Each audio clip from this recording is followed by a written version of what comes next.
8. Train up a child in the way he should go, and when he is old, he will not depart from it. Proverbs 22:6. There were other floggings, but darn few. Hendrik was the only man in our regiment to be flogged by sentence of court-martial. The others were administrative punishment, like mine.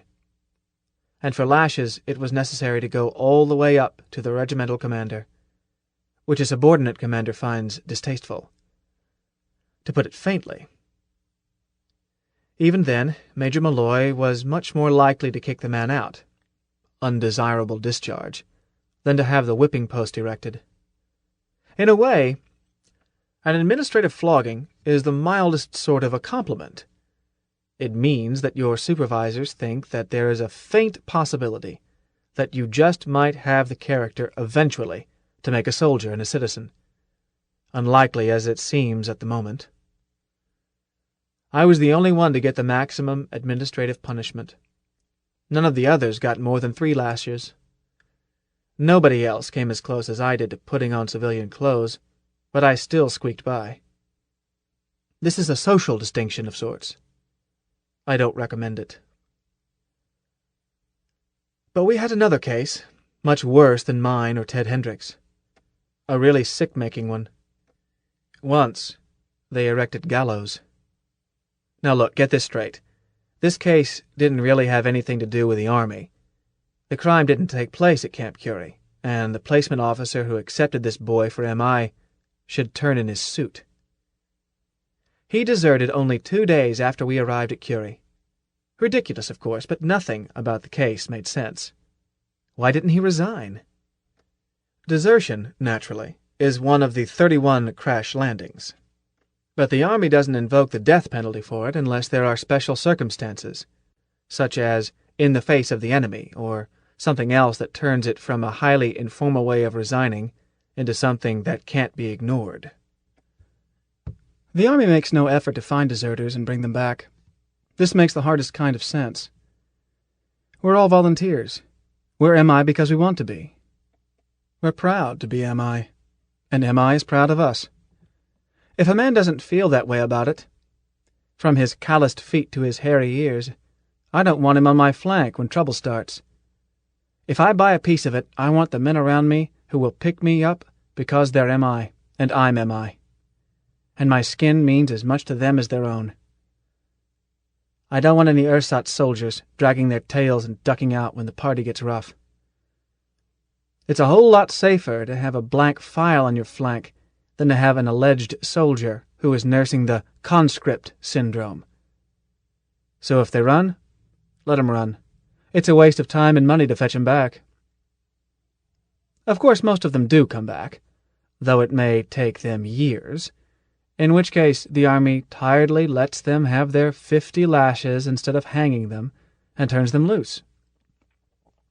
I suppose it must wear on a man's nerves to be a fugitive, when everybody else is either a citizen or a legal resident, even when the police aren't trying to find him. The wicked flee when no man pursueth. The temptation to turn yourself in, take your lumps, and breathe easily again must get to be overpowering. But this boy didn't turn himself in. He was gone 4 months, and I doubt if his own company remembered him, since he had been with them only a couple of days. He was probably just a name without a face, the Dillinger, N.L., who had to be reported, day after day, as absent without leave on the morning muster. Then he killed a baby girl. He was tried and convicted by a local tribunal, but identity check showed that he was an undischarged soldier. The department had to be notified, and our commanding general at once intervened. He was returned to us, since military law and jurisdiction take precedence over civil code. Why did the general bother? Why didn't he let the local sheriff do the job? In order to teach us a lesson? Not at all. I'm quite sure that our general did not think that any of his boys needed to be nauseated in order not to kill any baby girls. By now, I believe that he would have spared us that sight, had it been possible. We did learn a lesson, though nobody mentioned it at the time, and it is one that takes a long time to sink in until it becomes second nature. The MI take care of their own, no matter what. Dillinger belonged to us. He was still on our rolls, even though we didn't want him, even though we should never have had him, even though we should have been happy to disclaim him. He was a member of our regiment. We couldn't brush him off and let a sheriff 1,000 miles away handle it. If it has to be done, a man, a real man, shoots his own dog himself. He doesn't hire a proxy who may bungle it. The regimental records said that Dillinger was ours, so taking care of him was our duty. That evening we marched to the parade grounds at slow march, 60 beats to the minute. Hard to keep step when you're used to 140, while the band played dirge for the unmourned. Then Dillinger was marched out, dressed in MI full dress just as we were, and the band played Danny Deever, while they stripped off every trace of insignia, even buttons and cap, leaving him in a maroon and light blue suit that was no longer a uniform. The drums held a sustained roll, and it was all over. We passed in review, and on home at the fast trot. I didn't think anybody fainted, and I don't think anybody quite got sick, even though most of us didn't eat much dinner that night, and I've never heard the mess tent so quiet. But grisly as it was the first time I had seen death, first time for most of us.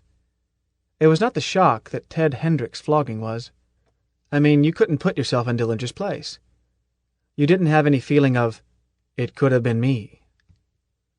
Not counting the technical matter of desertion, Dillinger had committed at least 4 capital crimes.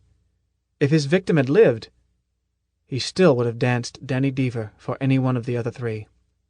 Kidnapping, demand of ransom, criminal neglect, etc.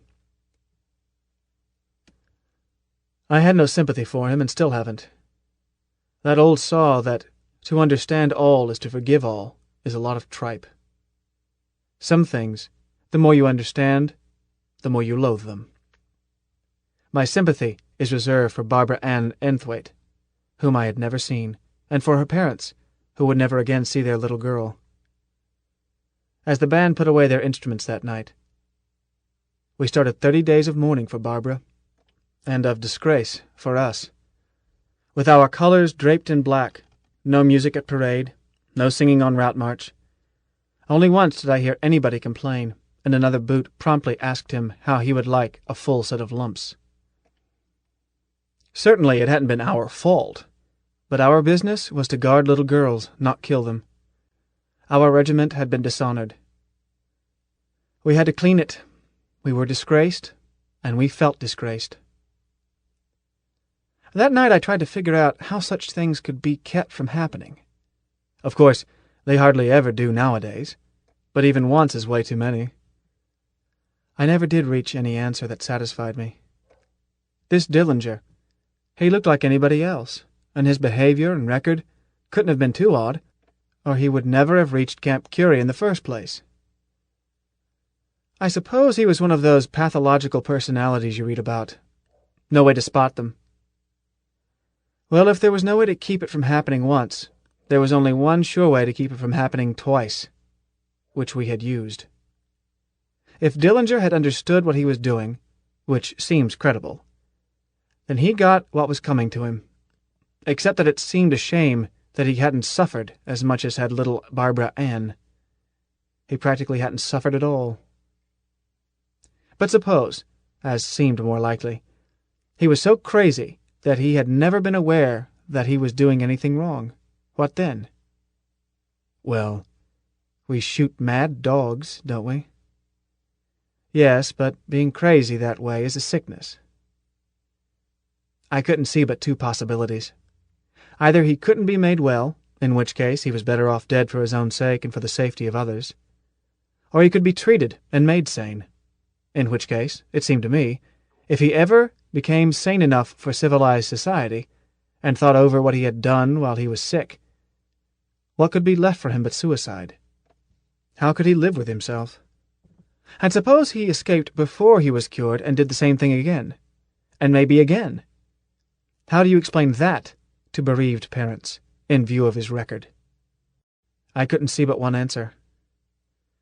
I found myself mulling over a discussion in our class in history and moral philosophy. Mr. Dubois was talking about the disorders that preceded the breakup of the North American Republic back in the 20th century. According to him, there was a time just before they went down the drain when such crimes as Dillinger's were as common as dogfights. The Terror had not been just in North America. Russia and the British Isles had it too, as well as other places. But it reached its peak in North America shortly before things went to pieces. Law-abiding people, Dubois told us, hardly dared go into a public park at night. To do so was to risk attack by wolf packs of children, armed with chains, knives, homemade guns, bludgeons. To be hurt at least, robbed most certainly, injured for life probably, or even killed. This went on for years, right up to the war between the Russo-Anglo-American alliance and the Chinese hegemony. Murder, drug addiction, larceny, assault, and vandalism were commonplace. Nor were parks the only places. These things happened also on the streets in daylight, on school grounds, even inside school buildings. But parks were so notoriously unsafe that honest people stayed clear of them after dark. I had tried to imagine such things happening in our schools. I simply couldn't. Nor in our parks. A park was a place for fun, not for getting hurt. As for getting killed in one, Mr. Dubois, didn't they have police or courts? They had many more police than we have, and more courts, all overworked. I guess I don't get it. If a boy in our city had done anything half that bad, well, he and his father would have been flogged side by side. But such things just didn't happen.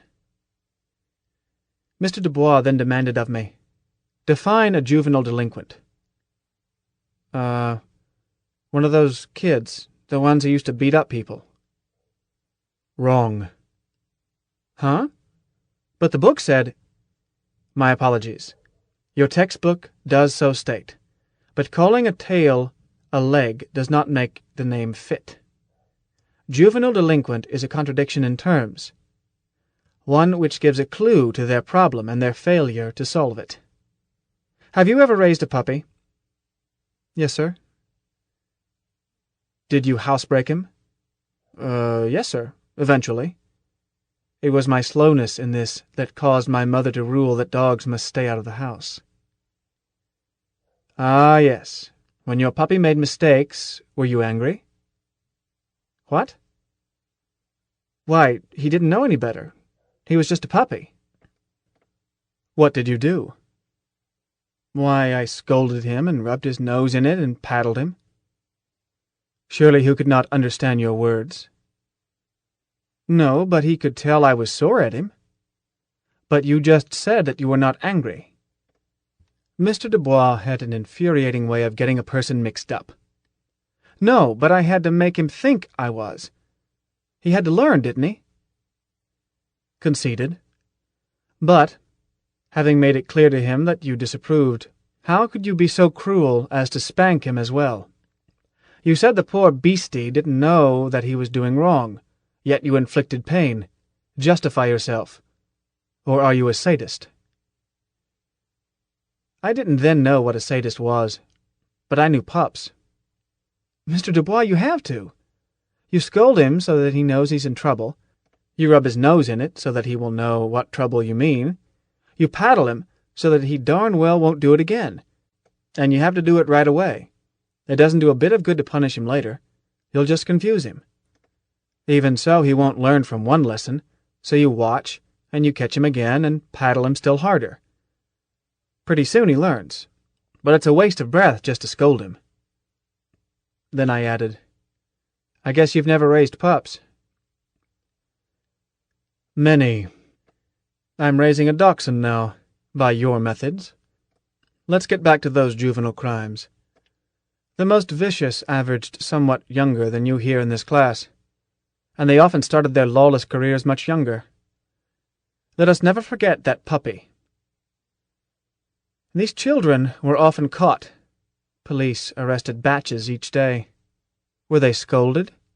Yes, often scathingly. Were their noses rubbed in it? Rarely. News organs and officials usually kept their names secret. In many places the law so required for criminals under 18. Were they spanked? Indeed not. Many had never been spanked even as small children. There was a widespread belief that spanking, or any punishment involving pain, did a child permanent psychic damage. I had reflected that my father must have never heard of that theory. Corporal punishment in schools was forbidden by law, he had gone on. Flogging was lawful as sentence of court only in one small province, Delaware, and there only for a few crimes, and was rarely invoked. It was regarded as cruel and unusual punishment. Dubois had mused aloud. I don't understand objections to cruel and unusual punishment.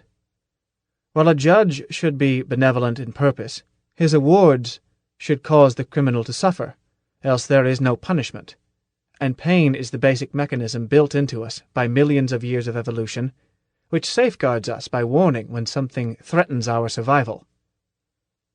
Why should society refuse to use such a highly perfected survival mechanism? However, that period was loaded with pre-scientific, pseudo-psychological nonsense. As for unusual, punishment must be unusual, or it serves no purpose. And then he pointed his stump at another boy. What would happen if a puppy were spanked every hour? Probably drive him crazy. Probably. It certainly would not teach him anything. How long has it been since the principal of this school last had to switch a pupil? I'm not sure. About 2 years? The kid that swiped, never mind. Long enough. It means that such punishment is so unusual as to be significant, to deter, to instruct. Back to these young criminals. They probably were not spanked as babies. They certainly were not flogged for their crimes. The usual sequence was, for a first offense, a warning, a scolding, often without trial. After several offenses, a sentence of confinement, but with sentence suspended, and the youngster placed on probation. A boy might be arrested many times and convicted several times before he was punished, and then it would be merely confinement, with others like him, from whom he learned still more criminal habits. If he kept out of major trouble while confined, he could usually evade most of even that mild punishment, be given probation, paroled in the jargon of the times. This incredible sequence could go on for years while his crimes increased in frequency and viciousness, with no punishment whatever, save rare, dull but comfortable confinements. Then suddenly, usually by law on his 18th birthday, this so-called juvenile delinquent becomes an adult criminal, and sometimes wound up in only weeks or months, in a death cell, awaiting execution for murder. You. He had singled me out again. Suppose you merely scolded your puppy, never punished him, let him go on making messes in the house, and occasionally locked him up in the outbuilding, but soon let him back in the house with a warning not to do it again. Then one day you notice that he is now a grown dog and still not housebroken, whereupon you whip out a gun and shoot him dead. Comment, please. Why, that's the craziest way to raise a dog I ever heard of. I agree. Or a child. Whose fault would it be? Why, mine, I guess. Again, I agree. But I'm not guessing. Mr. Dubois, a girl blurted out. But why? Why didn't they spank those little kids when they needed it, and use a good dose of the strap on the older ones who deserved it? The sort of lesson they wouldn't forget. I mean ones who did things really bad. Why not? I don't know, he had answered grimly. except that the time-tested method of instilling social virtue and respect for law in the minds of the young did not appeal to the pre-scientific pseudo-professional class that called themselves social workers, or sometimes child psychologists. It was too simple for them, apparently, since anybody could do it, using only the patience and firmness needed in training a puppy. I have sometimes wondered if they cherished a vested interest in disorder, but that is unlikely. Adults almost always act from conscious highest motives, no matter what their behavior. "But, good heavens," the girl answered, "I don't like being spanked any more than any kid does. But when I needed it, my mama delivered. The only time I ever got a switching in school, I got another one when I got home, and that was years and years ago. I don't ever expect to be hauled up in front of a judge and sentenced to a flogging. You behave yourself and such things don't happen. I don't see anything wrong with our system. It's a lot better than not being able to walk outdoors for fear of your life. Well, that's horrible." "I agree. Young lady, the tragic wrongness of what those well-meaning people did, contrasted with what they thought they were doing, goes very deep. They had no scientific theory of morals. They did have a theory of morals that they tried to live by. I should not have sneered at their motives. But their theory was wrong. Half of it fuzzy-headed wishful thinking, half of it rationalized charlatanry. The more earnest they were, the farther it led them astray. You see, they assumed that man has a moral instinct." "Sir, I thought— but he does. I have." "No, my dear. You have a cultivated conscience, a most carefully trained one. Man has no moral instinct. He is not born with moral sense. You were not born with it. I was not born with it. And the puppy has none. We acquire moral sense, when we do, through training, experience, and hard sweat of the mind. These unfortunate juvenile criminals were born with none, even as you and I, and they had no chance to acquire any.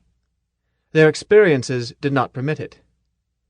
What is moral sense? It is an elaboration of the instinct to survive. The instinct to survive is human nature itself, and every aspect of our personalities derives from it. Anything that conflicts with the survival instinct acts, sooner or later, to eliminate the individual and thereby fails to show up in future generations. This truth is mathematically demonstrable, everywhere verifiable. It is the single eternal imperative controlling everything we do. But the instinct to survive, he had gone on, can be cultivated by motivations more subtle and much more complex than the blind, brute urge of the individual to stay alive. Young lady, what you miscall your moral instinct was the instilling in you by your elders of the truth that survival can have stronger imperatives than that of your own personal survival. Survival of your family, for example, of your children, when you have them, of your nation, if you struggle that high up the scale, and so on. A scientifically verifiable theory of morals must be rooted in the individual's instinct to survive, and nowhere else, and must correctly describe the hierarchy of survival, note the motivations at each level, and resolve all conflicts. We have such a theory now. We can solve any moral problem on any level.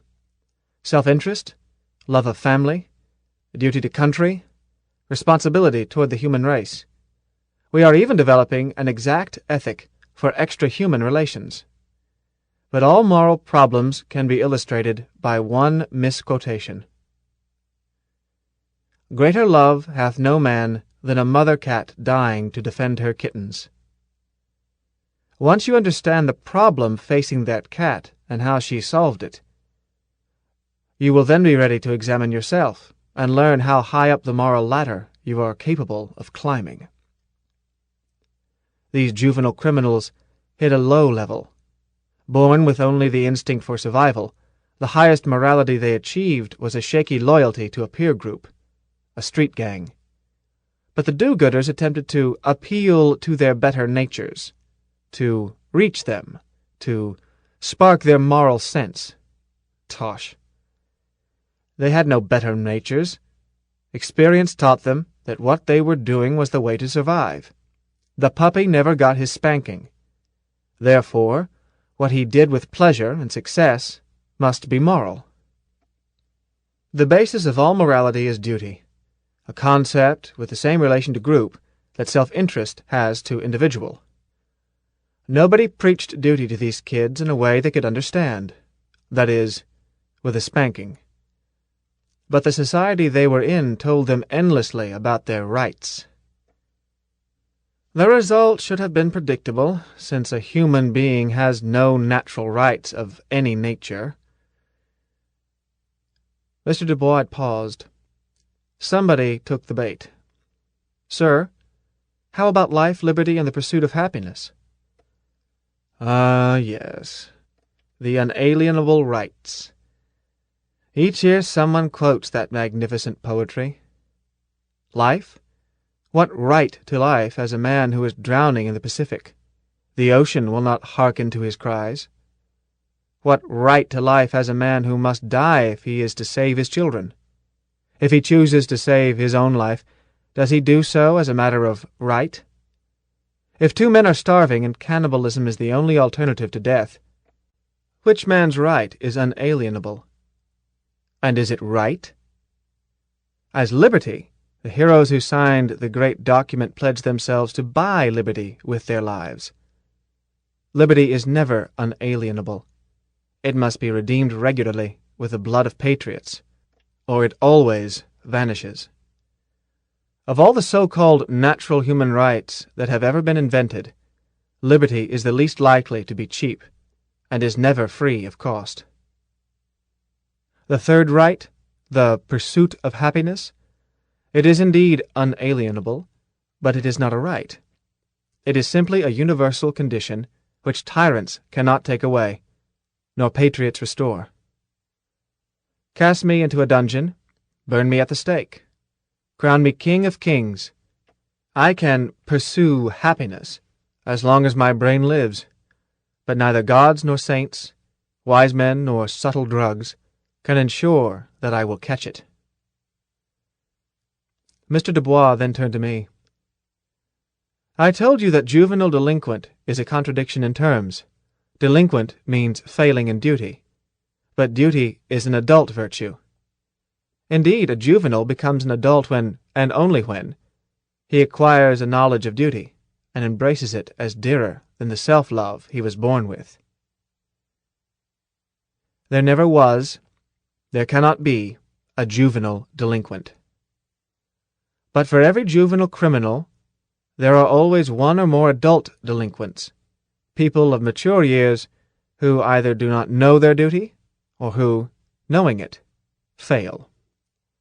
And that was the soft spot which destroyed what was, in many ways, an admirable culture. The junior hoodlums who roamed their streets were symptoms of a greater sickness. These citizens, all of them counted as such, glorified their mythology of rights, and lost track of their duties. No nation, so constituted, can endure. I wonder how Colonel Dubois would have classed Dillinger. Was he a juvenile criminal who merited pity, even though you had to get rid of him? Or was he an adult delinquent who deserved nothing but contempt? I didn't know.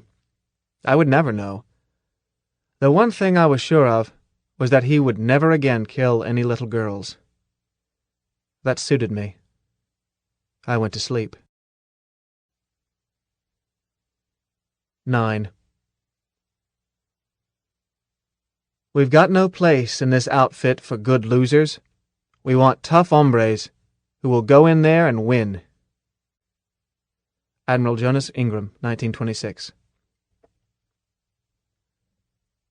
When we had done all that a mudfoot can do in flat country, we moved into some rough mountains to do still rougher things. The Canadian Rockies between Good Hope Mountain and Mount Waddington. Camp Sergeant Spooky Smith was much like Camp Curie, aside from its rugged setting, but it was much smaller. Well, the 3rd Regiment was much smaller now, too. Less than 400, whereas we had started out with more than 2,000. H Company was now organized as a single platoon, and the battalion paraded as if it were a company. But we were still called H Company, and Zim was company commander, not platoon leader.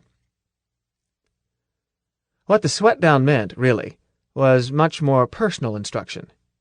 We had more corporal instructors than we had squads, and Sergeant Zim, with only 50 men on his mind instead of the 260 he had started with, kept his Argus eye on each one of us all the time, even when he wasn't there.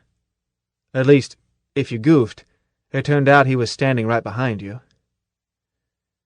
However, the chewing out you got had almost a friendly quality, in a horrid sort of way, because we had changed too, as well as the regiment.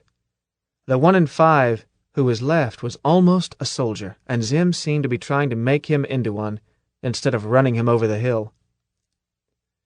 We saw a lot more of Captain Frankel, too.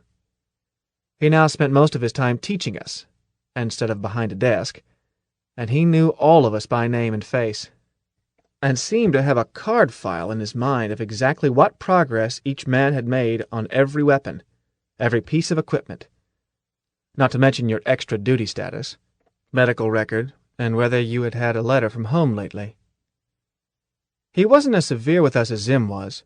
His words were milder, and it took a really stupid stunt to take that friendly grin off his face. But don't let that fool you. There was barrel armor under the grin. I never did figure out which one was the better soldier, Zim or Captain Frankel. I mean, if you took away the insignia and thought of them as privates. Unquestionably, they were both better soldiers than any of the other instructors. But which was the best?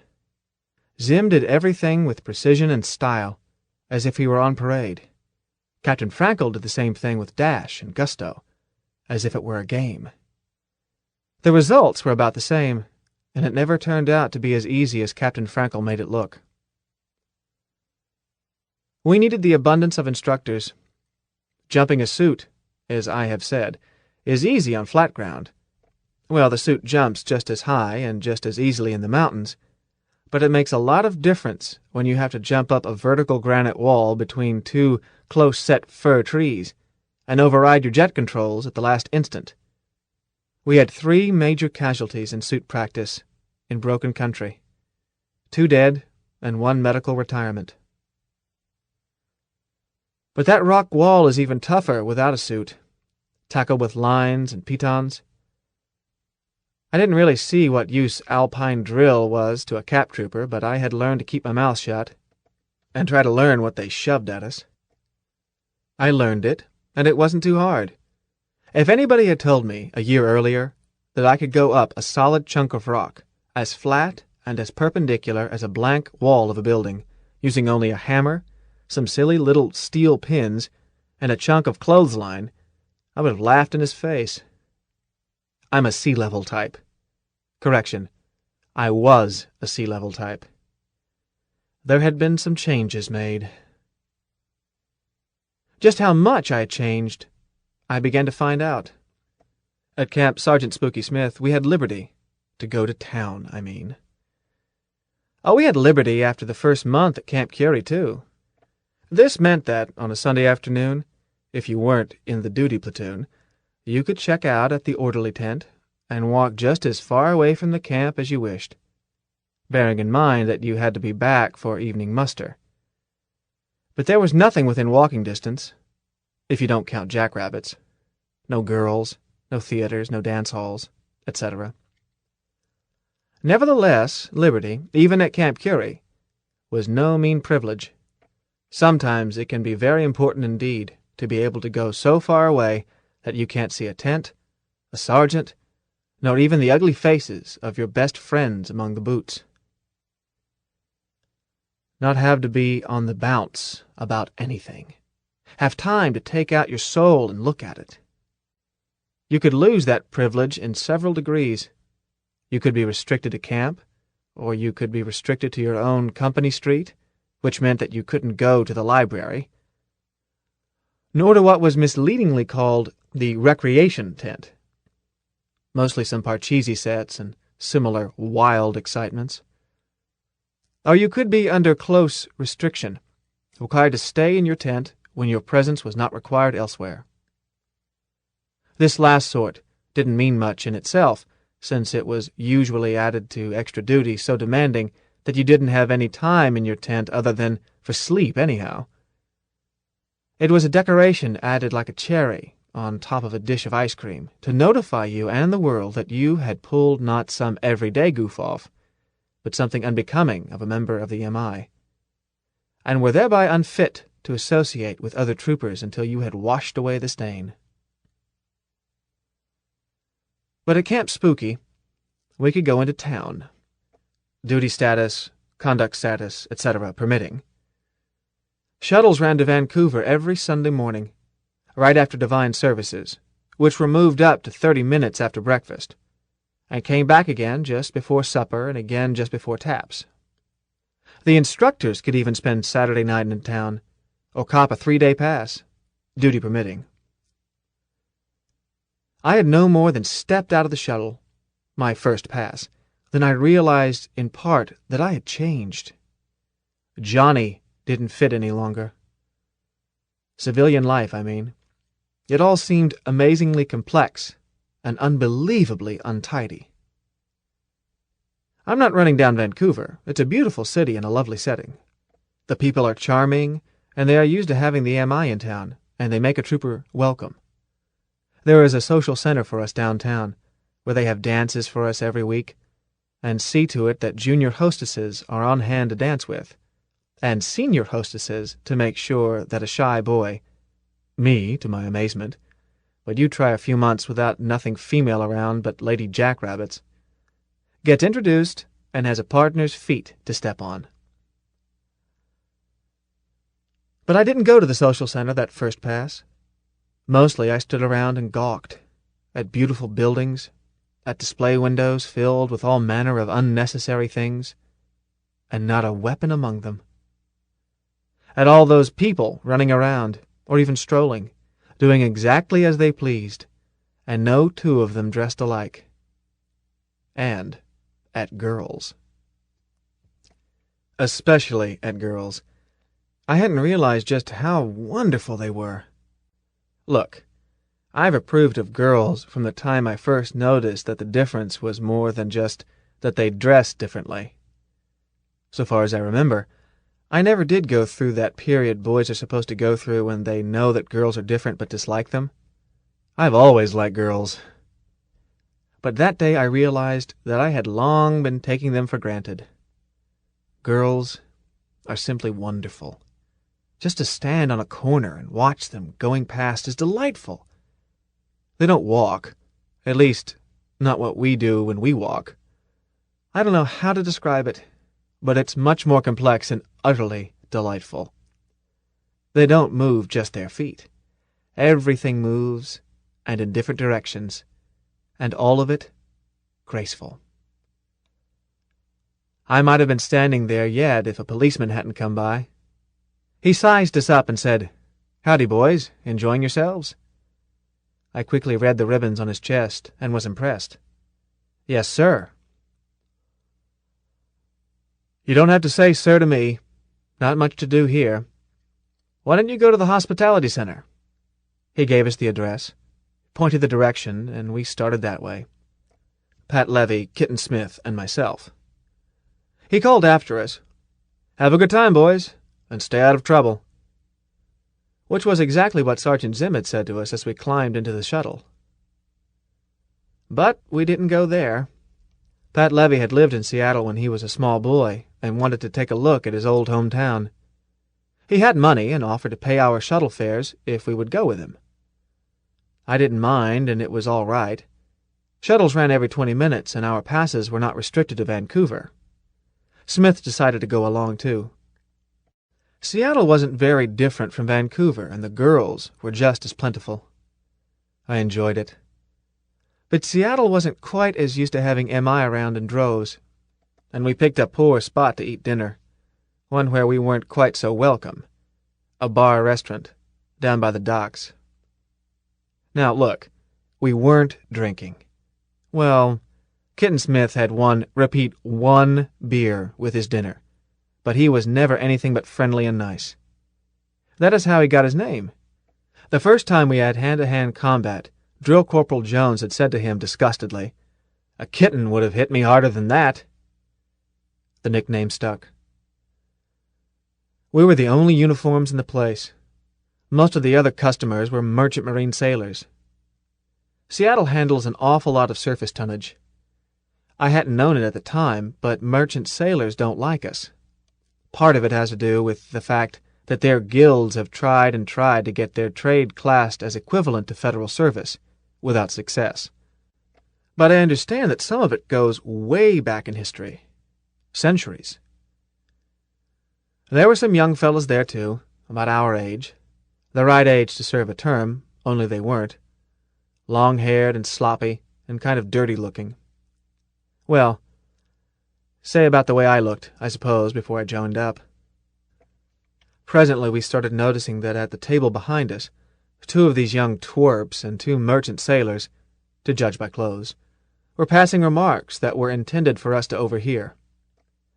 I won't try to repeat them. We didn't say anything. Presently, when the remarks were even more personal, and the laughs louder, and everybody else in the place was keeping quiet and listening, Kitten whispered to me, "Let's get out of here." I caught Pat Levy's eye. He nodded. We had no score to settle. It was one of those pay-as-you-get-it places. We got up and left. They followed us out. Pat whispered to me, "Watch it." We kept on walking, didn't look back. They charged us.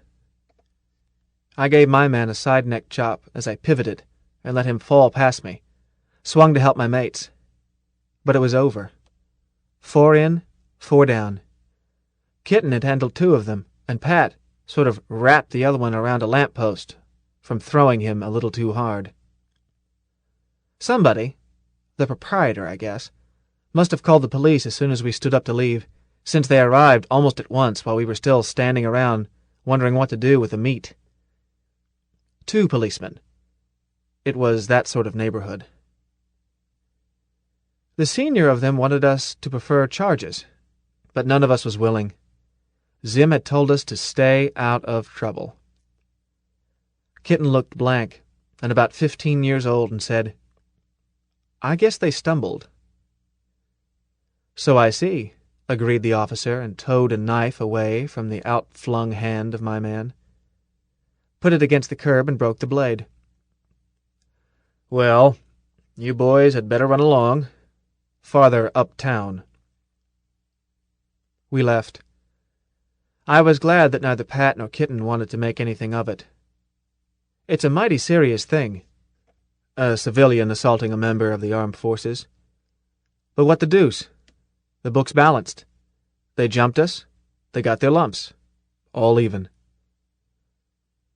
But it's a good thing we never go on pass armed, and have been trained to disable without killing, because every bit of it happened by reflex.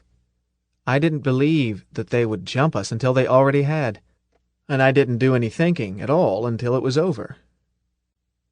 But that's how I learned for the first time just how much I had changed. We walked back to the station and caught a shuttle to Vancouver. We started practice drops as soon as we moved to Camp Spooky. A platoon at a time, in rotation. A full platoon, that is, a company, would shuttle down to the field north of Walla Walla, go aboard, space, make a drop, go through an exercise, and home on a beacon.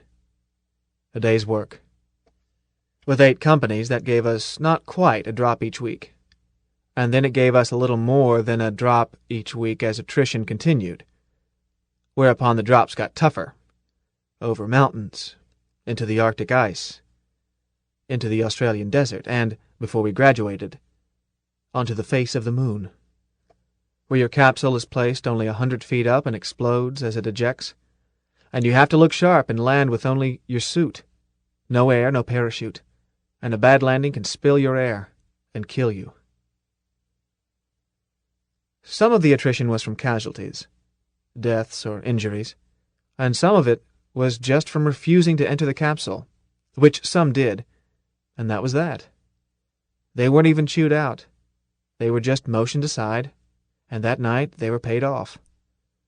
Even a man who had made several drops might get in the panic and refuse.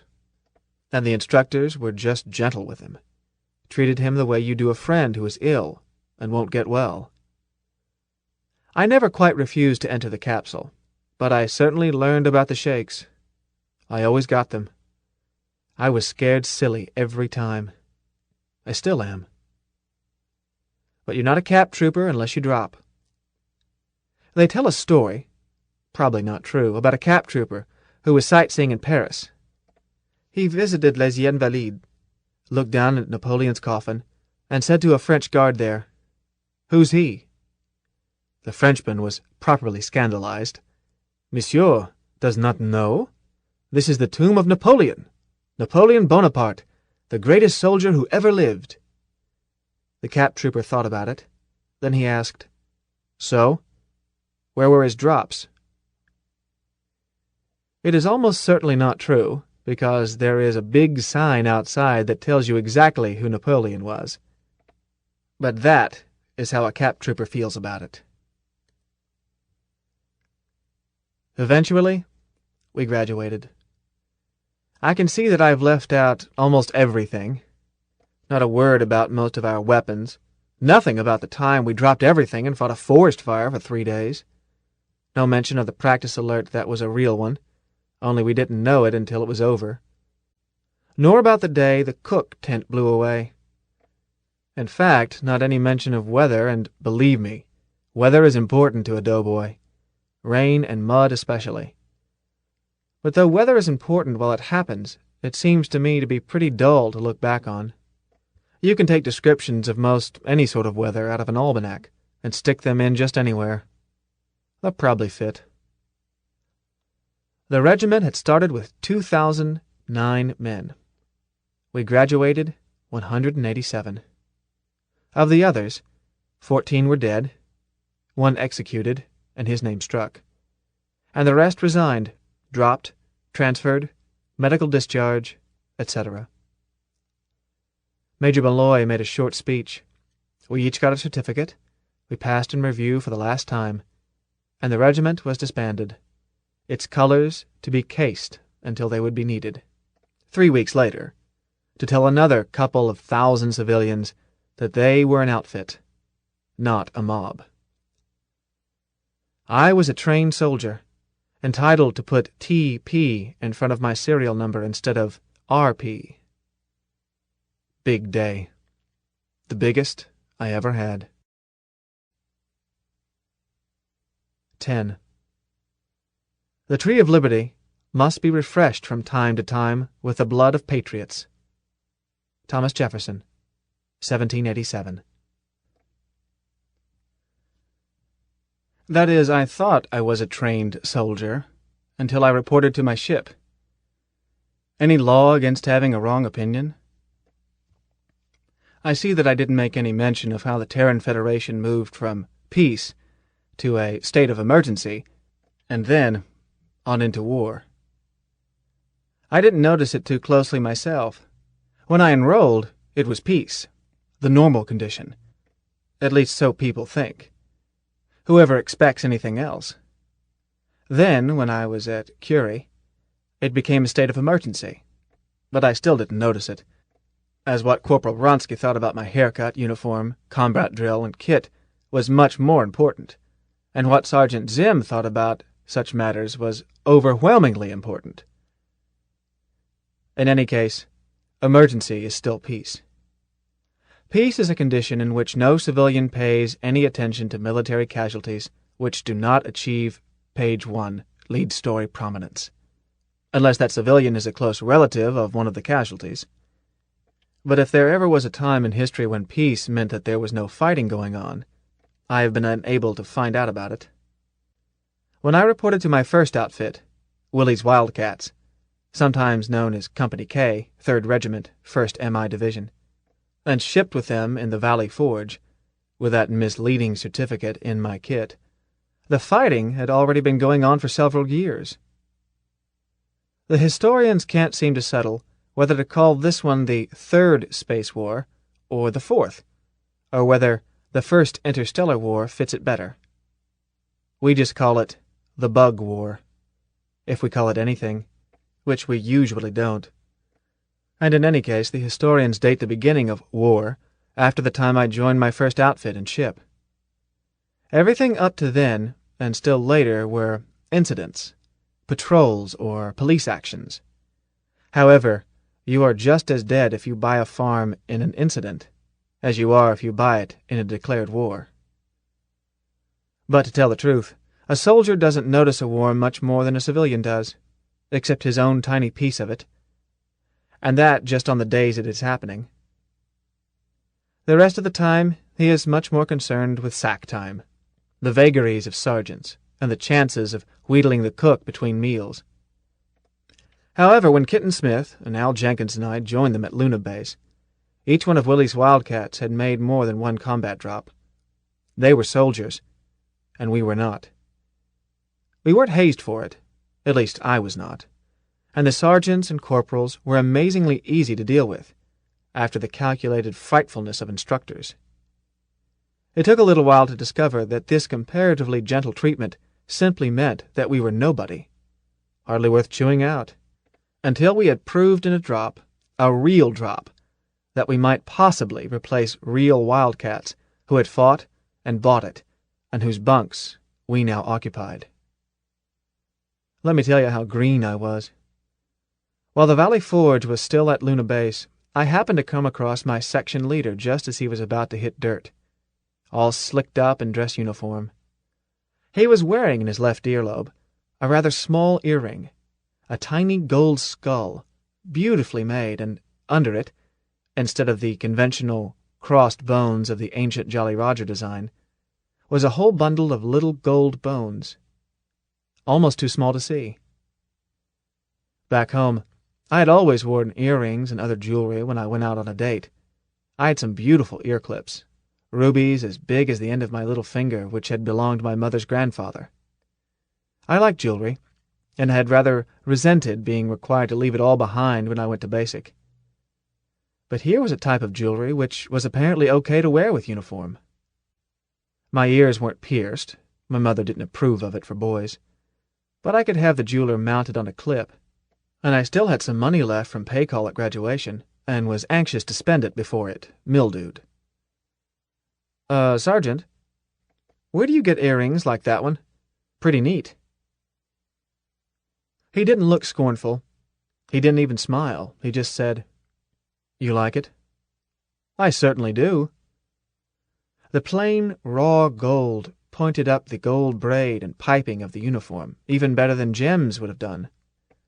I was thinking that a pair would be still handsomer, with just crossbones instead of all that confusion at the bottom. "Does the base PX carry them?" "No. The PX here never sells them," he added. "At least I don't think you'll ever be able to buy one here, I hope. But I'll tell you what, when we reach a place where you can buy one of your own, I'll see to it you know about it. That's a promise." Thanks. Don't mention it." I saw several of the tiny skulls thereafter, some with more bones, some with fewer. My guess had been correct. This was jewelry permitted with uniform, when on pass at least.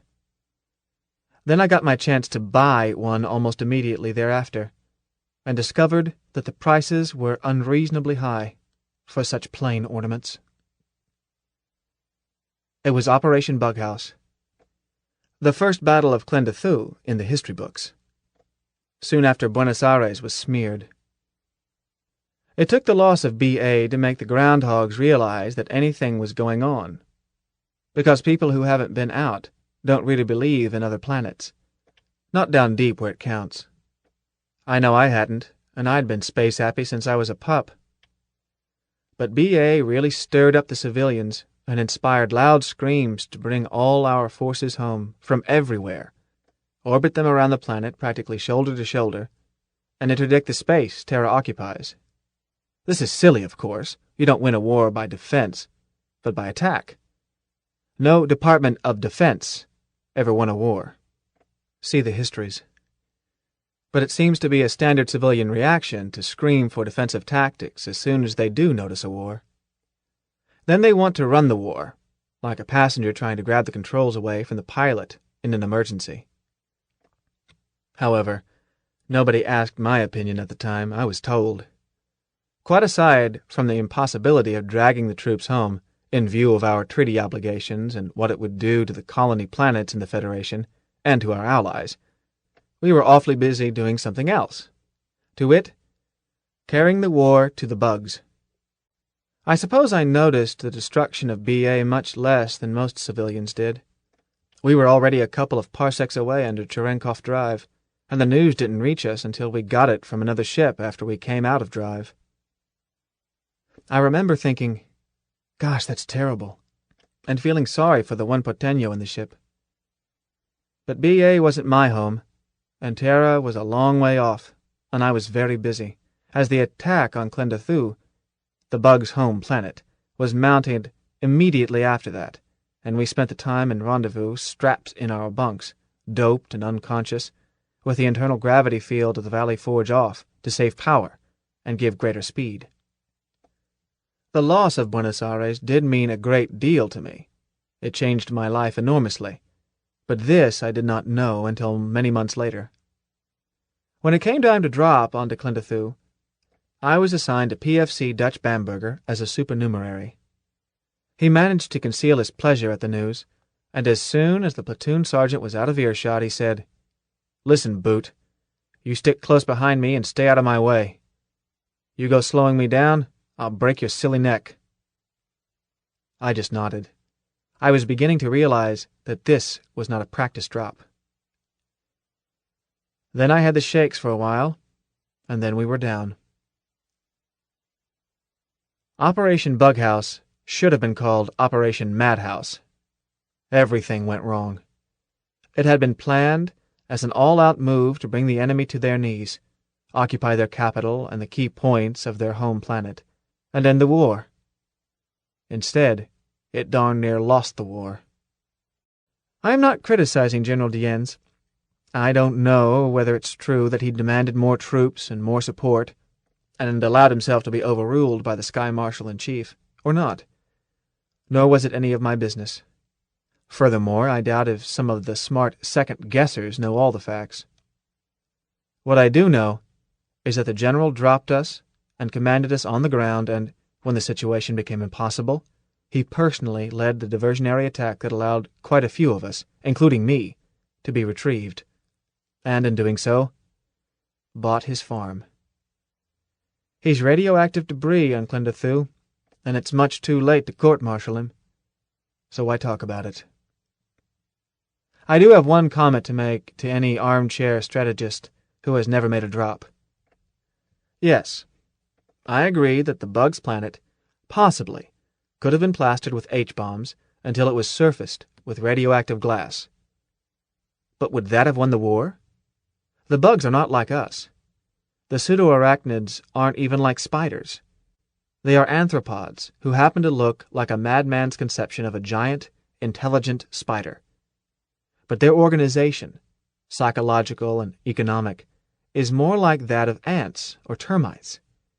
They are communal entities, the ultimate dictatorship of the hive. Blasting the surface of their planet would have killed soldiers and workers. It would not have killed the brain caste and the queens. I doubt if anybody can be certain that even a direct hit with a burrowing H-rocket would have killed a queen. We don't know how far down they are, nor am I anxious to find out. None of the boys who went down those holes came up again.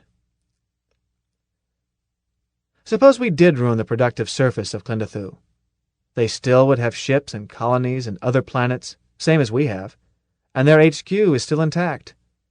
So unless they surrender, the war isn't over. We didn't have Nova bombs at that time. We couldn't crack Klendathu open. If they absorbed the punishment and didn't surrender, the war was still on. If they can surrender. Their soldiers can't. Their workers can't fight. And you can waste a lot of time and ammo shooting up workers who wouldn't say boo. And their soldier caste can't surrender. But don't make the mistake of thinking that the bugs are just stupid insects because they look the way they do and don't know how to surrender. Their warriors are smart, skilled, and aggressive. Smarter than you are, by the only universal rule, if the bug shoots first. You can burn off 1 leg, 2 legs, 3 legs, and he just keeps on coming. Burn off 4 on one side and he topples over, but keeps on shooting. You have to spot the nerve case and get it, whereupon he will trot right on past you, shooting at nothing until he crashes into a wall or something. The drop was a shambles from the start. 50 ships were in our piece of it, and they were supposed to come out of Cherenkov Drive and into Reaction Drive so perfectly coordinated that they could hit the orbit and drop us, in formation and where we were supposed to hit, without even making one planet circuit to dress up their formation. I suppose this is difficult. Shucks, I know it is. But when it slips, it leaves the MI holding the sack. We were lucky at that, because the Valley Forge and every Navy file in her bought it before we ever hit the ground. In that tight, fast formation, 4 miles per second, orbital speed is not a stroll. She collided with the Ypres, and both ships were destroyed. We were lucky to get out of her tubes, those of us who did get out, for she was still firing capsules as she was rammed. But I wasn't aware of it. I was inside my cocoon, headed for the ground.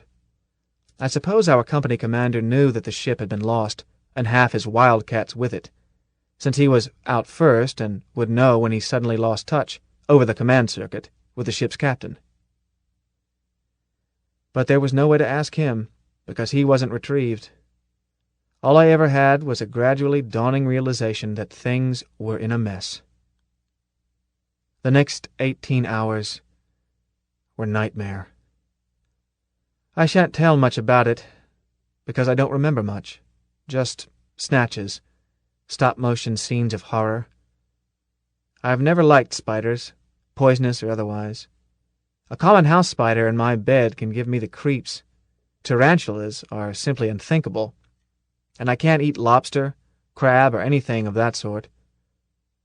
When I got my first sight of a bug, my mind jumped right out of my skull and started to yammer. It was seconds later that I realized that I had killed it and could stop shooting. I suppose it was a worker. I doubt if I was in any shape to tackle a warrior and win. But at that I was in better shape than was the K-9 Corps. They were to be dropped, if the drop had gone perfectly, on the periphery of our entire target, and the Neo-Dogs were supposed to range outward and provide tactical intelligence to interdiction squads, whose business it was to secure the periphery. Those Calebs weren't armed, of course, other than their teeth. A Neo-Dog is supposed to hear, see, and smell and tell his partner what he finds by radio.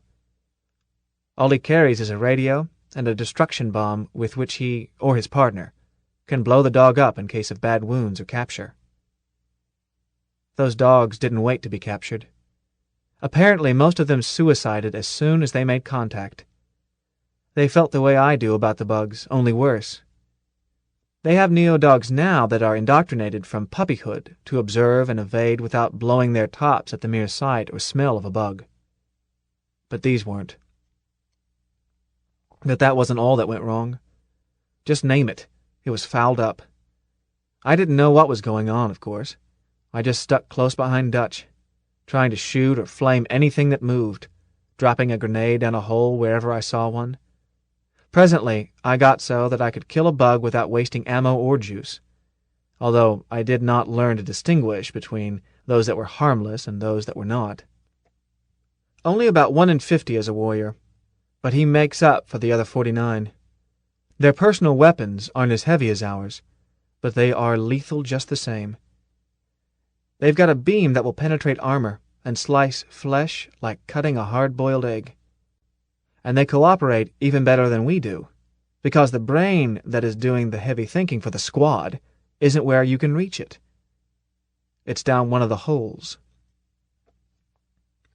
Dutch and I stayed lucky for quite a long time, milling around over an area about a mile square, corking up holes with bombs, killing what we found above surface, saving our jets as much as possible for emergencies. The idea was to secure the entire target and allow the reinforcements and the heavy stuff to come down without important opposition. This was not a raid. This was a battle to establish a beachhead, stand on it, hold it, and enable fresh troops and heavies to capture or pacify the entire planet. Only we didn't. Our own section was doing all right. It was in the wrong pew and out of touch with the other section. The platoon leader and sergeant were dead, and we never reformed. But we had staked out a claim. Our special weapons squad had set up a strong point, and we were ready to turn over our real estate over to fresh troops as soon as they showed up. Only they didn't. They dropped in where we should have dropped, found unfriendly natives, and had their own troubles. We never saw them. So we stayed where we were, soaking up casualties from time to time, and passing them out ourselves as opportunity offered, while we ran low on ammo and jump juice and even power to keep the suits moving. This seemed to go on for a couple of 1,000 years. Dutch and I were zipping along close to a wall, headed for our special weapons squad in answer to a yell for help, when the ground suddenly opened in front of Dutch. A big bug popped out, and Dutch went down. I flamed the bug and tossed a grenade, and the hole closed up, then turned to see what had happened to Dutch. He was down, but he didn't look hurt. A platoon sergeant can monitor the physicals of every man in his platoon, sort out the dead from those who merely can't make it unassisted and must be picked up. But you can do the same thing manually from switches right on the belt of the man's suit. Dutch didn't answer when I called him. His body temperature read 99 degrees. His respiration, heartbeat, and brain wave read 0. Which looked bad, but maybe his suit was dead rather than he himself.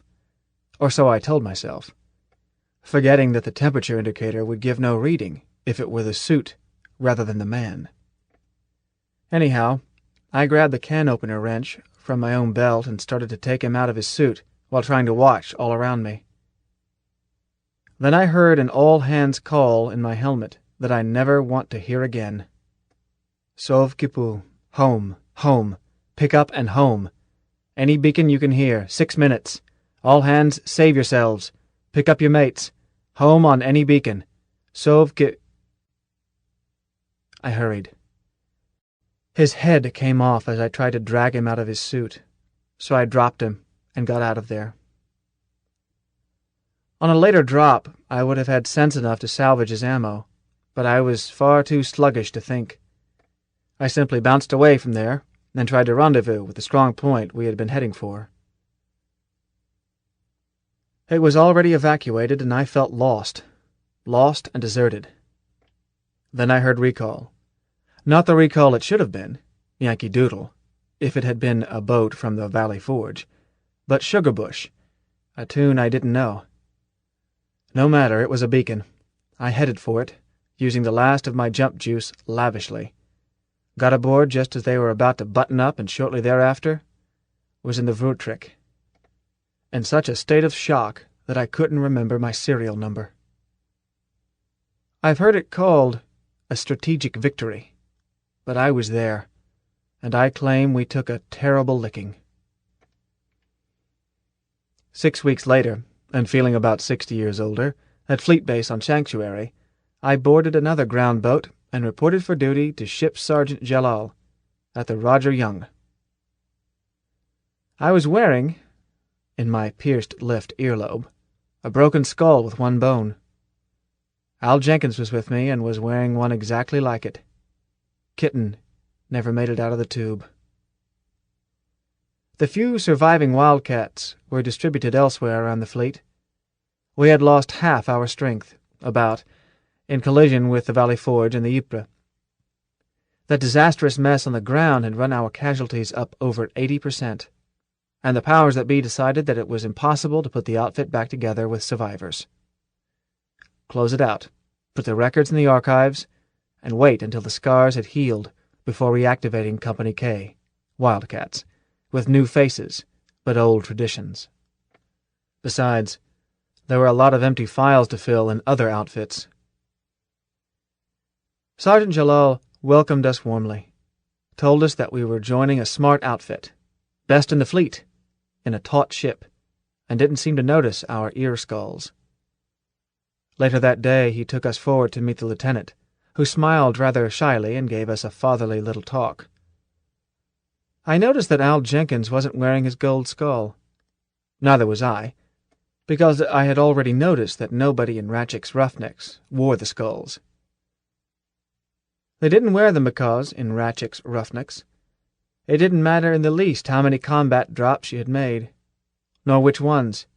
You were either a roughneck or you weren't, and if you were not, they didn't care who you were.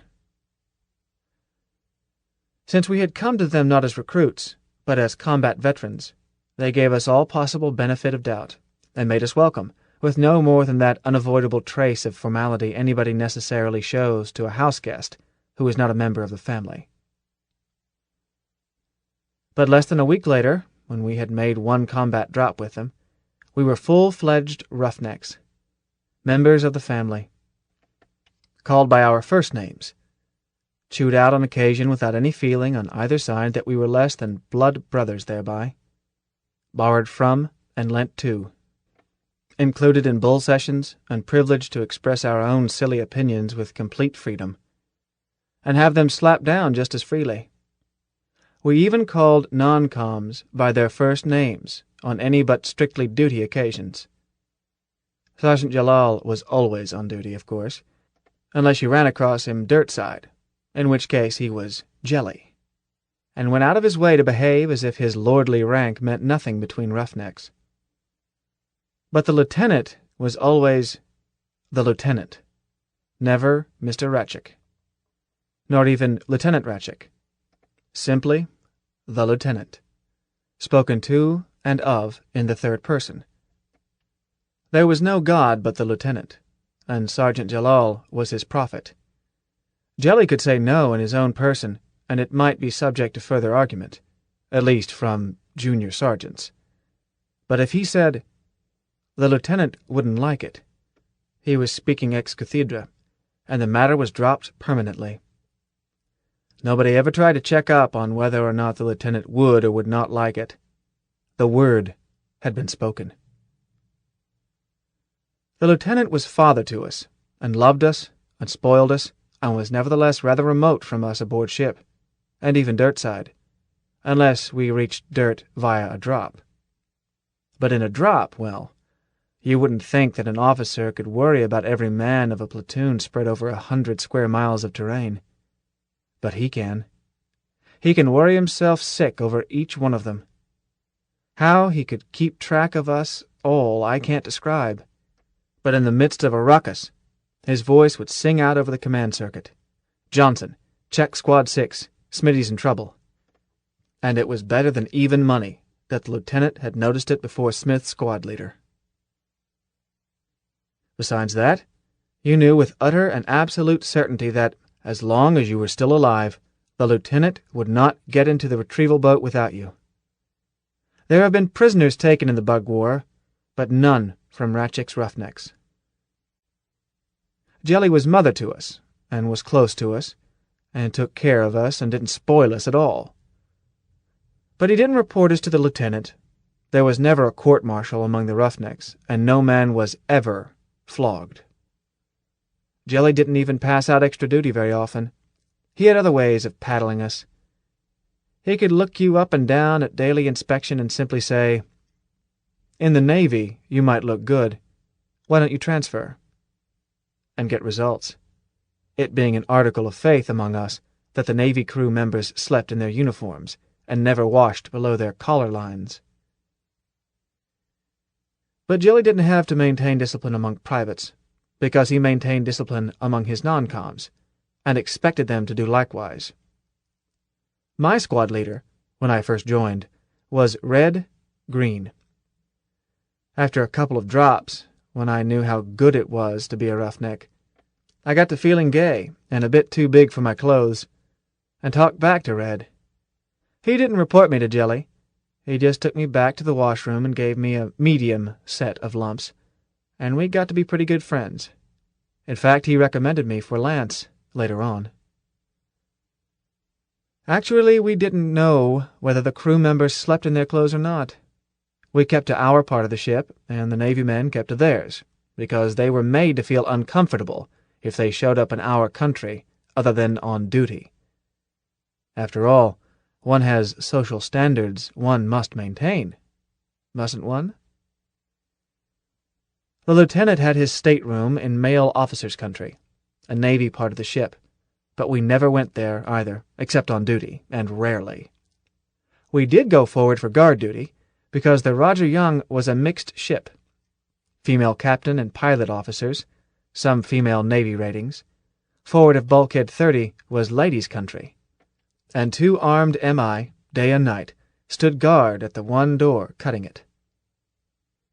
At battle stations that door, like all other gas-tight doors, was secured. Nobody missed a drop. Officers were privileged to go forward of Bulkhead 30 on duty, and all officers, including the lieutenant, ate in a mixed mess just beyond it. But they didn't tarry there. They ate and got out. Maybe other corvette transports were run differently, but that was the way the Roger Young was run. Both the lieutenant and Captain de la Dreyer wanted a taut ship, and got it. Nevertheless, guard duty was a privilege. It was a rest to stand beside that door, arms folded, feet spread, doping off and thinking about nothing, but always warmly aware that at any moment you might see a feminine creature, even though you were not privileged to speak to her other than on duty. Once I was called all the way into the skipper's office, and she spoke to me. She looked right at me and said, "Take this to the chief engineer, please."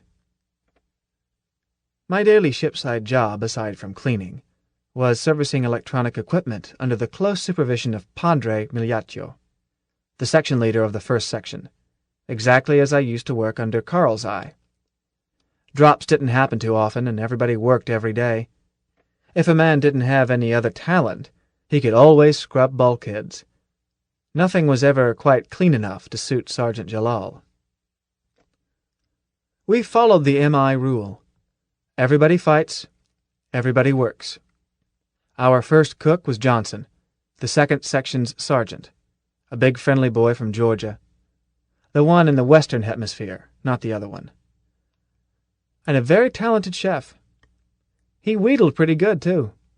He liked to eat between meals himself and saw no reason why other people shouldn't. With the Padre leading one section and the cook leading the other, we were well taken care of, body and soul. But suppose one of them bought it. Which one would you pick? A nice point we never tried to settle, but could always discuss. The Roger Young kept busy, and we made a number of drops, all different. Every drop has to be different, so that they can never figure out a pattern on you. But no more pitched battles. We operated alone, patrolling, harrying, and raiding. The truth was that the Terran Federation was not then able to mount a large battle. The foul-up with Operation Bughouse had cost too many ships, way too many trained men.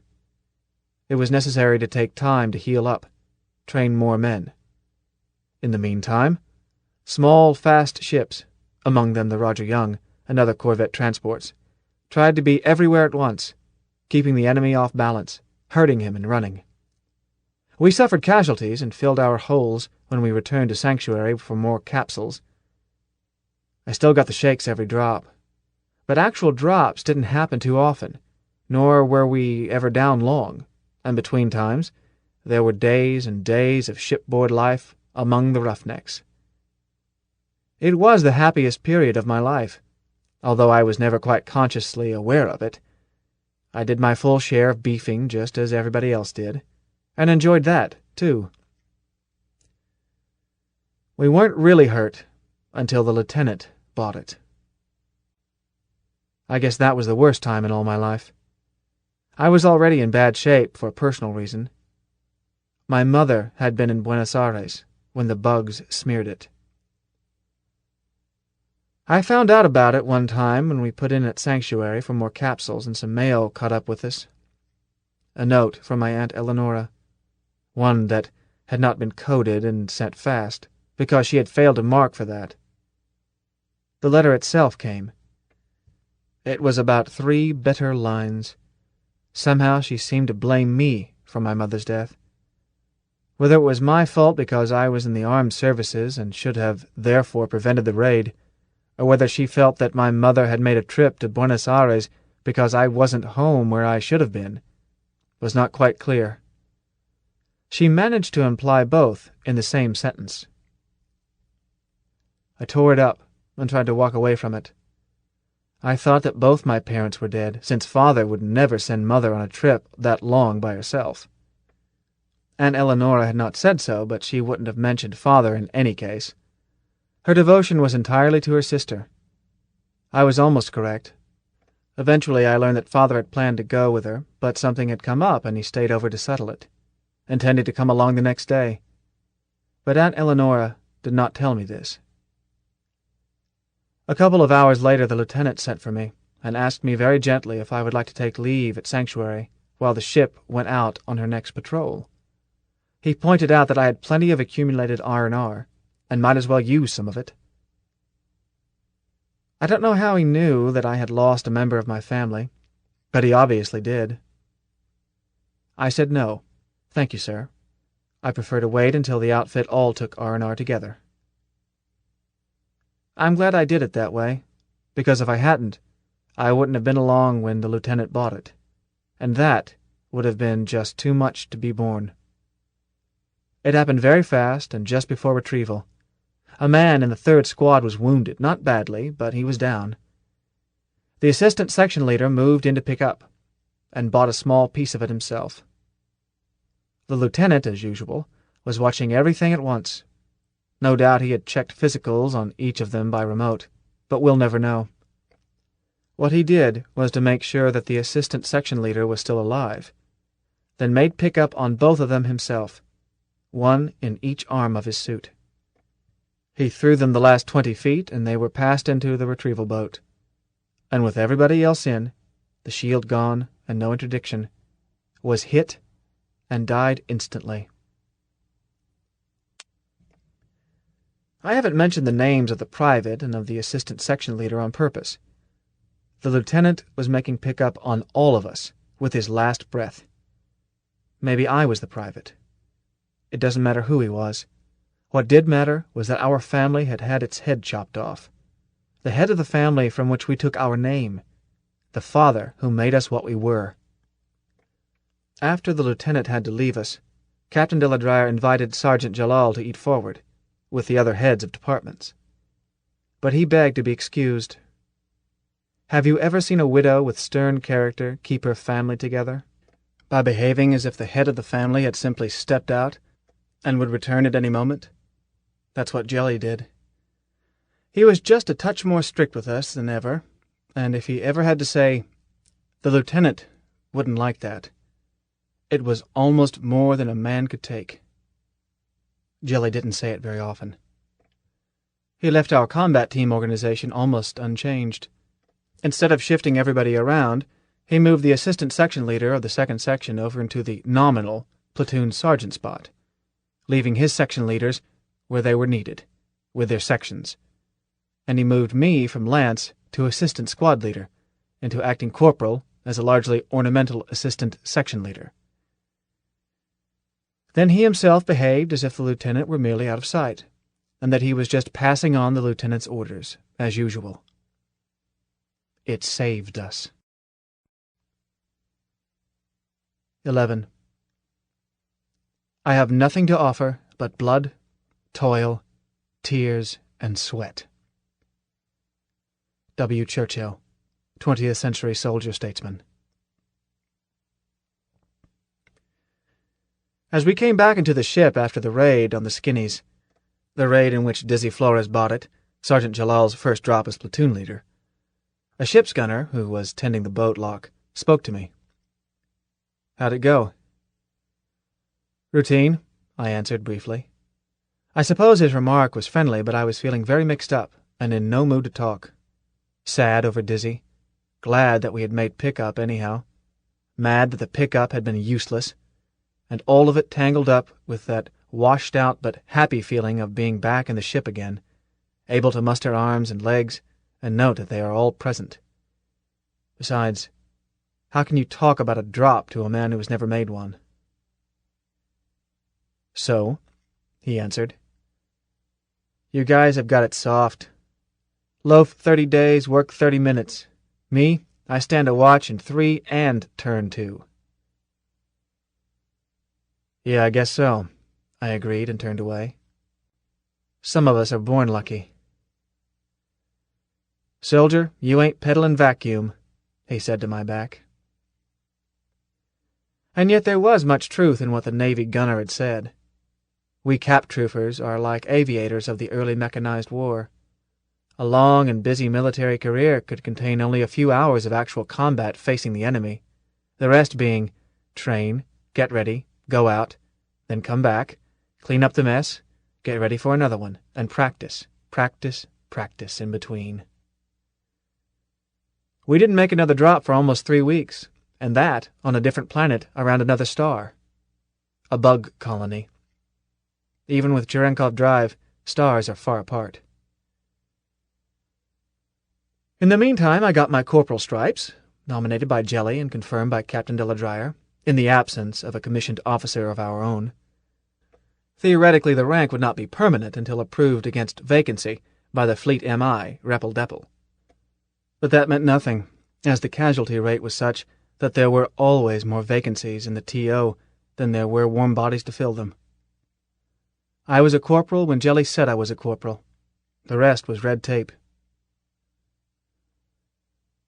But the gunner was not quite correct about loafing. There were 53 suits of powered armor to check, service and repair between each drop, not to mention weapons and special equipment. Sometimes Migliaccio would down-check a suit. Jelly would confirm it, and the ship's weapons engineer, Lieutenant Farley, would decide that he couldn't cure it short of base facilities, whereupon a new suit would have to be broken out of stores and brought from cold to hot, an exacting process requiring 26 man-hours, not counting the time of the man to whom it was being fitted. We kept busy. But we had fun, too.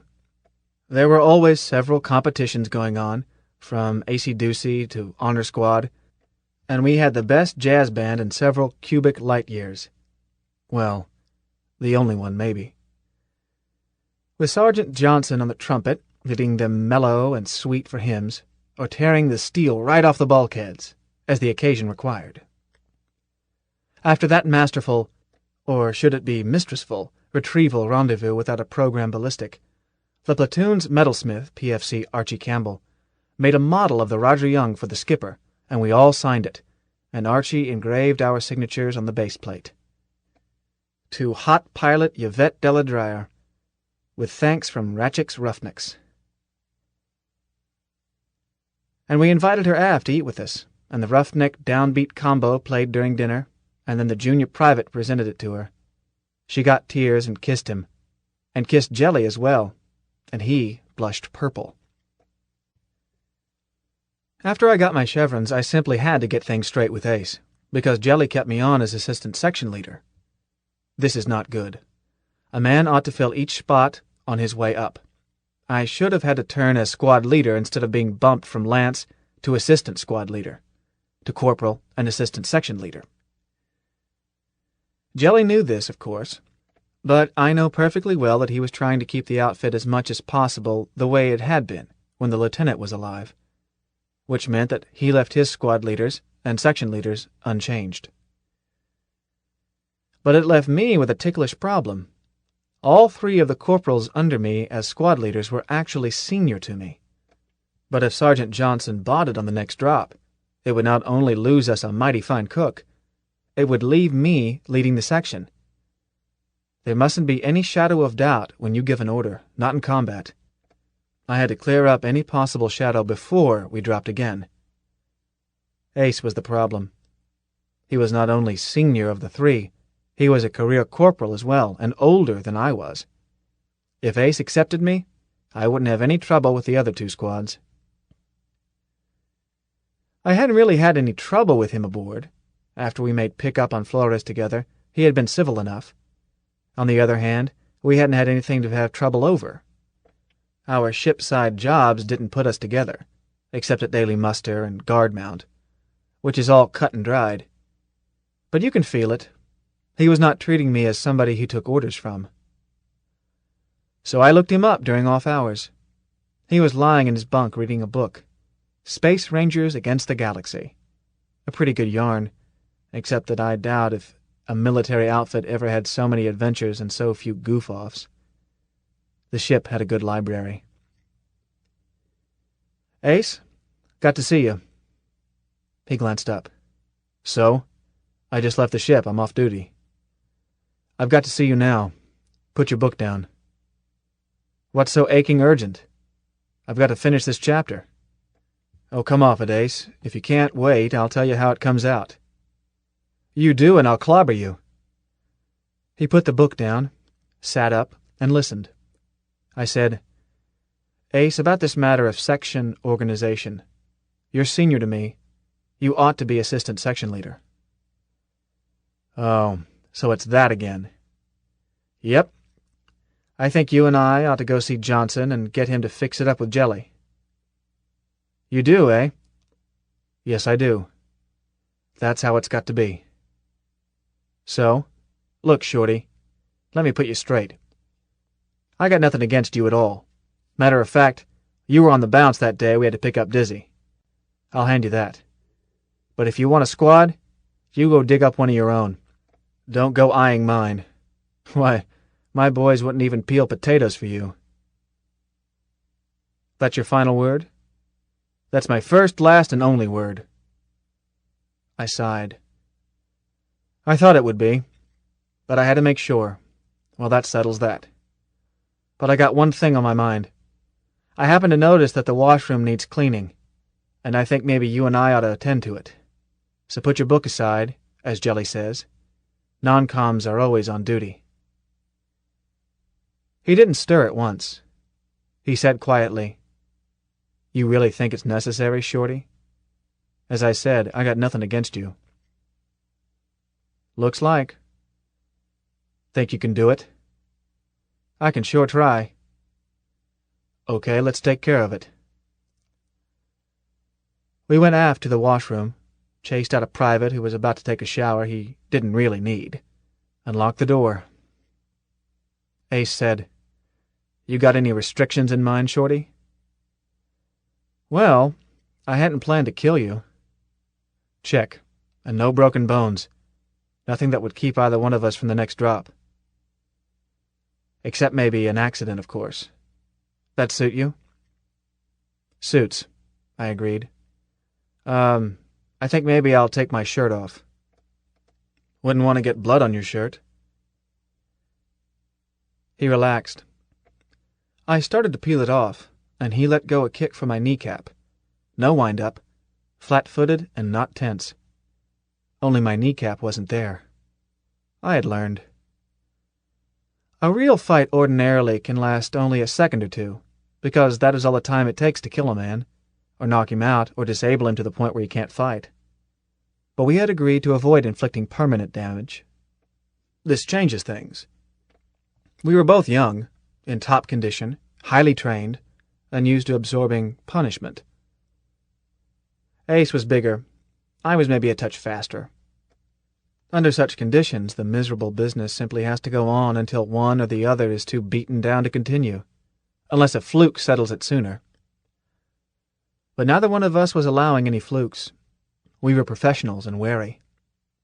So it did go on for a long, tedious, painful time. Details would be trivial and pointless. Besides, I had no time to take notes. A long time later, I was lying on my back and Ace was flipping water on my face. He looked at me, then hauled me to my feet, shoved me against a bulkhead, steadied me. Hit me. Huh? I was dazed and seeing double. Johnny, hit me. His face was floating in the air in front of me. I zeroed in on it and slugged it with all the force in my body. Hard enough to smash any mosquito in poor health. His eyes closed and he slumped to the deck, and I had to grab at the stanchion to keep from following him. He got up slowly. "Okay, Johnny," he said, shaking his head. "I've had my lesson. You won't have any more lip out of me, nor out of anybody in the section, okay?" I nodded, but my head hurt. "Shake?" he asked. We shook on it, and that hurt too.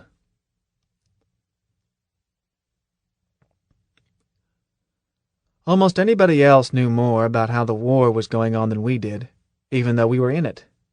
This was the period, of course, after the bugs had located our home planet, through the skinnies, and had raided it, destroying Buenos Aires and turning contact troubles into all-out war.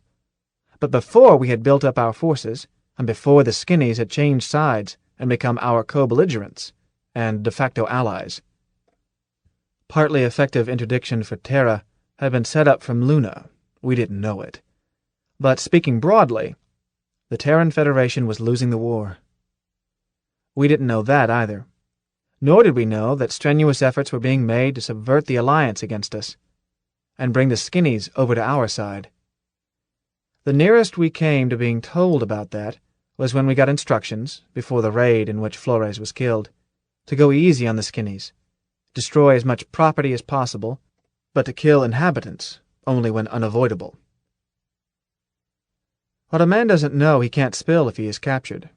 Neither drugs, nor torture, nor brainwash, nor endless lack of sleep can squeeze out a secret he does not possess. So we were told only what we had to know for tactical purposes. In the past, armies have been known to fold up and quit because the men didn't know what they were fighting for, or why, and therefore lacked the will to fight. But the MI doesn't have that weakness. Each one of us is a volunteer to begin with. Each, for some reason or other, some good, some bad. But now we fought because we were MI. We were professionals, with esprit de corps. We were Ratchik's Roughnecks, the best, unprintable, outfit in the whole expurgated MI. We climbed into our capsules because Jelly told us it was time to do so, and we fought when we got down there because that is what Ratchik's Roughnecks do. We certainly didn't know that we were losing. Those bugs lay eggs. They not only lay them, they hold them in reserve, hatch them as needed. If we killed a warrior, or 1,000 or 10,000, his or their replacements were hatched and on duty almost before we could get back to base. You can imagine, if you like, some bug's supervisor of population flashing a phone to somewhere down inside and saying, "Joe, warm up 10,000 warriors and have them ready by Wednesday. And tell engineering to activate reserve incubators N, O, P, Q, and R. The demand is picking up." I don't say they did exactly that, but those were the results. But don't make the mistake of thinking that they acted purely from instinct, like termites or ants. Their actions were as intelligent as ours. Stupid races don't build spaceships. And we're much better coordinated. It takes a minimum of a year to train a private to fight and to mesh his fighting in with his mates. A bug warrior is hatched, able to do this. Every time we killed 1,000 bugs at a cost of 1 MI, it was a net victory for the bugs. We were learning, expensively, just how efficient a total communism can be when used by a people actually adapted to it by evolution. The bug commissars didn't care any more about expending soldiers than we cared about expending ammo. Perhaps we could have figured this out about the bugs by noting the grief the Chinese hegemony gave the Russo-Anglo-American alliance. However, the trouble with lessons from history is that we usually read them best after falling flat on our chins. But we were learning. Technical instructions and tactical doctrine orders resulting from every brush with them spread through the fleet. We learned to tell the workers from the warriors. If you had time, you could tell them from the shape of the carapace. But the quick rule of thumb was, if he comes at you, he's a warrior. If he runs, you can turn your back on him. We learned not to waste ammo even on warriors except in self-protection. Instead, we went after their lairs. Find a hole, drop down it first a gas bomb, which explodes gently a few seconds later, releasing an oily liquid which evaporates as a nerve gas tailored to the bugs. It is harmless to us, and which is heavier than air and keeps on going down. Then you use a second grenade of HE to seal the hole. We still didn't know whether we were getting deep enough to kill the queens, but we did know that the bugs didn't like these tactics. Our intelligence through the skinnies and on back into the bugs themselves was definite on this point. Besides, we cleaned their colony off Sheol completely this way. Maybe they managed to evacuate the queens and the brains, but at least we were learning to hurt them. But so far as the roughnecks were concerned, these gas bombings were simply another drill to be done according to orders, by the numbers, and on the bounce. Eventually, we had to go back to Sanctuary for more capsules. Capsules are expendable. Well, so are we. And when they are gone, you must return to base, even if the Cherenkov generators could still take you twice around the galaxy. Shortly before this, a dispatch came through breveting Jelly to Lieutenant, Vice Ratchik. Jelly tried to keep it quiet, but Captain Deladryer published it and then required him to eat forward with the other officers. He still spent all the rest of his time aft. But we had taken several drops by then with him as platoon leader, and the outfit had gotten used to getting along without the lieutenant. It still hurt, but it was routine now. After Jalal was commissioned, the word was slowly passed around among us and chewed over, that it was time for us to name ourselves for our boss, as with other outfits. Johnson was senior and took the word to Jelly. He picked me to go along with him as moral support. "Yeah," growled Jelly. Lieutenant, we've been thinking." "With what?" "Well, the boys have sort of been talking it over, and they think, they say the outfit ought to call itself Jelly's Jaguars." "They do, eh? How many of them favor that name?" "It's unanimous," Johnson said simply. "So, 52 ayes and 1 no. The noes have it." Nobody ever brought up the subject again. Shortly after that, we orbited at Sanctuary. I was glad to be there, as the ship's internal pseudo-gravity field had been off for most of the 2 days before that, while the chief engineer tinkered with it, leaving us in free fall, which I hate. I'll never be a real spaceman. Dirt underfoot felt good. The entire platoon went on 10 days' rest and recreation, and transferred to accommodation barracks at the base. I have never learned the coordinates of Sanctuary, nor the name or catalog number of the star it orbits, because what you don't know you can't spill. The location is ultra top secret, known only by ship's captains, piloting officers and such, and, I understand, with each of them under orders and hypnotic compulsion to suicide, if necessary to avoid capture. So I don't want to know.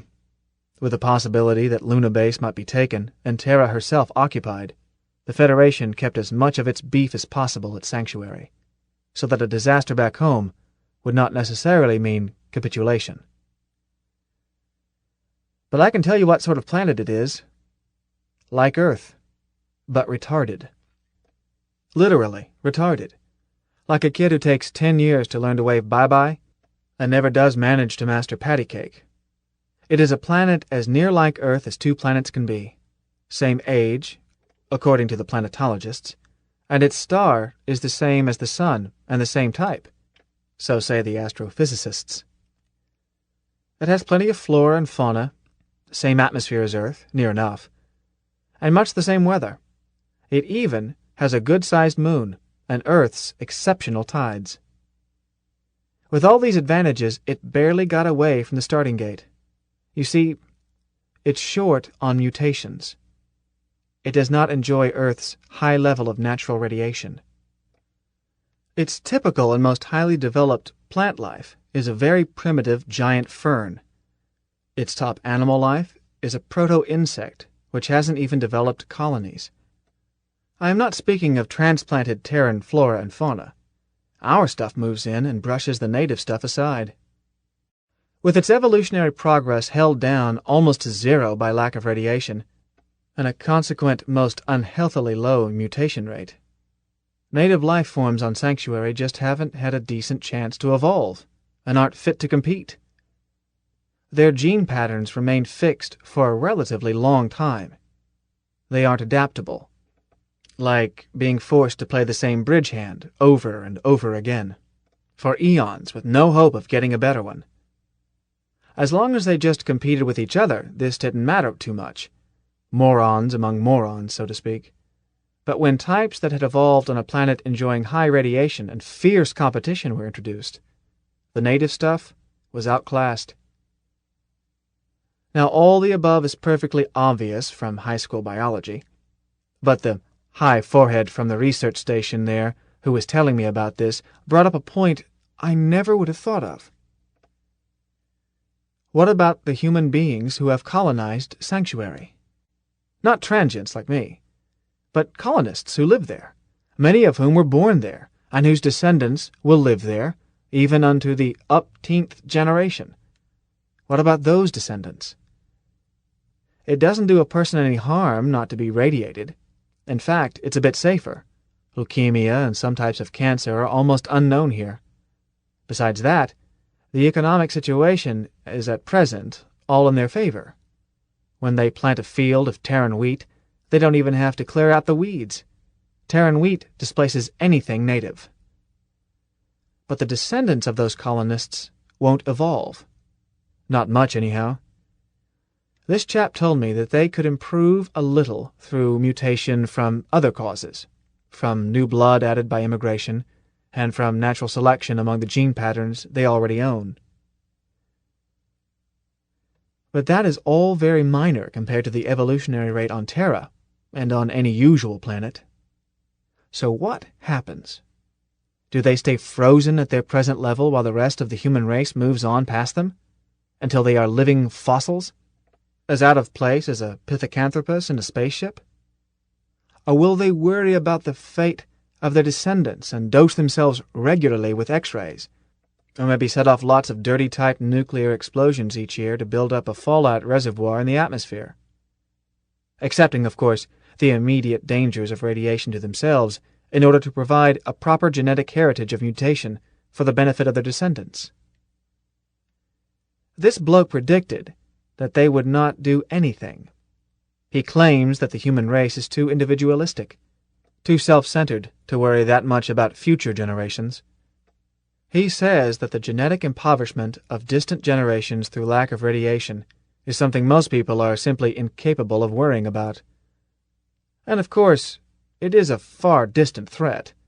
Evolution works so slowly, even on Terra, that the development of a new species is a matter of many, many thousands of years. I don't know. Shucks, I don't know what I myself will do more than half the time. How can I predict what a colony of strangers will do? But I'm sure of this. Sanctuary is going to be fully settled, either by us, or by the bugs, or by somebody. It is a potential utopia, and with desirable real estate so scarce in this end of the galaxy, it will not be left in the possession of primitive life forms that failed to make the grade. Already it is a delightful place, better in many ways for a few days R&R than most of Terra. In the second place, while it has an awful lot of civilians, more than 1 million, as civilians go, they aren't bad. They know there is a war on. Fully half of them are employed either at the base or in the war industry. The rest raise food and sell it to the fleet. You might say they have a vested interest in war, but, whatever their reasons, they respect the uniform and don't resent the wearers thereof. Quite the contrary. If an MI walks into a shop there, the proprietor calls him Sir, and really seems to mean it, even while he's trying to sell something worthless at too high a price. But in the first place, half of those civilians are female. You have to have been out on a long patrol to appreciate this properly. You need to have looked forward to your day of guard duty, for the privilege of standing 2 hours out of each 6 with your spine against bulkhead 30 and your ears cocked for just the sound of a female voice. I suppose it's actually easier in the all-stag ships, but I'll take the Roger Young. It's good to know that the ultimate reason you are fighting actually exists, and that they are not just a figment of the imagination. Besides the civilian wonderful 50%, about 40% of the Federal Service people on Sanctuary are female. Add it all up, and you've got the most beautiful scenery in the explored universe.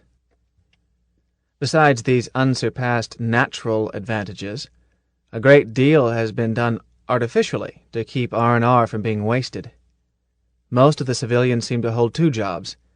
They've got circles under their eyes from staying up all night to make a serviceman's leave pleasant. Churchill Road from the base to the city is lined both sides with enterprises intended to separate painlessly a man from money he really hasn't any use for anyhow, to the pleasant accompaniment of refreshment, entertainment, and music. If you are able to get past these traps, through having already been bled of all valuta, there are still other places in the city almost as satisfactory. I mean, there are girls there, too, which are provided free by a grateful populace, much like the social center in Vancouver these are, but even more welcome. Sanctuary, and especially Espiritu Santo, the city, struck me as such an ideal place that I toyed with the notion of asking for my discharge there when my term was up. After all, I didn't really care whether my descendants, if any, 25,000 years hence had long green tendrils like everybody else, or just the equipment I had been forced to get by with. That professor type from the research station couldn't frighten me with that no-radiation scare talk.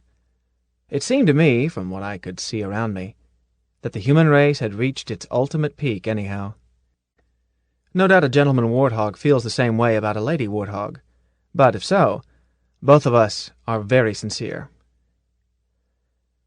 There are other opportunities for recreation there, too.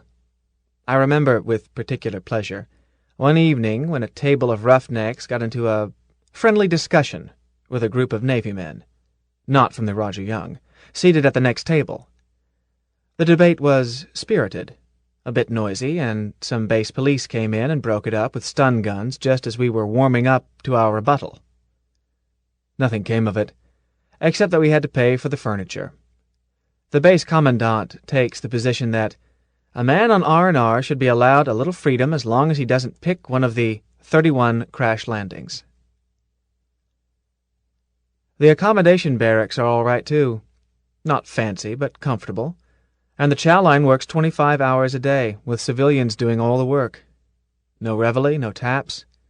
You're actually on leave, and you don't have to go to the barracks at all.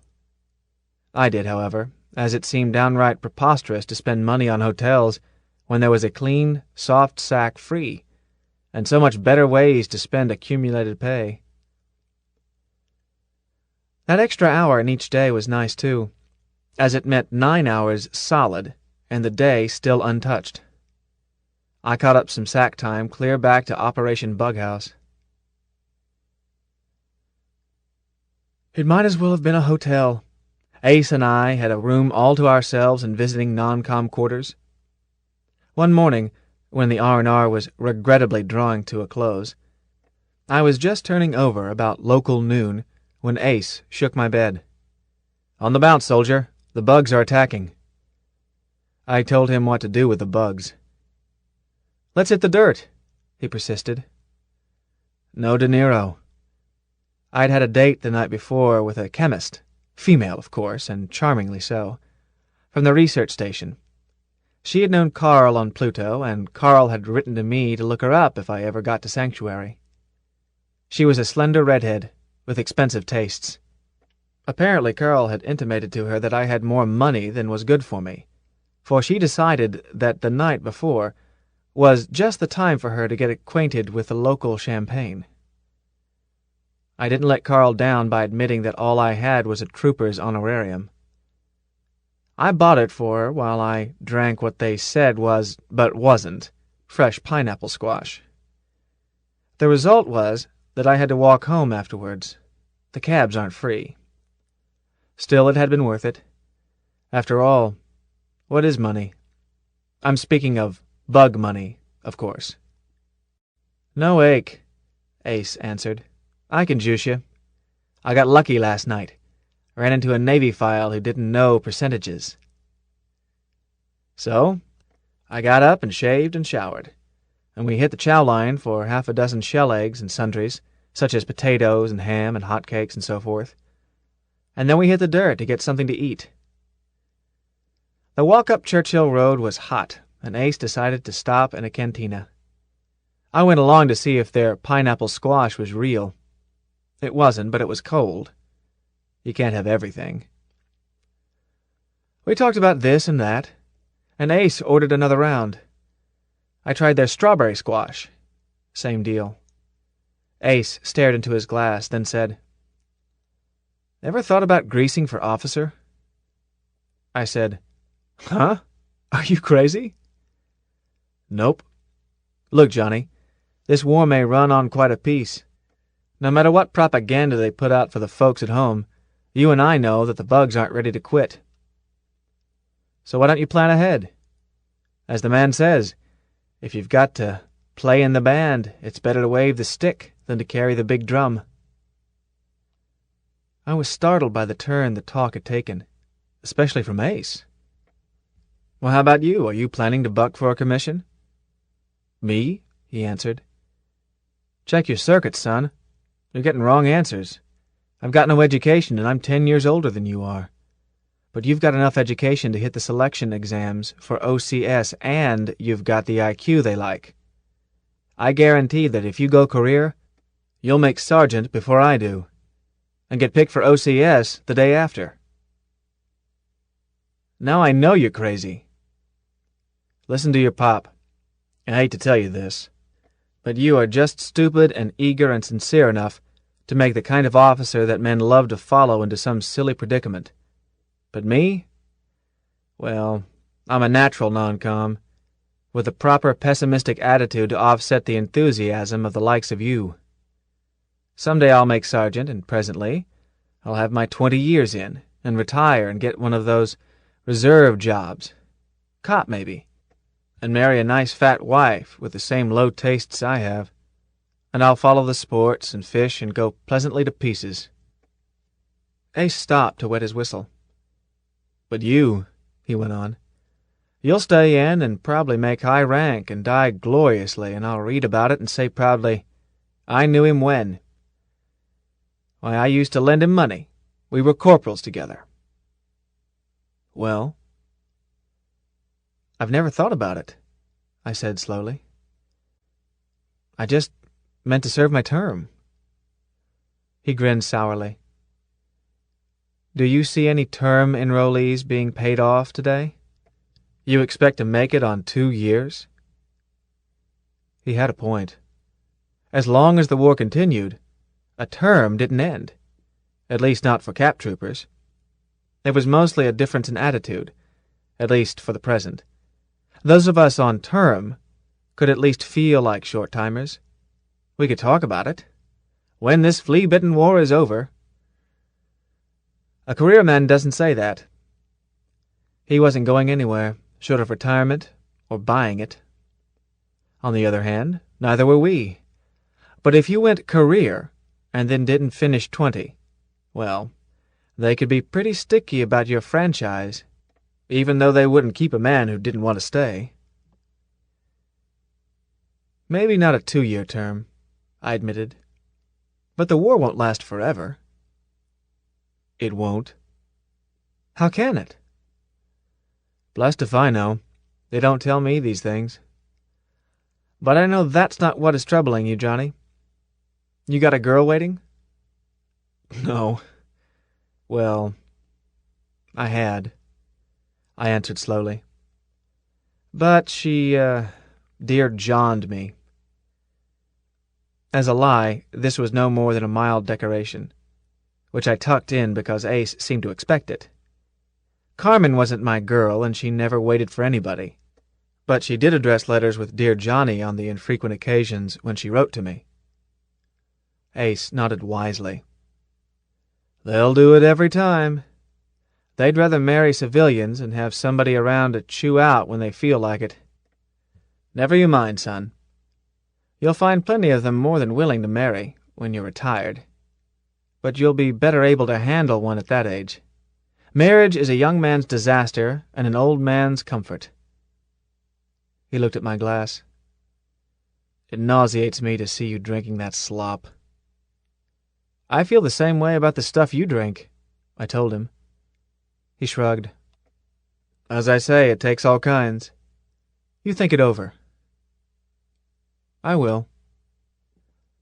Ace got into a card game shortly after, and lent me some money, and I went for a walk. I needed to think.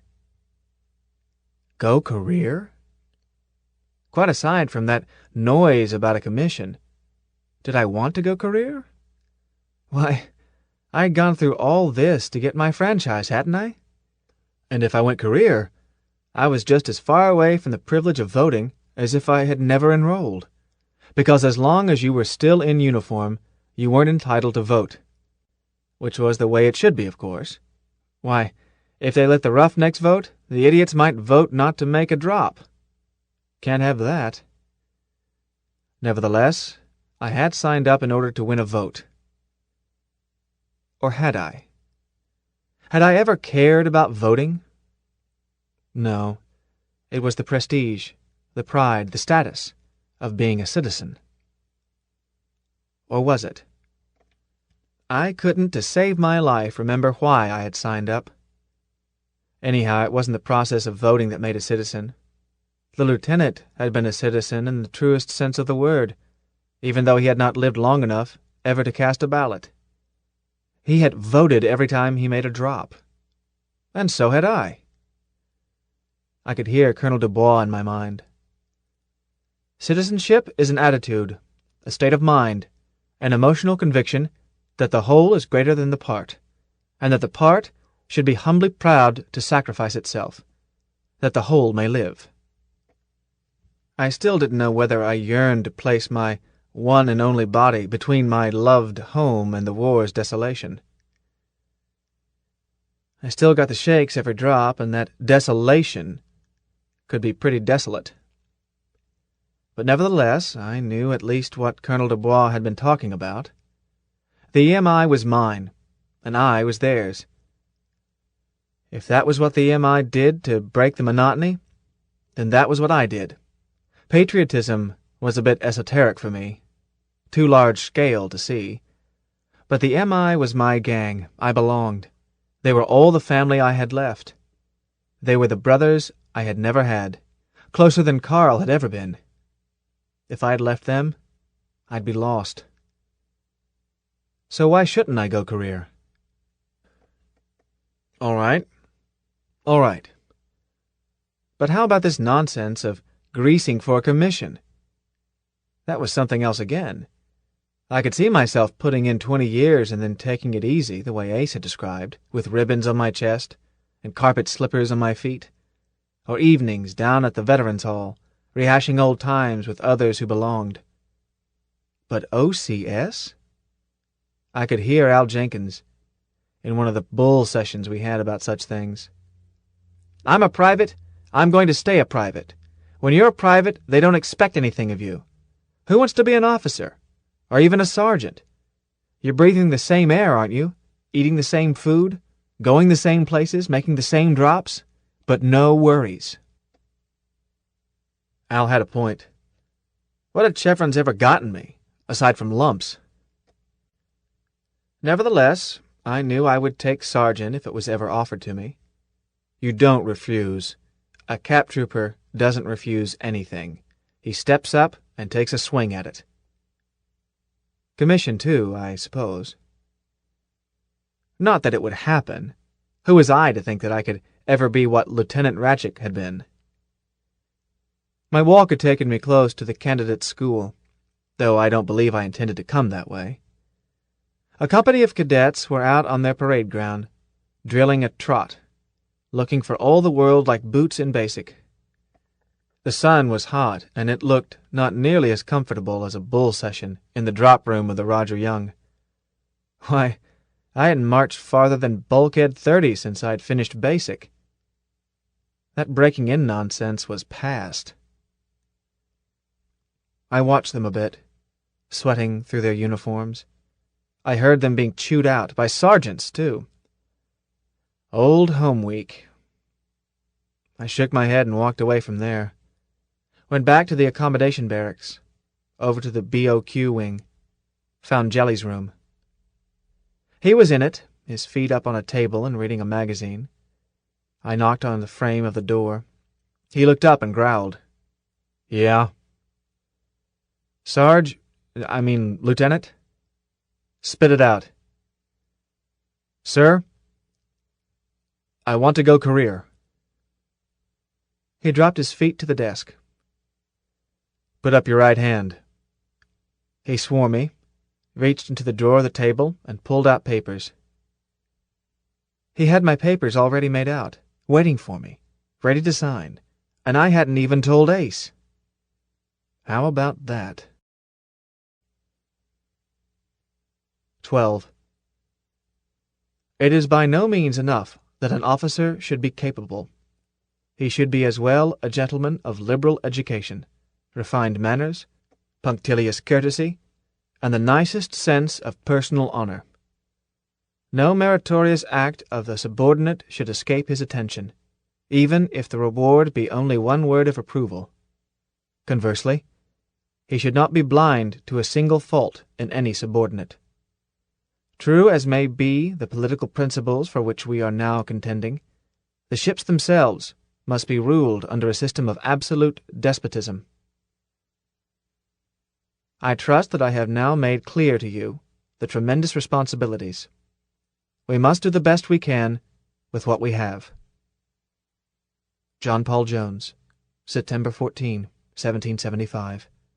Excerpts from a letter to the Naval Committee of the North American Insurrectionists.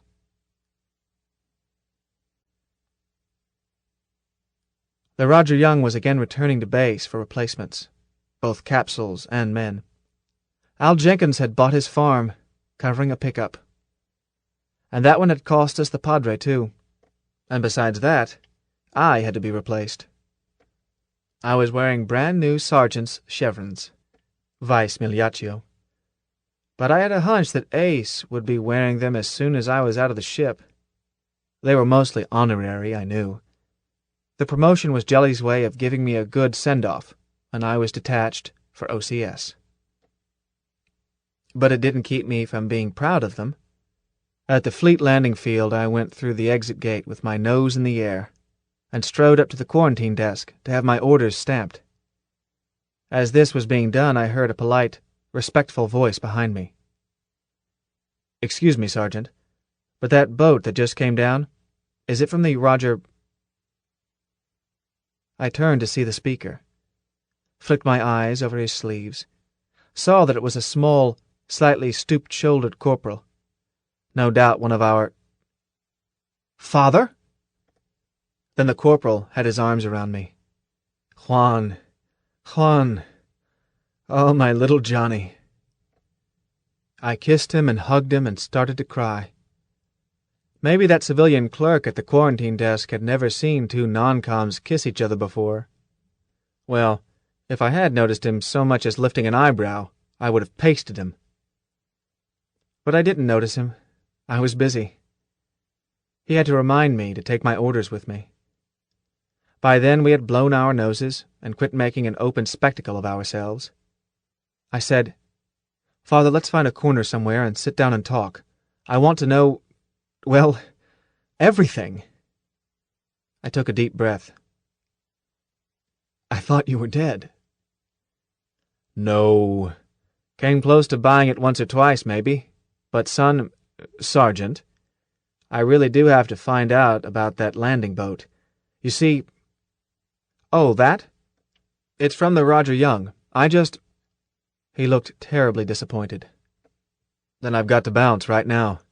I've got to report in. Then he added eagerly, But you'll be back aboard soon, won't you, Juanito? Are you going on R&R? No. I thought fast. Of all the ways to have things roll.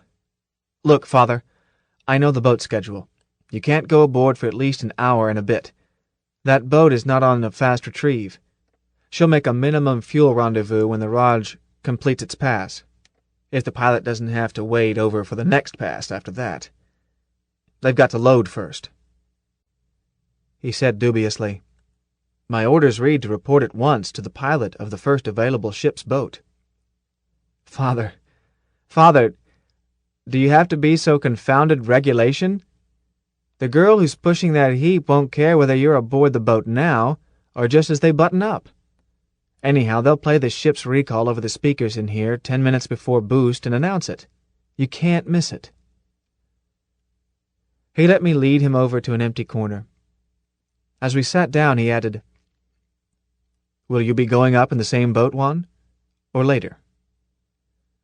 I showed him my orders. It seemed the simplest way to break the news. Ships that pass in the night, like the Evangeline story. Cripes. What a way for things to break. He read them and got tears in his eyes, and I said hastily, Look, Father, I'm going to try to come back. I won't want any other outfit than the Roughnecks. I'm with you in them. Oh, I know it's disappointing, but... It's not disappointment, Juan. Huh? It's pride. My boy is going to be an officer. My little Johnny. Oh, it's disappointment, too. I'd waited for this day, but I can wait a little longer. He smiled through his tears. You've grown, lad, and filled out, too. Oh, I guess so.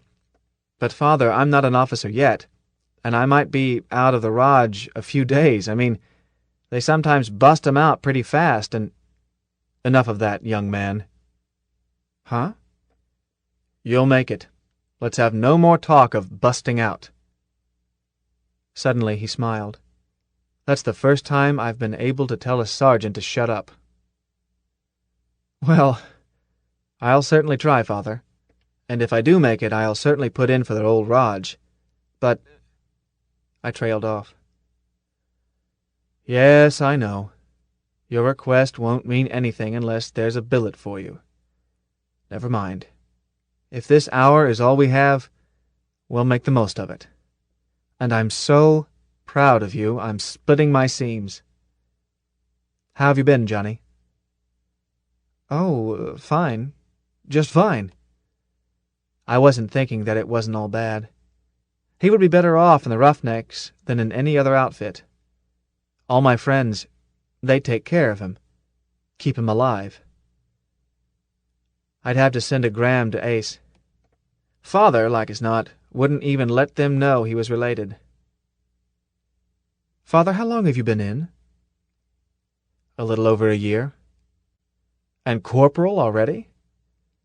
Father smiled grimly. They're making them fast these days. I didn't have to ask what he meant. Casualties. There were always vacancies in the TO. You couldn't get enough trained soldiers to fill them.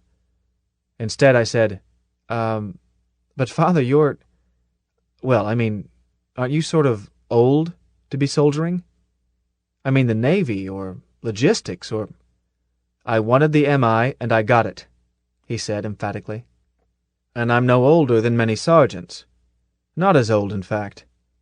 Son, the mere fact that I am 22 years older than you are doesn't put me in a wheelchair. And age has its advantages, too.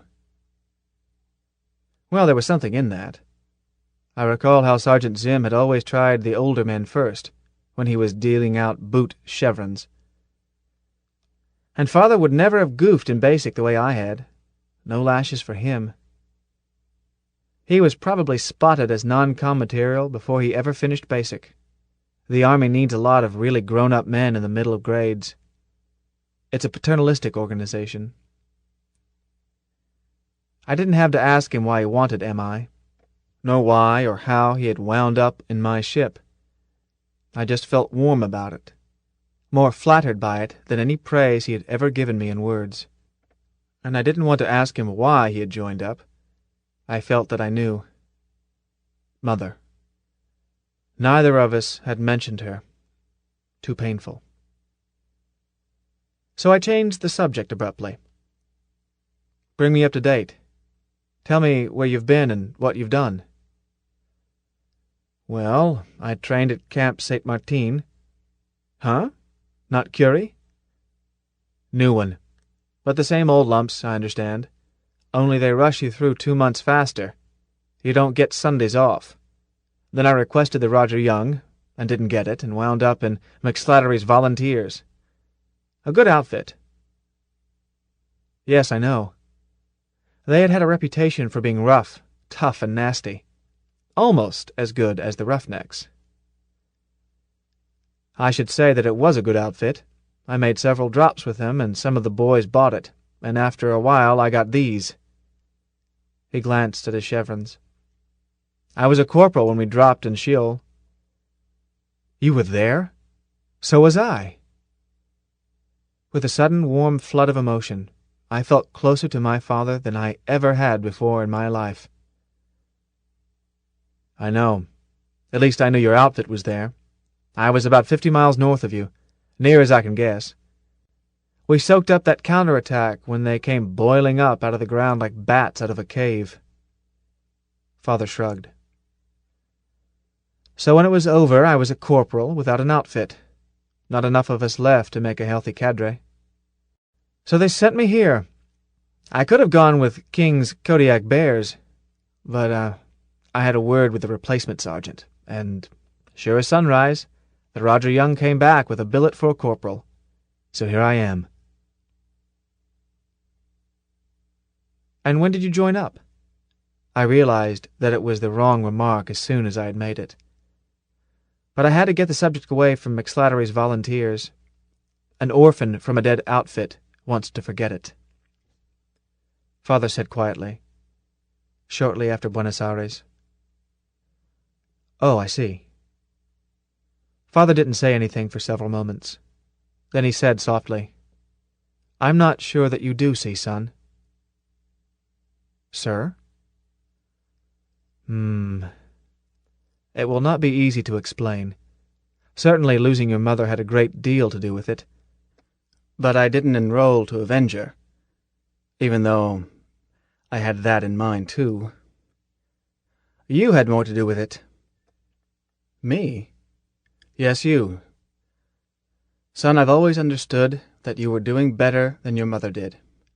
Don't blame her. She never had a chance to know, any more than a bird can understand swimming. And perhaps I knew why you did it, even though I begged to doubt that you knew yourself at the time. At least half of my anger at you was sheer resentment, that you had actually done something that I knew, buried deep in my heart, I should have done. But you weren't the cause of my joining up either. You merely helped trigger it, and you did control the service I chose. He paused. I wasn't in good shape at the time you enrolled. I was seeing my hypnotherapist pretty regularly. You never suspected that, did you? But we had gotten no farther than a clear recognition that I was enormously dissatisfied. After you left, I took it out on you. But it was not you. And I knew it, and my therapist knew it. I suppose I knew that there was real trouble brewing earlier than most. We were invited to bid on military components fully a month before the state of emergency was announced. We had converted almost entirely to war production while you were still in training. I felt better during that period, worked to death and too busy to see my therapist. Then I became more troubled than ever. He smiled. Son, do you know about civilians? Well, we don't talk the same language, I know that. Clearly enough put. Do you remember Madame Ruttmann? I was on a few days' leave after I finished basic, and I went home. I saw some of our friends, said goodbye, she among them. She chattered away and said, "So you're really going out? Well, if you reach Faraway, you really must look up my dear friends the Regatos." I told her as gently as I could that it seemed highly unlikely since the Arachnids had occupied Faraway. It didn't seem to faze her in the least. She said, "Oh, that's all right. They're civilians." Father smiled cynically. "Yes, I know. But I'm getting ahead of my story. I told you that I was getting still more upset. Your mother's death released me for what I had to do, even though she and I were closer than most. Nevertheless, it set me free to do it. I turned the business over to Morales." "Old man Morales? Can he handle it?" "Yes, because he has to. A lot of us are doing things we didn't know we could. I gave him a nice chunk of stock.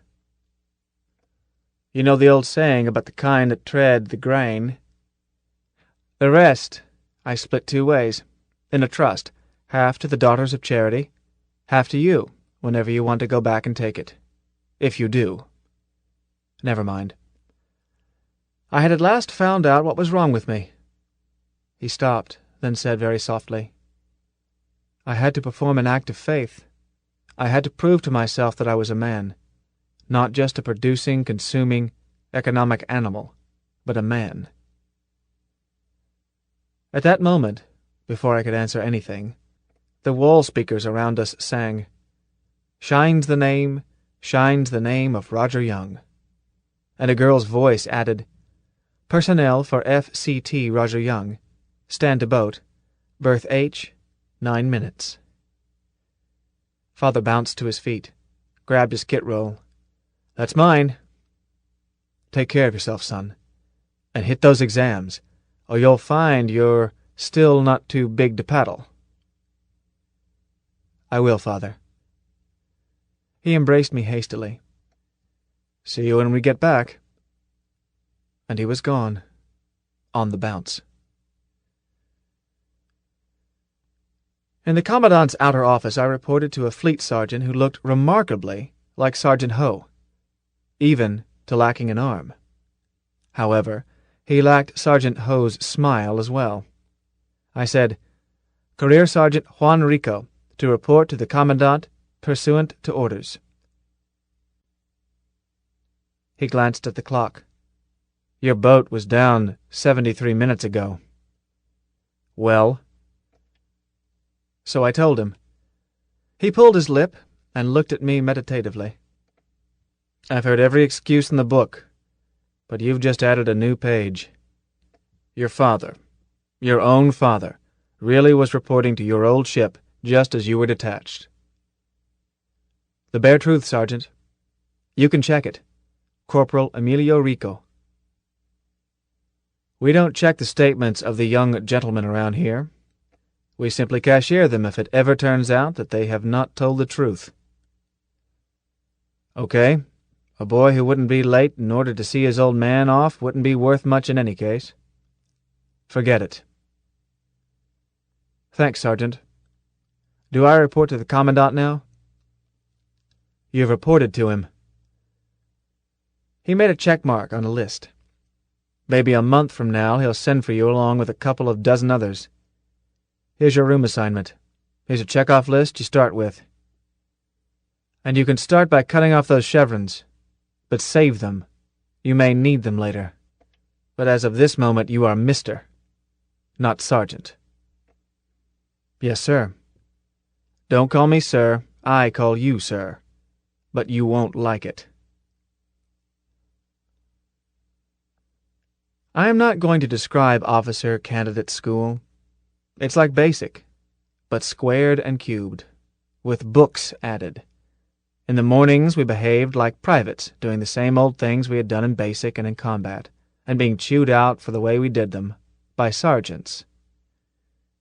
In the afternoons we were cadets and gentlemen, and recited on and were lectured concerning an endless list of subjects: math, science, galactography, xenology, hypnopedia, logistics, strategy, and tactics, communications, military law, terrain reading, special weapons, psychology of leadership, anything from the caring and feeding of privates to why Xerxes lost the big one.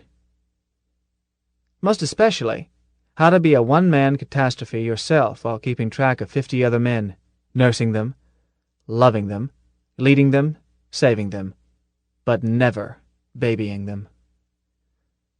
We had beds, which we used all too little. We had rooms and showers and inside plumbing, and each 4 candidates had a civilian servant to make our beds and clean our rooms and shine our shoes and lay out our uniforms and run errands. This service was not intended as a luxury and was not. Its purpose was to give the student more time to accomplish the plainly impossible by relieving him of things any graduate of basic can already do perfectly. 6 days shalt thou work and do all thou art able. The 7th, the same, and pound on the cable. Or the army version ends, and clean out the stable, which shows you how many centuries this sort of thing has been going on. I wish I could catch just one of those civilians who think we loaf and put them through 1 month of OCS. In the evenings and all-day Sundays, we studied until our eyes burned and our ears ached, then slept, if we slept, with a hypnopedic speaker droning away under the pillow. Our marching songs were appropriately downbeat. No army for mine, no army for mine. I'd rather be behind the plow any old time. And don't want to study war no more. And don't make my boy a soldier, the weeping mother cried. And, favorite of all, the old classic, Gentlemen Rankers, with its chorus about the little lost sheep. God have pity on such as we, ba, ya, ba. Yet, somehow, I don't remember being unhappy. Too busy, I guess. There was never that psychological hump to get over, the one everybody hits in basic. There was simply the ever-present fear of flunking out. My poor preparation in math bothered me especially. My roommate, a colonial from Hesperus, with the oddly appropriate name of Angel, sat up night after night tutoring me. Most of the instructors, especially the officers, were disabled. The only ones I can remember who had a full complement of arms, legs, eyesight, hearing, etc., were some of the non-commissioned combat instructors, and not all of those. Our coach in dirty fighting sat in a powered chair, wearing a plastic collar, and was completely paralyzed from the neck down. But his tongue wasn't paralyzed. His eye was photographic, and the savage way in which he could analyze and criticize what he had seen made up for his minor impediment. At first, I wondered why these obvious candidates for physical retirement and full-pay pension didn't take it and go home. Then I quit wondering. I guess the high point of my whole cadet course was a visit from Ensign Ibanez. She of the dark eyes, junior watch officer and pilot under instruction of the corvette transport Mannerheim. Carmencita showed up, looking incredibly pert in navy dress whites and about the size of a paperweight, while my class was lined up for evening meal muster, walked down the line, and you could hear eyeballs click as she passed, walked straight up to the duty officer, and asked for me by name in a clear, penetrating voice. The duty officer, Captain Shandar, was widely believed never to have smiled at his own mother, but he smiled down at little Carmen, straining his face out of shape, and admitted my existence. Whereupon she waved her long black lashes at him, explained that her ship was about to boost, and could she please take me out to dinner. I found myself in possession of a highly irregular and totally unprecedented 3-hour pass. It may be that the Navy has developed hypnosis techniques that they have not yet gotten around to passing on to the Army. Or her secret weapon may be older than that, and not usable by MI. In any case, I not only had a wonderful time, but my prestige with my classmates, none too high until then, climbed to amazing heights. It was a glorious evening, and well worth flunking 2 classes the next day. It was somewhat dimmed by the fact that we had each heard about Carl, killed when the bugs smashed our research station on Pluto, but only somewhat, as we had each learned to live with such things. One thing did startle me. Carmen relaxed and took off her hat while we were eating, and her blue-black hair was all gone. I knew that a lot of Navy girls shaved their heads. After all, it's not practical to take care of long hair in a warship, and, most especially, a pilot can't risk having her hair floating around, getting in the way, in any free-fall maneuvers. Shucks, I shaved my own scalp just for convenience and cleanliness. But my mental picture of Carmen included this mane of thick, wavy hair. But, do you know, once you get used to it, it's rather cute.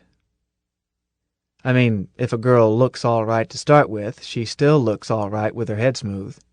And it does serve to set a Navy girl apart from civilian chicks. Sort of a lodge pin, like the gold skulls for combat drops. It made Carmen look distinguished, gave her dignity. And for the first time I fully realized that she really was an officer and a fighting man, as well as a very pretty girl. I got back to barracks with stars in my eyes and whiffing slightly of perfume. Carmen had kissed me goodbye. The only OCS classroom course, the content of which I'm even going to mention, was History and Moral Philosophy. I was surprised to find it in the curriculum. H and MP has nothing to do with combat and how to lead a platoon. Its connection with war, where it is connected, is in why to fight, a matter already settled for any candidate long before he reaches OCS, and MI fights because he is MI. I decided that the course must be a repeat, for the benefit of those of us, maybe a third, who had never had it in school. Over 20% of my cadet class were not from Terra. A much higher percentage of colonials signed up to serve than do people born on Earth. Sometimes it makes you wonder. And of the 3/4 or so from Terra, some were from associated territories or other places where H and MP might not be taught. So I figured it for a cinch course, which would give me a little rest from tough courses, the ones with decimal points. Wrong again. Unlike my high school course, you had to pass it. Not by examination, however. The course included examinations and prepared papers and quizzes and such. But no marks. What you had to have was the instructor's opinion that you were worthy of commission.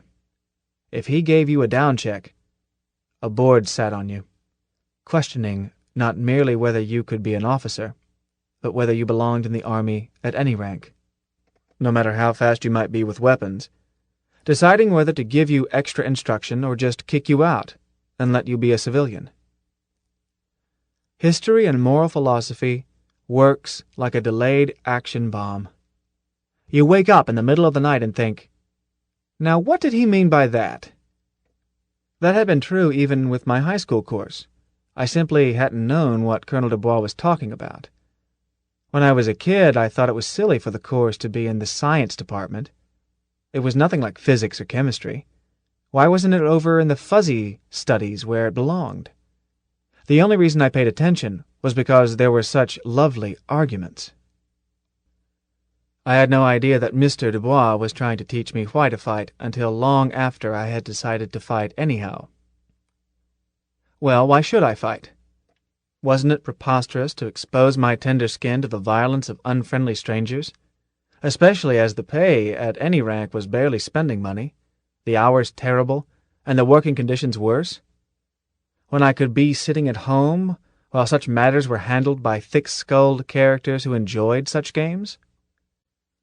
Particularly when the strangers against whom I fought never had done anything to me personally until I showed up and started kicking over their tea wagon. What sort of nonsense is this? Fight? Because I'm MI? Brother, you're drooling like Dr. Pavlov's dogs. Cut it out and start thinking. Major Reed, our instructor, was a blind man with the disconcerting habit of looking straight at you and calling you by name. We were reviewing events after the war between the Russo-Anglo-American alliance and the Chinese hegemony, 1987 and following. But this was the day that we heard the news of the destruction of San Francisco and the San Joaquin Valley. I thought he would give us a pep talk. After all, even a civilian ought to be able to figure it out now. The bugs or us. Fight or die. Major Reed didn't mention San Francisco. He had one of us apes summarize the negotiated Treaty of New Delhi, discuss how it ignored prisoners of war, and, by implication, drop the subject forever. The armistice became a stalemate, and prisoners stayed where they were, on one side. On the other side, they were turned loose and, during the disorders, made their way home. Or not, if they didn't want to. Major Reed's victims summed up the unreleased prisoners.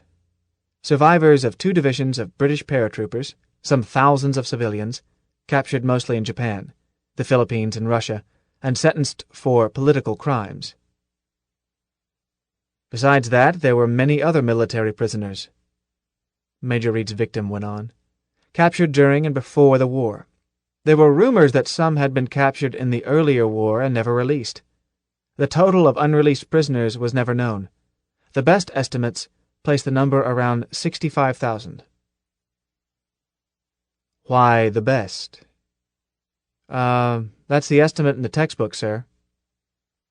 Please be precise in your language. Was the number greater or less than 100,000? I don't know, sir. And nobody else knows. Was it greater than 1,000? Probably, sir. Almost certainly. Utterly certain, because more than that eventually escaped, found their ways home, were tallied by name. I can see you did not read your lesson carefully. Mr. Rico? Now I am the victim. Yes, sir. Are 1,000 unreleased prisoners sufficient reason to start or resume a war? Bear in mind that millions of innocent people may die, almost certainly will die, if a war is started or resumed. I didn't hesitate. Yes, sir. More than enough reason. More than enough. Very well. Is one prisoner, unreleased by the enemy, enough reason to start or resume a war? I hesitated. I knew the MI answer, but I didn't think that was the one he wanted. He said sharply, Come, mister. We have an upper limit of 1,000. I invited you to consider a lower limit of 1. But you can't pay a promissory note which reads somewhere between 1 and 1,000 pounds. And starting a war is much more serious than paying a trifle of money. Wouldn't it be criminal to endanger a country, 2 countries in fact, to save 1 man? Especially as he may not deserve it, or may die in the meantime? Thousands of people get killed every day in accidents, so why hesitate over 1 man? Answer. Answer yes or answer no. You're holding up the class. He got my goat. I gave him the cap trooper's answer. Yes, sir. Yes. What? It doesn't matter whether it's 1,000 or just 1, sir. You fight. Aha. The number of prisoners is irrelevant. Good. Now prove your answer. I was stuck. I knew it was the right answer, but I didn't know why. He kept hounding me. Speak up, Mr. Rico. This is an exact science. You have made a mathematical statement. You must give proof. Someone may claim that you have asserted, by analogy, that 1 potato is worth the same price, no more, no less, as 1,000 potatoes. No? No, sir. Why not? Prove it. Men are not potatoes. Good. Good, Mr. Rico. I think we have strained your tired brain enough for one day. Bring to class tomorrow a written proof in symbolic logic of your answer to my original question. I'll give you a hint. See reference 7 in today's chapter. Mr. Solomon, how did the present political organization evolve out of the disorders, and what is its moral justification? Sally stumbled through the first part. However, nobody can describe accurately how the Federation came about.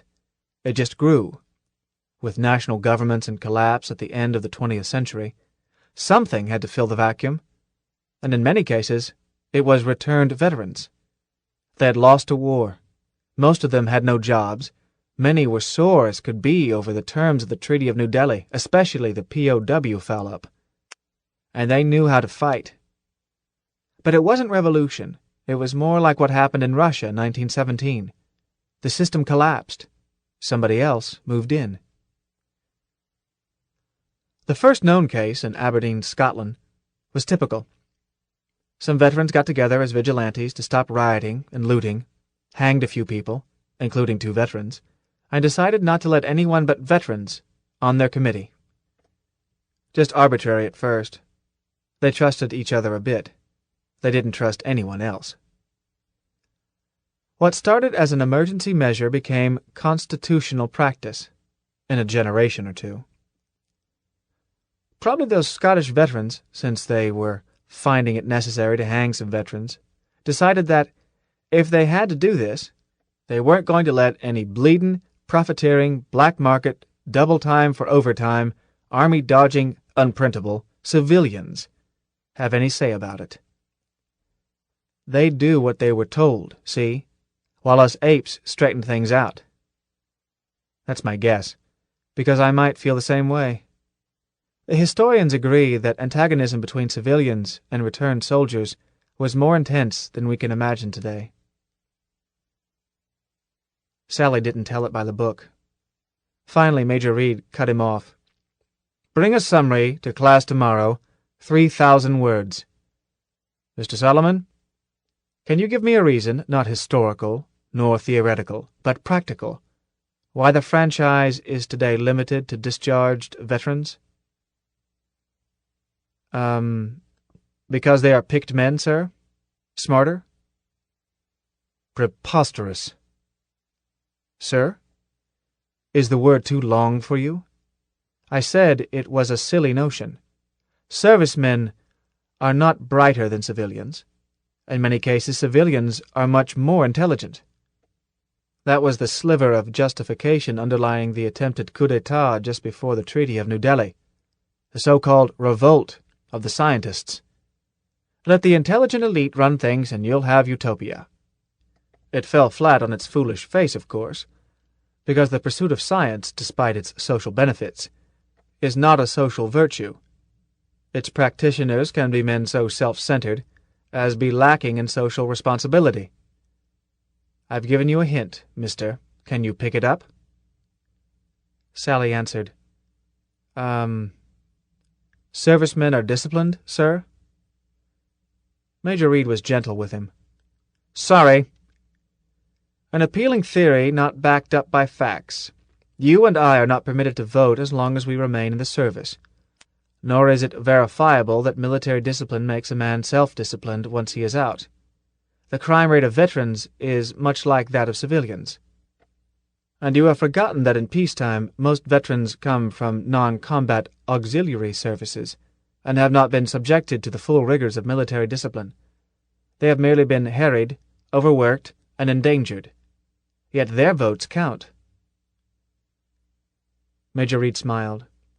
Mr. Solomon, I handed you a trick question. The practical reason for continuing our system is the same as the practical reason for continuing anything. It works satisfactorily.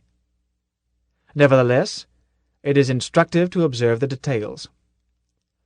Throughout history, men have labored to place the sovereign franchise in hands that would guard it well and use it wisely, for the benefit of all. An early attempt was absolute monarchy, passionately defended as the divine right of kings.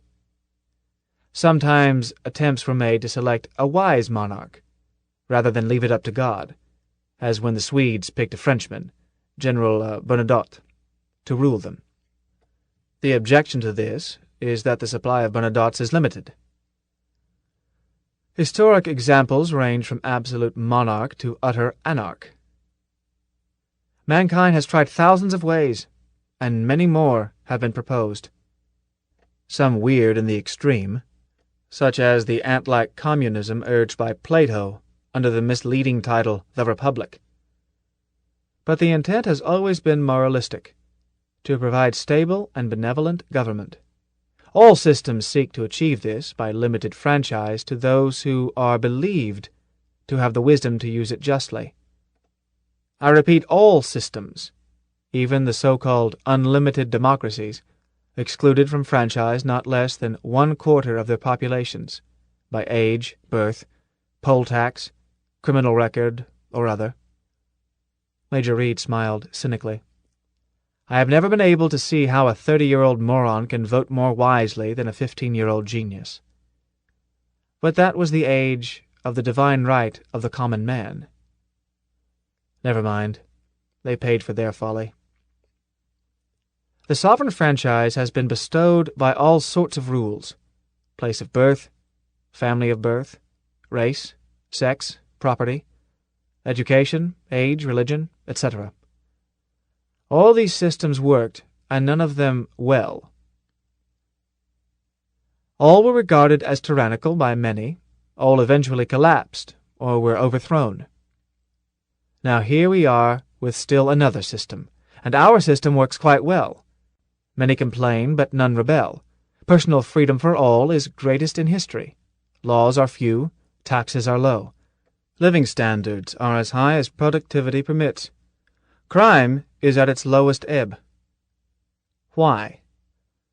Not because our voters are smarter than other people. We've disposed of that argument. Mr. Tammany, can you tell us why our system works better than any used by our ancestors?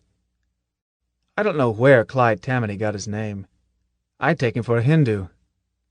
He answered, I'd venture to guess that it's because the electors are a small group who know that the decisions are up to them, so they study the issues. No guessing, please. This is exact science. And your guess is wrong. The ruling nobles of many another system were a small group fully aware of their grave power. Furthermore, our franchised citizens are not everywhere a small franchise. You know, or should know, that the percentage of citizens among adults ranges from over 80% on Iskander to less than 3% in some Terran nations. Yet government is much the same everywhere. Nor are the voters picked men. They bring no special wisdom, talent, or training to their sovereign tasks. So what difference is there between our voters and wielders of franchise in the past? We have had enough guesses. I'll state the obvious. Under our system, every voter and office holder is a man who has demonstrated through voluntary and difficult service that he places the welfare of the group ahead of personal advantage. And that is the one practical difference. He may fail in wisdom, he may lapse in civic virtue, but his average performance is enormously better than that of any other class of rulers in history. Major Reed paused to touch the face of an old-fashioned watch, reading its hands. The period is almost over, and we have yet to determine the moral reason for our success in governing ourselves. Now, continued success is never a matter of chance. Bear in mind that this is science, not wishful thinking. The universe is what it is, not what we want it to be. To vote is to wield authority. It is the supreme authority from which all other authority derives, such as mine, to make your lives miserable once a day. Force, if you will, the franchise is force, naked and raw, the power of the rods and the axe. Whether it is exerted by 10 men or 10 billion, political authority is force. But this universe consists of paired dualities. What is the converse of authority? Mr. Rico? He had picked one I could answer. Responsibility, sir. Applause. Both for practical reasons and for mathematically verifiable moral reasons, authority and responsibility must be equal. Else a balancing takes place as surely as current flows between points of unequal potential. To permit irresponsible authority is to sow disaster. To hold a man responsible for anything he does not control is to behave with blind idiocracy. The unlimited democracies were unstable because their citizens were not responsible for the fashion in which they exerted their sovereign authority, other than through the tragic logic of history. The unique poll tax that we must pay was unheard of. No attempt was made to determine whether a voter was socially responsible to the extent of his literally unlimited authority. If he voted the impossible, the disastrous possible happened instead, and responsibility was then forced on him willy-nilly and destroyed both him and his foundationless temple. Superficially, our system is only slightly different. We have democracy unlimited by race, color, creed, birth, wealth, sex, or conviction, and anyone may win sovereign power by a usually short and not too arduous term of service. Nothing more than a light workout to our caveman ancestors. But that slight difference is one between a system that works, since it is constructed to match the facts, and one that is inherently unstable. Since sovereign franchise is the ultimate in human authority, we ensure that all who wield it accept the ultimate in social responsibility. We require each person who wishes to exert control over the state to wager his own life, and lose it, if need be, to save the life of the state. The maximum responsibility a human can accept is thus equated to the ultimate authority a human can exert. Yin and yang, perfect and equal. The Major added, Can anyone define why there has never been revolution against our system, despite the fact that every government in history has had such? Despite the notorious fact that complaints are loud and unceasing? One of the older cadets took a crack at it. So revolution is impossible. Yes, but why? Because revolution, armed uprising, requires not only dissatisfaction but aggressiveness. A revolutionist has to be willing to fight and die, or he's just a parlor pink. If you separate out the aggressive ones and make them the sheepdogs, the sheep will never give you trouble. Nicely put. Analogy is always suspect, but that one is close to the facts. Bring me a mathematical proof tomorrow. Time for one more question. You ask it, and I'll answer. Anyone? Sir, why not go the limit? Require everyone to serve and let everybody vote. Young man, can you restore my eyesight? Sir? Why, no, sir. You would find it much easier than to instill moral virtue, social responsibility into a person who doesn't have it, doesn't want it, and resents having the burden thrust on him. This is why we make it so hard to enroll, so easy to resign.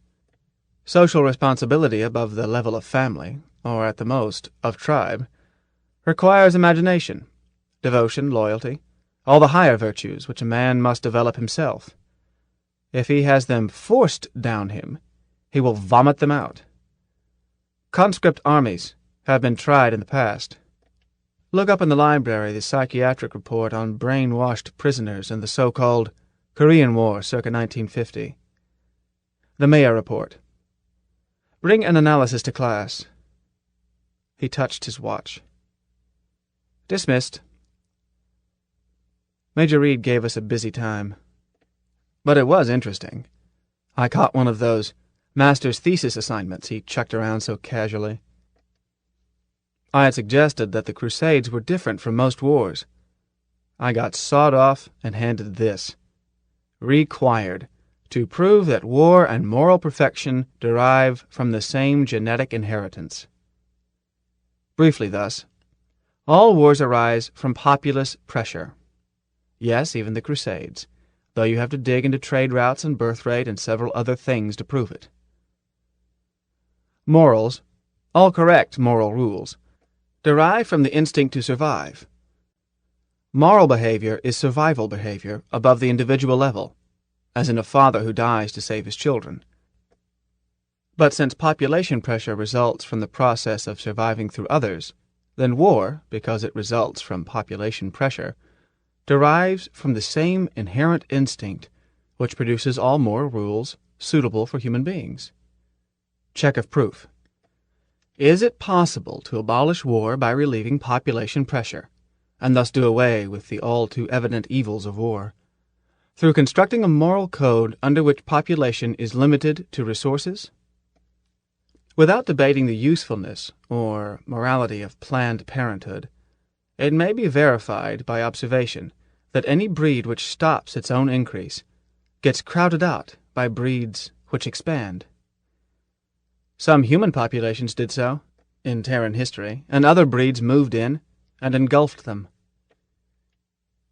Nevertheless, let's assume that the human race manages to balance birth and death just right to fit its own planets, and thereby becomes peaceful. What happens? Soon, about next Wednesday, the bugs move in, kill off this breed which ain't a-gonna study war no more, and the universe forgets us. Which still may happen. Either we spread and wipe out the bugs, or they spread and wipe us out, because both races are tough and smart and want the same real estate. Do you know how fast population pressure can cause us to fill the entire universe shoulder to shoulder? The answer will astound you. Just the flicker of an eye in terms of the age of our race. Try it. It's a compound interest expansion. But does man have any right to spread through the universe? Man is what he is, a wild animal with a will to survive, and, so far, the ability, against all competition. Unless one accepts that, anything one says about morals, war, politics, you name it, is nonsense. Correct morals arise from knowing what man is, not what do-gooders and well-meaning old Aunt Nellies would like him to be. The universe will let us know, later, whether or not man has any right to expand through it. In the meantime, the MI will be in there, on the bounce and swinging, on the side of our own race.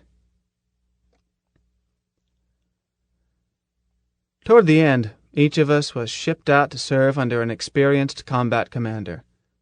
This was a semi-final examination. Your board-ship instructor could decide that you didn't have what it takes. You could demand a board, but I never heard of anybody who did. They either came back with an up-check, or we never saw them again. Some hadn't failed. It was just that they were killed, because assignments were to ships about to go into action. We were required to keep kit bags packed. Once, at lunch, all the cadet officers of my company were tapped. They left without eating, and I found myself cadet company commander. Like boot chevrons, this is an uncomfortable honor, but in less than 2 days, my own call came. I bounced down to the commandant's office, kit bag over my shoulder and feeling grand. I was sick of late hours and burning eyes and never catching up, of looking stupid in class. A few weeks in the cheerful company of a combat team was just what Johnny needed. I passed some new cadets, trotting to class in close formation, each with the grim look that every OCS candidate gets when he realizes that possibly he made a mistake in bucking for officer. And I found myself singing. I shut up when I was within earshot of the office. 2 others were there, Cadets Hassan and Bird. Hassan, the assassin, was the oldest man in our class, and looked like something a fisherman had let out of a bottle. while Birdie wasn't much bigger than a sparrow, and about as intimidating. We were ushered into the Holy of Holies. The Commandant was in his wheelchair. We never saw him out of it except Saturday inspection and parade. I guess walking hurt. But that didn't mean you didn't see him. You could be working a prob at the board, turn around, and find that wheelchair behind you, and Colonel Nielsen reading your mistakes. He never interrupted. There was a standing order not to shout attention. But it's disconcerting. There seemed to be about 6 of him. The Commandant had a permanent rank of Fleet General. Yes, that Nielsen. His rank as Colonel was temporary, pending second retirement, to permit him to be Commandant. I once questioned a paymaster about this, and confirmed what the regulations seemed to say. The Commandant got only the pay of a Colonel, but would revert to the pay of a Fleet General on the day he decided to retire again. Well, as A says, it takes all sorts. I can't imagine choosing half pay for the privilege of riding herd on cadets. Colonel Nielsen looked up and said, "Morning, gentlemen. Make yourselves comfortable." I sat down, but wasn't comfortable. He glided over to the coffee machine, drew 4 cups, and Hassan helped him deal them out. I didn't want coffee, but a cadet doesn't refuse the Commandant's hospitality. He took a sip. "I have your orders, gentlemen," he announced, "and your temporary commissions." He went on, "But I want to be sure you understand your status." We had already been lectured about this. We were going to be officers just enough for instruction and testing. Supernumerary, probationary, and temporary. Very junior, quite superfluous, on good behavior, and extremely temporary. We would revert to cadet when we got back, and could be busted at any time by the officers examining us. We would be temporary 3rd lieutenants, a rank as necessary as feet on a fish, wedged into the hairline between fleet sergeants and real officers. It is as low as you can get and still be called an officer. If anybody ever saluted a 3rd lieutenant, the light must have been bad. "Your commission reads 3rd lieutenant," he went on, "but your pay stays the same. You continue to be addressed as Mr. The only change in uniform is a shoulder pip even smaller than cadet insignia. You continue under instruction, since it has not been yet settled that you are fit to be officers." The colonel smiled. "So why call you a 3rd lieutenant?" I had wondered about that. Why this whoop-de-doo of commissions that weren't real commissions? Of course I knew the textbook answer. "Mr. Byrd," the Commandant said. To place us in the line of command, sir." "Exactly." Colonel glided to a TO on one wall. It was the usual pyramid, with chain of command defined all the way down. "Look at this." He pointed at a box connected to his own by a horizontal line. It read, "Assistant to Commandant, Miss Kendrick." "Gentlemen," he went on, "I would have trouble running this place without Miss Kendrick. Her head is a rapid access file to everything that happens around here." He touched a control on his chair and spoke to the air. "Miss Kendrick, what mark did Cadet Byrd receive in military law last term?" Her answer came back at once. 93%, Commandant." "Thank you." He continued. "You see, I sign anything if Miss Kendrick has initialed it. I would hate to have an investigating committee find out how often she signs my name, and I don't even see it. Tell me, Mr. Byrd, if I drop dead, does Miss Kendrick carry on to keep things moving?" "Why, Birdie looked puzzled. "I suppose with routine matters, she would do what was necessary." "She wouldn't do a blessed thing," the colonel thundered, "until Colonel Chauncey told her what to do. His way. She is a very smart woman and understands what you apparently do not, namely, that she is not in the line of command and has no authority." He went on, "Line of command isn't just a phrase. It's as real as a slap in the face. If I ordered you to combat as a cadet, the most you could do would be to pass along somebody else's orders. If your platoon leader bought it, and you then gave an order to a private, a good order, sensible and wise, you would be wrong, and he would be just as wrong if he obeyed it. Because a cadet cannot be in the line of command. A cadet has no military existence, no rank, and is not a soldier. He is a student who will become a soldier, either an officer or at his former rank. While he is under army discipline, he is not in the army. That is why—" A zero. A knot with no rim. If a cadet wasn't even in the army— "Colonel!" "Hey, speak up, young man. Mr. Rico." I had startled myself, but I had to say it. "But if we aren't in the army, then we aren't MI, sir." He blinked at me. "This worries you?" I don't believe I like that much, sir." I didn't like it at all. I felt naked. "I see." He didn't seem displeased. "You let me worry about the space lawyer aspects of it, son.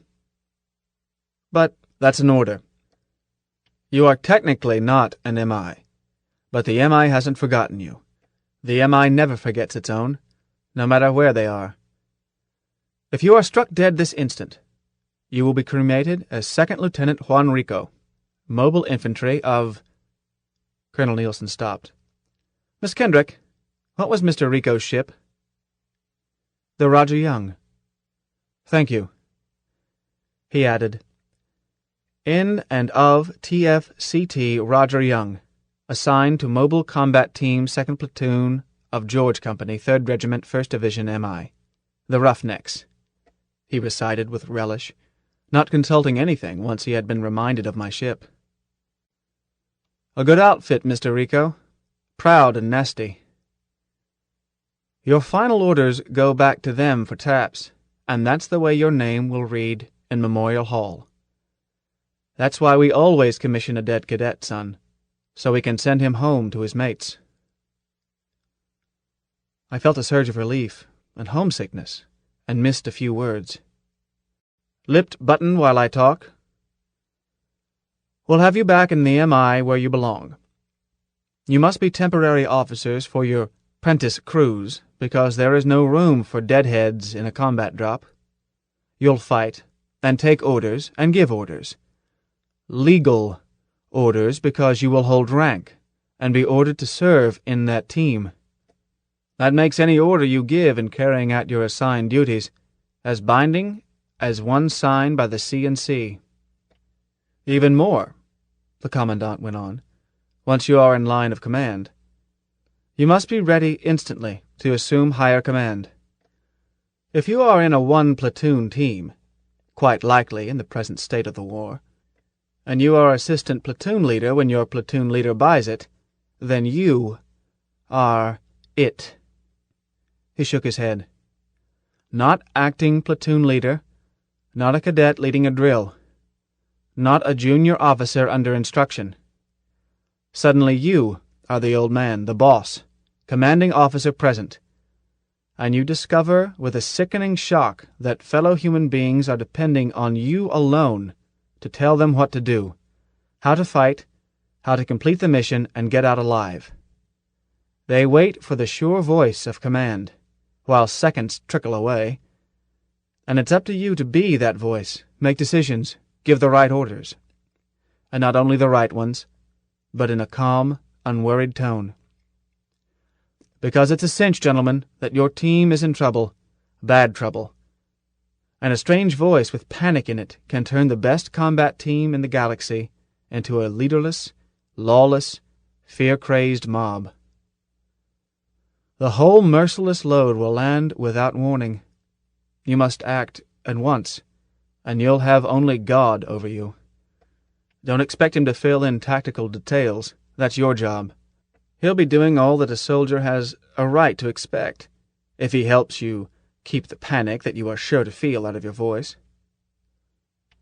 The colonel paused. I was sobered, and Bertie was looking terribly serious and awfully young, and Hassan was scowling.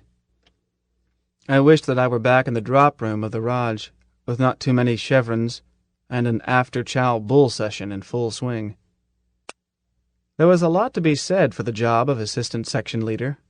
When you come right to it, it's a lot easier to die than it is to use your head. The commandant continued. "That's the moment of truth, gentlemen.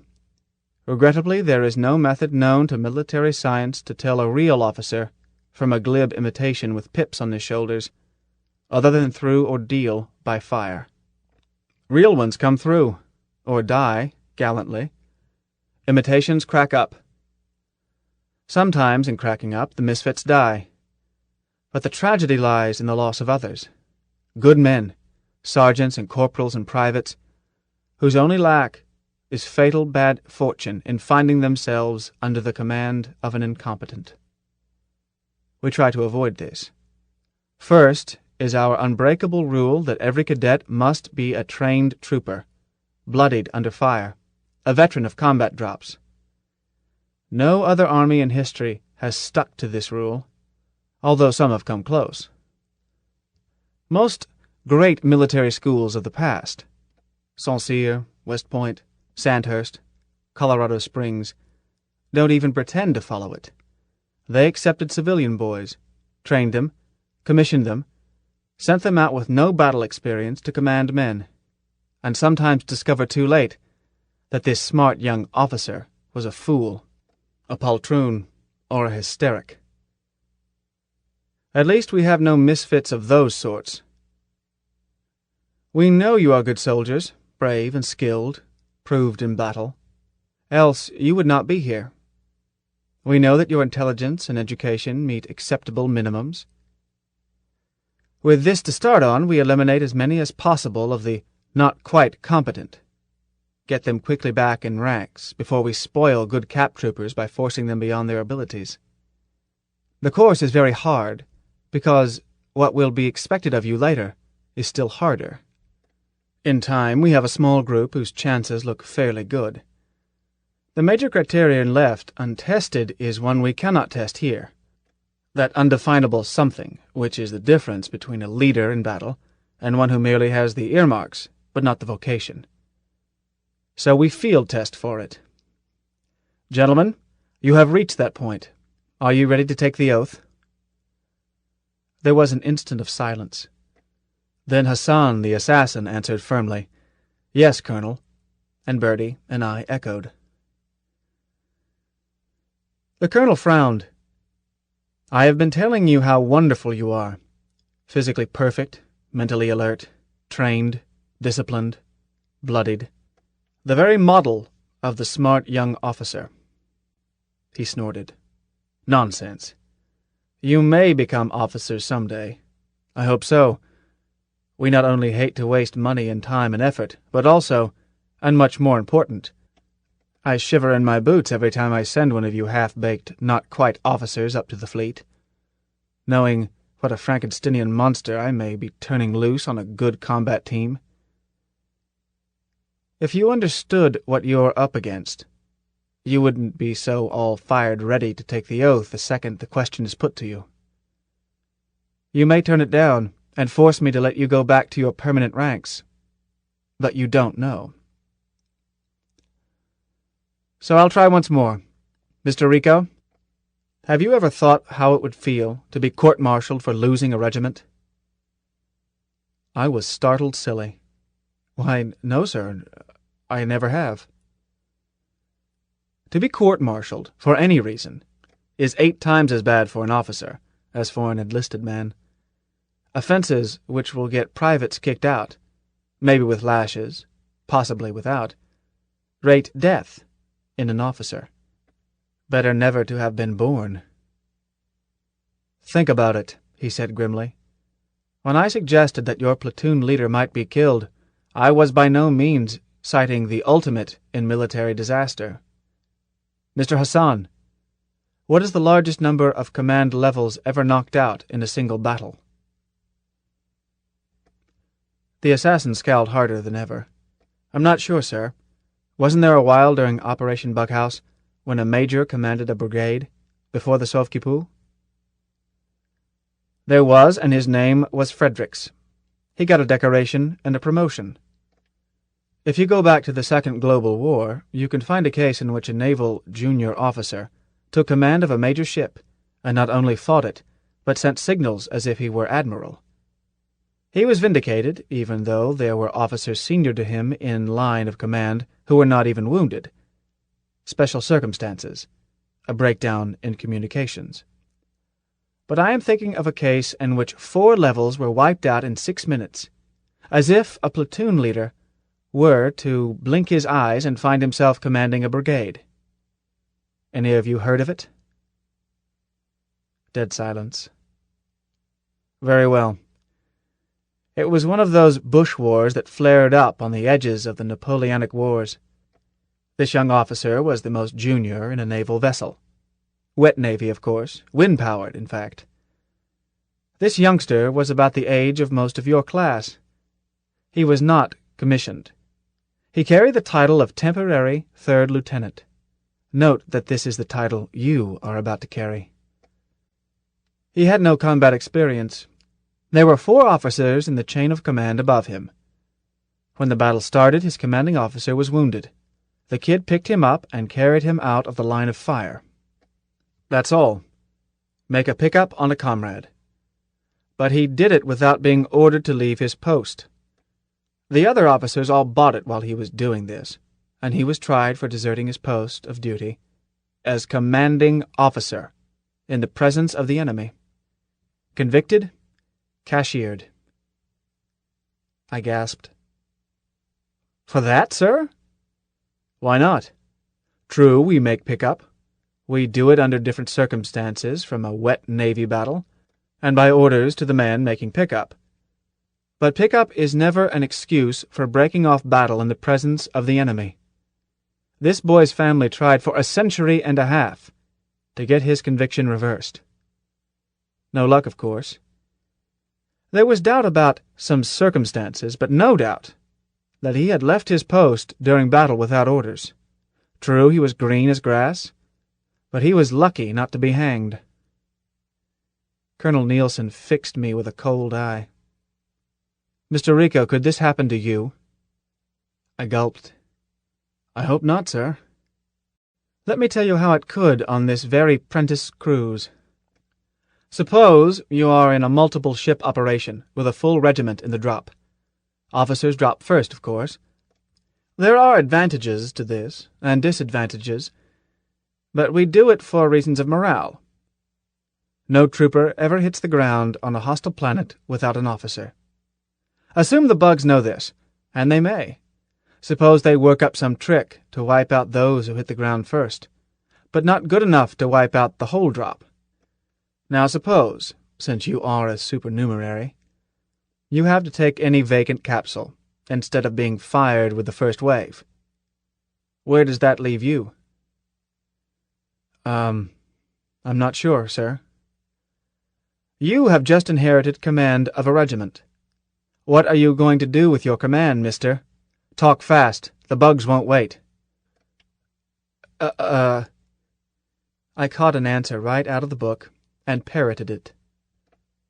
I'll take command and act as circumstances permit, sir, according to the tactical situation as I see it. You will, eh? The colonel grunted. And you'll buy a farm, too. That's all anybody can do with a foul-up like that. But I hope you'll go down swinging and shouting orders to somebody, whether they make sense or not. We don't expect kittens to fight wildcats and win. We merely expect them to try. All right, stand up. Put up your right hands. He struggled to his feet. 30 seconds later, we were officers. Temporary, probationary, and supernumerary. I thought he would give us our shoulder pips and let us go. We aren't supposed to buy them. They're a loan, like the temporary commission they represent. Instead, he lounged back and looked almost human. See here, lads. I gave you a talk on how rough it's going to be. I want you to worry about it, doing it in advance, planning what steps you might take against any combination of bad news that can come your way, keenly aware that your life belongs to your men, and is not yours to throw away in a suicidal reach for glory, and that your life isn't yours to save either, if the situation requires that you expend it. I want you to worry yourself sick before a drop, so that you can be unruffled when the trouble starts. Impossible, of course, except for one thing. What is the only factor that can save you when the load is too heavy? Anyone? Nobody answered. Oh, come on, Colonel Nielsen said scornfully. You aren't recruits. Mr. Hassan? Your leading sergeant, sir, the assassin said slowly. Obviously. He's probably older than you are, more drops under his belt, and he certainly knows his team better than you do. Since he isn't carrying that dreadful numbing load of top command, he may be thinking more clearly than you are. Ask his advice. You've got one circuit just for that. It won't decrease his confidence in you. He's used to being consulted. If you don't, he'll decide you are a fool, a cocksure know-it-all. And he'll be right. But you don't have to take his advice. Whether you use his ideas or whether they spark some different plan, make your decision and snap out orders. The one thing, the only thing, that can strike terror in the heart of a good platoon sergeant is to find that he's working for a boss who can't make up his mind. There never has been an outfit in which officers and men were more dependent on each other than they are in the MI, and sergeants are the glue that holds us together. Never forget that. The commandant whipped his chair around to a cabinet near his desk. It contained row on row of pigeonholes, each with a little box. He pulled out one and opened it. Mr. Hassan. Sir. These pips were worn by Captain Terence O'Kelly on his Prentice cruise. Does it suit you to wear them? Sir? The assassin's voice squeaked, and I thought the big lunk was going to break into tears. Yes, sir. Come here. Colonel Nielsen pinned them on, then said, Wear them gallantly, as he did, and bring them back. Understand me? Yes, sir, I'll do my best. I'm sure you will. There's an air car waiting on the road, and your boat boosts in 28 minutes. Carry out your orders, sir. The assassin saluted and left. The commandant turned and picked out another box. Mr. Bird, are you superstitious? No, sir. Really? I am. Quite. I take it you would not object to wearing pips which have been worn by 5 officers, all of whom were killed in action? Bertie barely hesitated. No, sir. Good, because these 5 officers accumulated 17 citations, from the Terran Metal to the Wounded Lion. Come here. The pip with the brown discoloration must always be worn on your left shoulder, and don't try to buff it off. Just try not to get the other one marked in the same fashion. Unless necessary. And you'll know when it is necessary. Here is a list of former wearers. You have 30 minutes until your transportation leaves. Bounce up to Memorial Hall and look up the record of each. Yes, sir. Carry out your orders, sir. He turned to me, looked at my face, and said sharply, Something on your mind, son? Speak up. I blurted it out. Sir, that temporary 3rd lieutenant, the one that got cashiered. How could I find out what happened? Oh, Young man, I didn't mean to scare the daylights out of you. I simply intended to wake you up. The battle was on 1 June 1813, old style, between USF Chesapeake and HMF Shannon. Try the Naval Encyclopedia. Your ship will have it. He turned back to the case of pips and frowned. Then he said, Mr. Rico, I have a letter from one of your high school teachers, a retired officer, requesting that you be issued the pips he wore as third lieutenant. I am sorry to say that I must tell him no. Sir?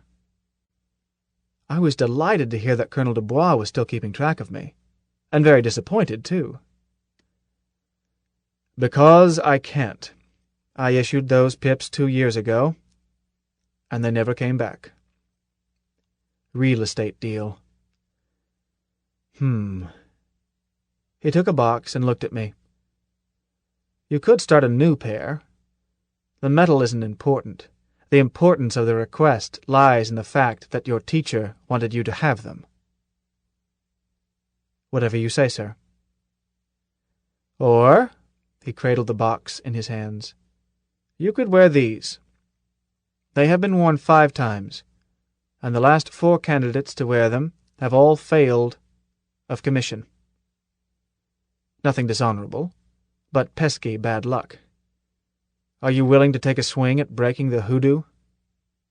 Turn them into good luck pips instead? I would rather have petted a shark. But I answered, All right, sir, I'll take a swing at it. Good. He pinned them on me. Thank you, Mr. Rico. You see, these were mine. I wore them first, and it would please me mightily to have them brought back to me with that streak of bad luck broken. Have you go on and graduate? I felt 10 feet tall. I'll try, sir. I know you will. You may now carry out your orders, sir.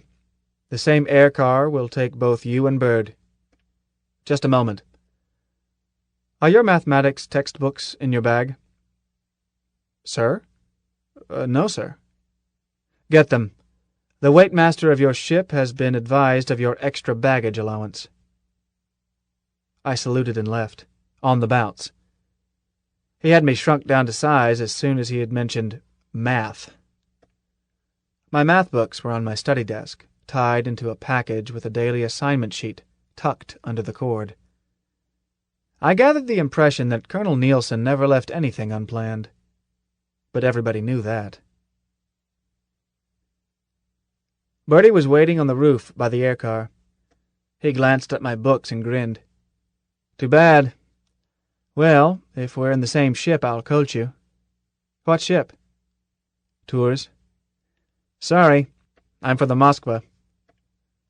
We got in, I checked the pilot, saw that it had been preset for the field, closed the door, and the car took off. Bertie added, You could be worse off. The assassin took not only his math books, but 2 other subjects. Bertie undoubtedly knew that he had not been showing off when he offered to coach me. He was a professor type, except that his ribbons proved that he was a soldier, too. Instead of studying math, Bertie taught it. 1 period each day he was a faculty member, the way little Sujumi taught judo at Camp Curie. The MI doesn't waste anything.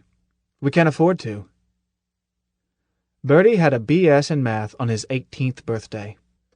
So, naturally, he was assigned extra duty as instructor, which didn't keep him from being chewed out at other times. Not that he got chewed out much. Bertie had that rare combo of brilliant intellect, solid education, common sense, and guts, which gets a cadet marked as potential general. We figured he was a cinch to command a brigade by the time he was 30. What with the war. But my ambitions didn't soar that high. It would be a dirty rotten shame, I said, if the assassin flunked out, while thinking that it would be a dirty rotten shame if I flunked out. He won't, Bertie answered cheerfully. They'll sweat him through the rest, if they have to put him in a hypno booth and feed him through a tube. Anyhow, he added, Hassan could flunk out and get promoted for it. Huh? Didn't you know? The assassin's permanent rank is first lieutenant. Field commission, naturally. He reverts to it if he flunks out. See the regs. I knew the regs. If I flunked math, I'd revert to buck sergeant, which is better than being slapped in the face with a wet fish any way you think about it. And I had thought about it, lying awake nights after busting a quiz. But this is different. Hold it, I protested. He gave up first lieutenant, permanent grade, and has just made temporary third lieutenant? In order to become a second lieutenant? Are you crazy? Or is he? Bertie grinned.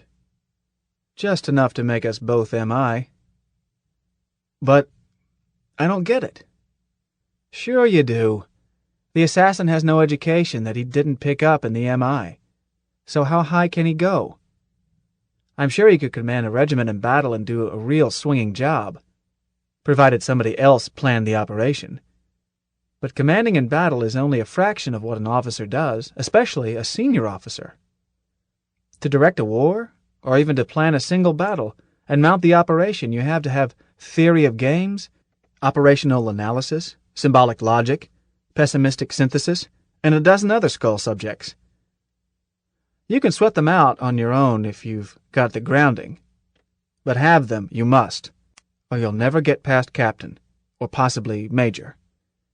The assassin knows what he is doing. I suppose so, I said slowly. Bertie, Colonel Nielsen must know that Hassan was an officer. Is an officer, really.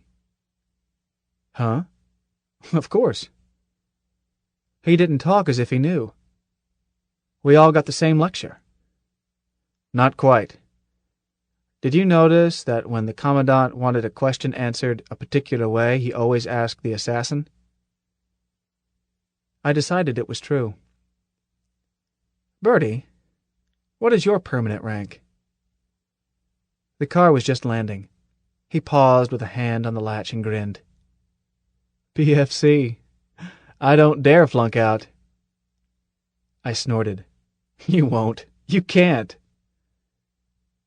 I was surprised that he wasn't even a corporal, but a kid as smart and well-educated as Bertie would go to the OCS just as quickly as he proved himself in combat, which, with a war on, could be only months after his 18th birthday. Bertie grinned still wider. We'll see. You'll graduate. Hassan and I have to worry, but not you. So, suppose Miss Kendrick takes a dislike to me. He opened the door and looked startled. Hey, they're sounding my call. So long. See you, Bertie. But I didn't see him, and he did not graduate. He was commissioned 2 weeks later, and his pips came back with their 18th decoration. The Wounded Lion, posthumous. 13. Yous guys think this, deleted, outfit is a blankety-blank nursery? Well, it ain't, see? Remark attributed to a Hellenic corporal before the walls of Troy. 1194 B.C. The Roger Young carries 1 platoon and is crowded. The Tours carries 6 and is roomy. She has the tubes to drop them all at once and enough spare room to carry twice that number and make a second drop. This would make her very crowded, with eating in shifts, hammocks in passageways and drop rooms, rationed water, inhale when your mate exhales, and get your elbow out of my eye. I'm glad they didn't double up while I was in her. She has the speed and lift to deliver such crowded troops still in fighting condition to any point in Federation space and much of bug space. Under Cherenkov Drive, she cranks Mike 400 or better. Say, Seoul to Capella, 46 light years in under 6 weeks. Of course, a 6th platoon transport is not big compared with a battle wagon or passenger liner. These things are compromises. The MI prefers speedy little 1-platoon corvettes, which give flexibility for any operation. While if it was left up to the Navy, we would have nothing but regimental transports. It takes almost as many Navy files to run a corvette as it does to run a monster big enough for a regiment. More maintenance and housekeeping, of course. But soldiers can do that. After all, those lazy troopers do nothing but sleep and eat and polish buttons. Do 'em good to have a little regular work. So says the Navy. The real Navy opinion is even more extreme. The Army is obsolete and should be abolished. The Navy doesn't say this officially, but talk to a Navy officer who is on R&R and feeling his oats. You'll get an earful. They think they can fight any war, win it, send a few of their own people down to hold the conquered planet until the diplomatic corps takes charge. I admit that their newest toys can blow any planet right out of the sky. I've never seen it, but I believe it. Maybe I'm as obsolete as Tyrannosaurus Rex. I don't feel obsolete, and us apes can do things that the fanciest ship cannot. If the government doesn't want those things done, no doubt they'll tell us. Maybe it's just as well that neither the Navy nor the MI has the final word. A man can't buck for Sky Marshal unless he's commanded both a regiment and a capital ship, go through MI and take his lumps, and then become a naval officer. I think little Birdie had that in mind. Or first become an astrogator pilot and follow it with Camp Curie, etc. I'll listen respectfully to any man who has done both. Like most transports, the Tours was a mixed ship. The most amazing changes for me was to be allowed north of 30. The bulkhead that separates ladies' country from the rough characters who shave is not necessarily number 30, but by tradition, it is called Bulkhead 30 in any mixed ship. The wardroom is just beyond it, and the rest of the ladies' country is farther forward. In the Tours, the wardroom is also served as mess room for enlisted women, who ate just before we did, and it was partitioned between meals into a recreation room for them and a lounge for their officers. Male officers had a lounge called the card room, just abaft 30. Besides the obvious fact that drop and retrieval require the best pilots, i.e. female, there is very strong reason why female Navy officers were assigned to transports. It is good for trooper morale. Let's skip MI traditions for a moment. Can you think of anything sillier than letting yourself be fired out of a spaceship with nothing but mayhem and sudden death at the other end? However, if someone must do this idiotic stunt, do you know of a surer way to keep a man keyed up to the point where he is willing, than by keeping him constantly reminded that the only good reason why men fight is a living, breathing reality? In a mixed ship, the last thing a trooper hears before a drop, maybe the last word he ever hears, is a woman's voice wishing him luck. If you don't think this is important, you've probably resigned from the human race. The Tours had 15 naval officers, 8 ladies and 7 men. There were 8 MI officers, including, I am happy to say, myself. I won't say Bulkhead 30 caused me to buck for OCS, but the privilege of eating with the ladies is more incentive than any increase in pay. The skipper was president of the mess. My boss, Captain Blackstone, was vice president. Not because of rank. 3 naval officers ranked him. But as CO of the strike force, he was de facto senior to everybody but the skipper. Every meal was formal. We would wait in the card room until the hour struck, follow Captain Blackstone in and stand behind our chairs. The skipper would come in followed by her ladies, and, as she reached the head of the table, Captain Blackstone would bow and say, Madam President, ladies, and she would answer, Mr. Vice, gentlemen, and the man on each lady's right would seat her. This ritual established that it was a social event, not an officers' conference. Thereafter ranks or titles were used. except that junior naval officers and myself alone among the MI were called Mr. or Miss, with one exception which fooled me.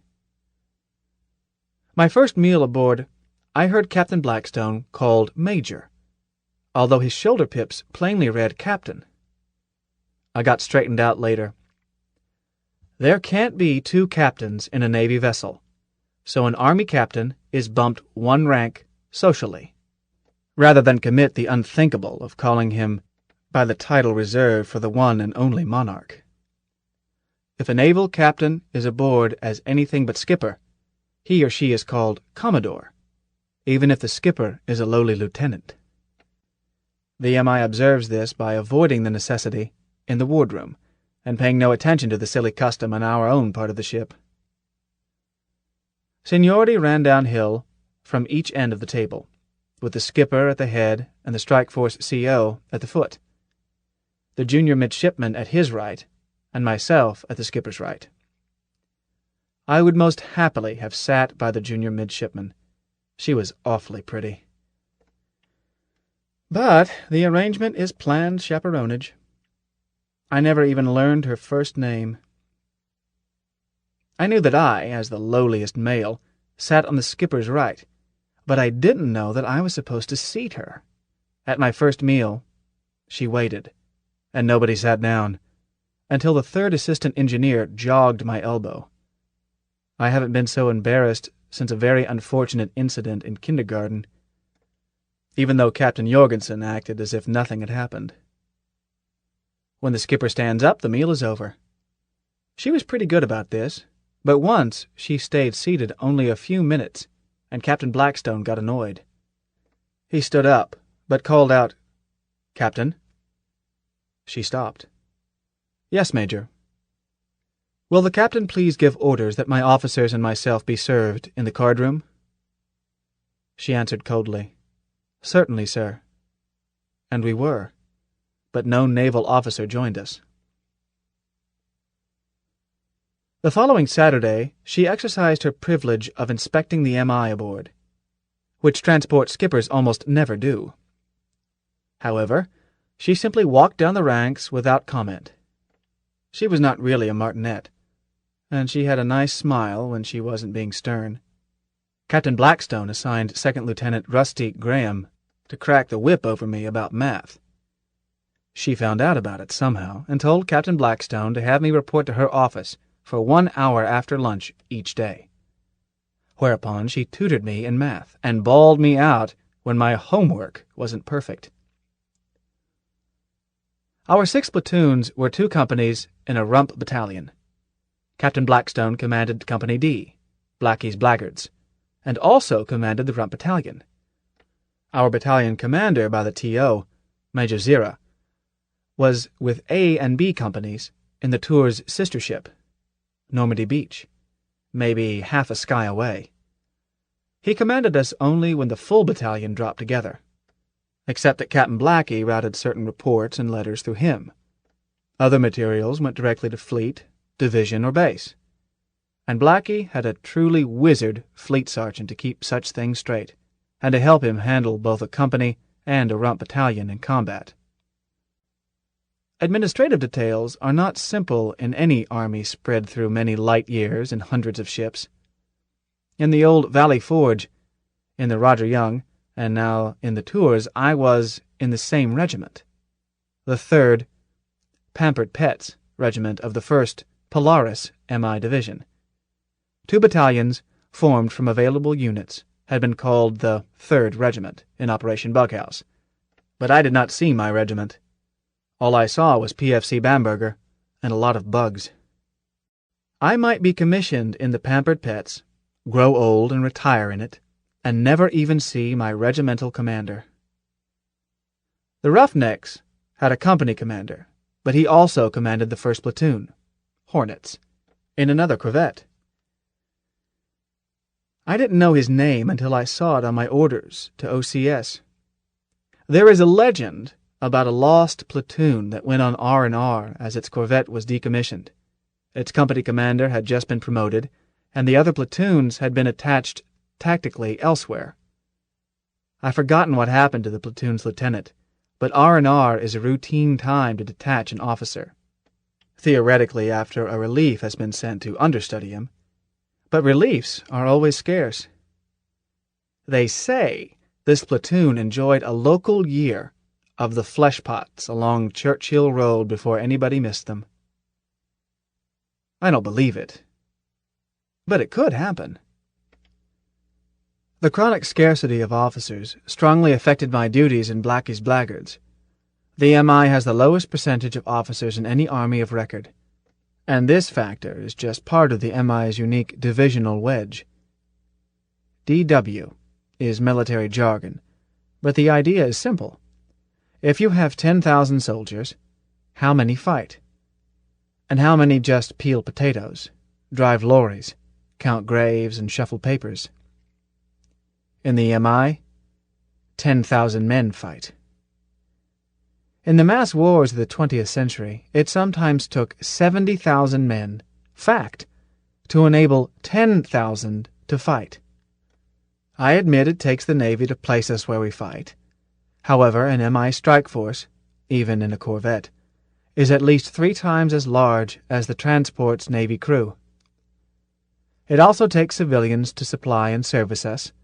About 10% of us are on R&R at any time, and a few of the very best of us are rotated to instruct at boot camps.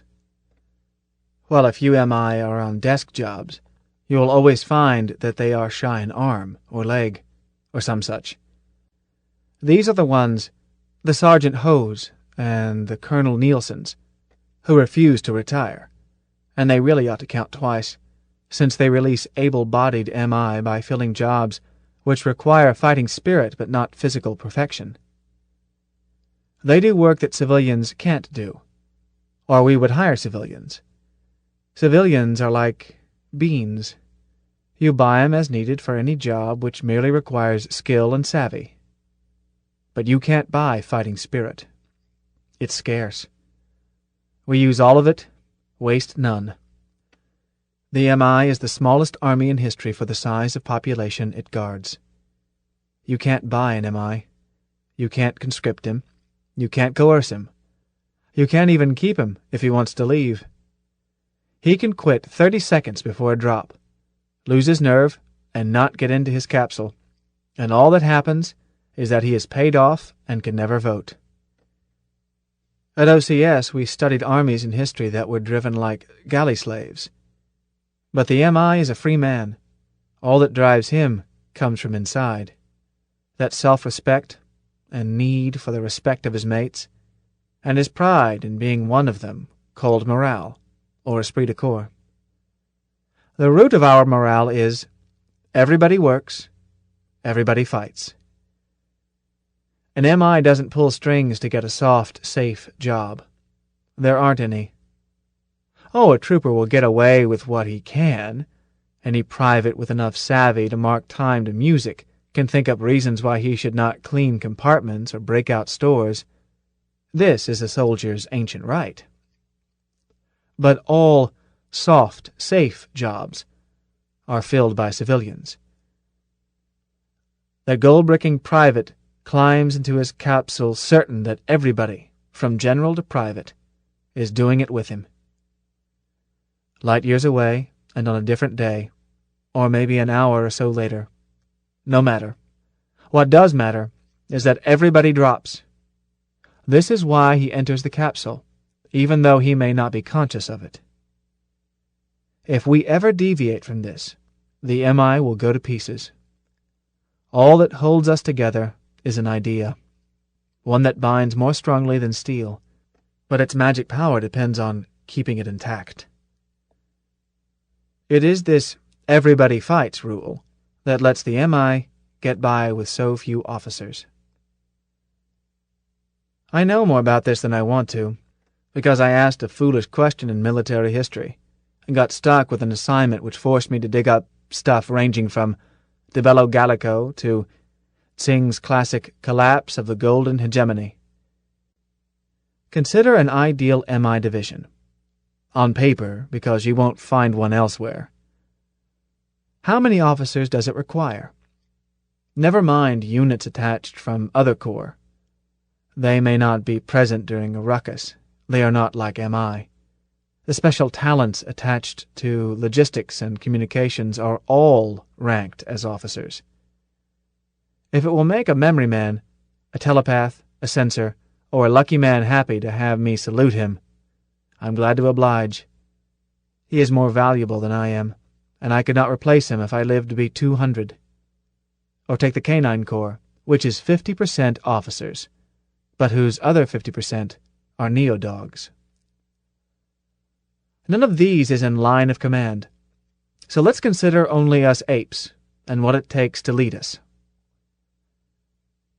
The imaginary division has 10,800 men in 216 platoons, each with a lieutenant. 3 platoons to a company calls for 72 captains. 4 companies to a battalion calls for 18 majors or lieutenant colonels. 6 regiments with 6 colonels can form 2 or 3 brigades, each with a short general, plus a medium-tall general as top boss. You wind up with 317 officers out of a total, all ranks, of 11,117. There are no blank files and every officer commands a team. Officers total 3%, which is what the MI does have, but arranged somewhat differently. In fact, a good many platoons are commanded by sergeants, and many officers wear more than one hat in order to fill some utterly necessary staff jobs. Even a platoon leader should have staff, his platoon sergeant. But he can get by without one, and his sergeant can get by without him. But a general must have staff. The job is too big to carry in his hat. He needs a big planning staff and a small combat staff. Since there are never enough officers, the team commanders in his flag transport double as his planning staff, and are picked from the MI's best mathematical logicians. Then they drop with their own teams. The general drops with a small combat staff, plus a small team of the roughest, on-the-bounce troopers in the MI. Their job is to keep the general from being bothered by rude strangers while he is managing the battle. Sometimes they succeed. Besides necessary staff billets, any team larger than a platoon ought to have a deputy commander. There are never enough officers, so we make do with what we've got. To fill each necessary combat billet, one job to one officer, would call for a 5% ratio of officers. But 3% is all we've got. In place of that optimax of 5% that the MI never can reach, many armies in the past commissioned 10% of their number, or even 15%, and sometimes a preposterous 20%. This sounds like a fairy tale, but it was a fact, especially during the 20th century. What kind of army has more officers than corporals, and more non-coms than privates? An army organized to lose wars, if history means anything. An army that is mostly organization, red tape, and overhead, most of whose soldiers never fight. But what do officers do, who do not command fighting men? Fiddlework, apparently. Officers, club officer, morale officer, athletics officer, public information officer, recreation officer, PX officer, transportation officer, legal officer, chaplain, assistant chaplain, junior assistant chaplain, officer in charge of anything anybody can think of, even nursery officer. In the MI, such things are extra duty for combat officers, or if they are real jobs, they are done better and cheaper and without demoralizing a fighting outfit by hiring civilians.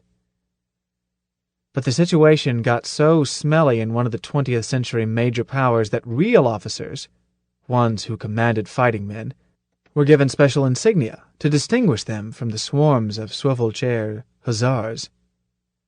The scarcity of officers got steadily worse as the war wore on, because the casualty rate is always highest among officers, and the MI never commissions a man simply to fill vacancy. In the long run, each boot regiment must supply its own share of officers, and the percentage can't be raised without lowering the standards.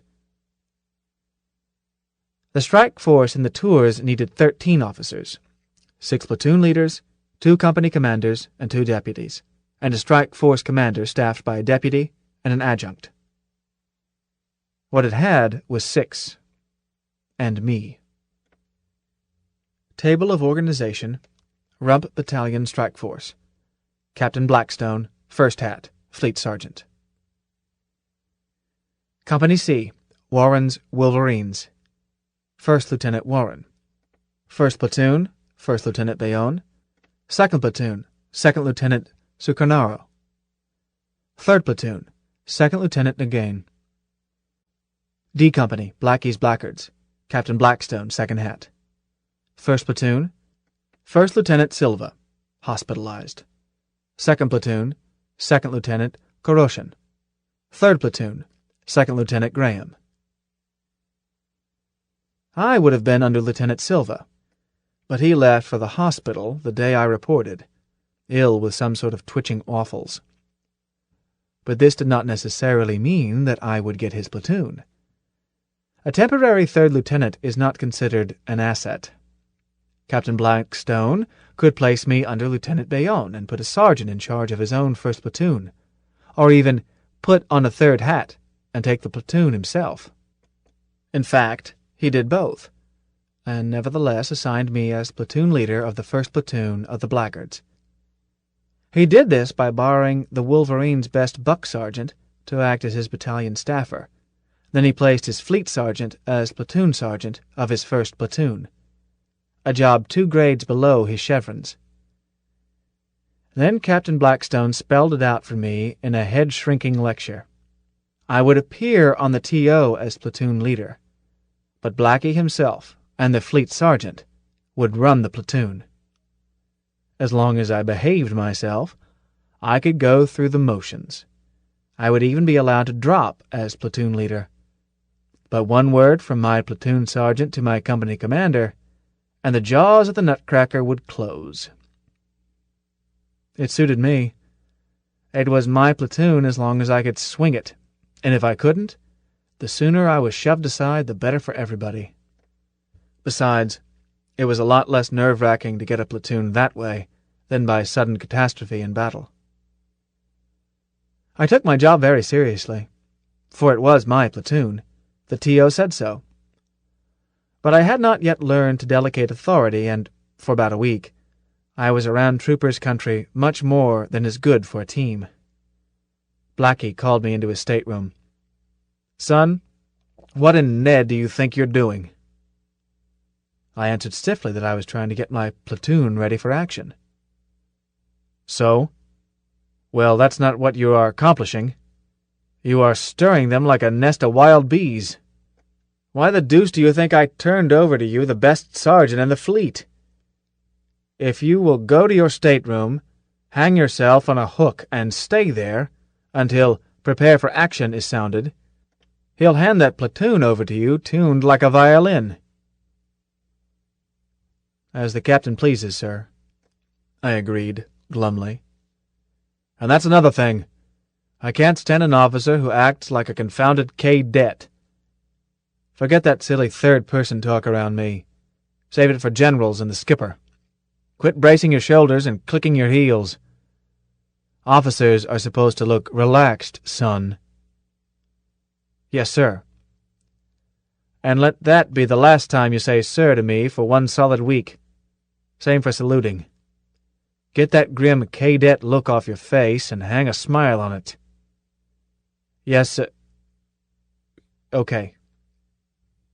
That's better. Lean against the bulkhead. Scratch yourself, yawn. Anything but that tin soldier act." I tried, and grinned sheepishly as I discovered that breaking a habit is not easy. Leaning was harder work than standing at attention. Captain Blackstone studied me. "Practice it," he said. "An officer can't look scared or tense. It's contagious. Now, tell me, Johnny, what your platoon needs. Never mind the piddling stuff.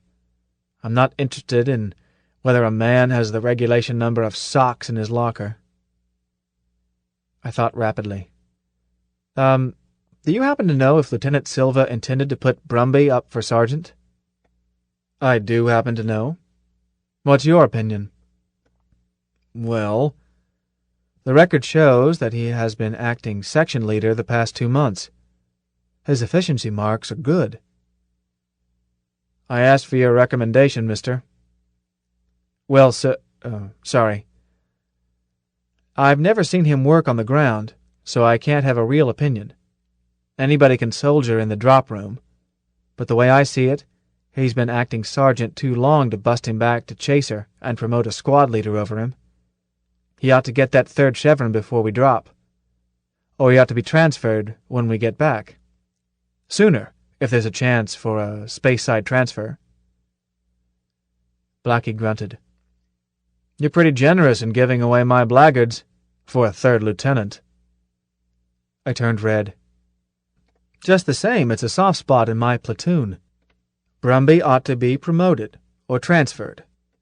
I don't want him back in his old job with somebody promoted over his head. He'd likely turn sour, and I'd have an even worse soft spot. If he can't have another chevron, he ought to go to Repple-Depple for cadre. Then he won't be humiliated. He gets a fair shake to make sergeant in another team, instead of a dead end here. Really? Blackie didn't quite sneer. After that masterly analysis, apply your powers of deduction and tell me why Lieutenant Silva failed to transfer him 3 weeks ago, when we arrived around Sanctuary. I had wondered about that. The time to transfer a man is the earliest possible instant after you decide to let him go, and without warning.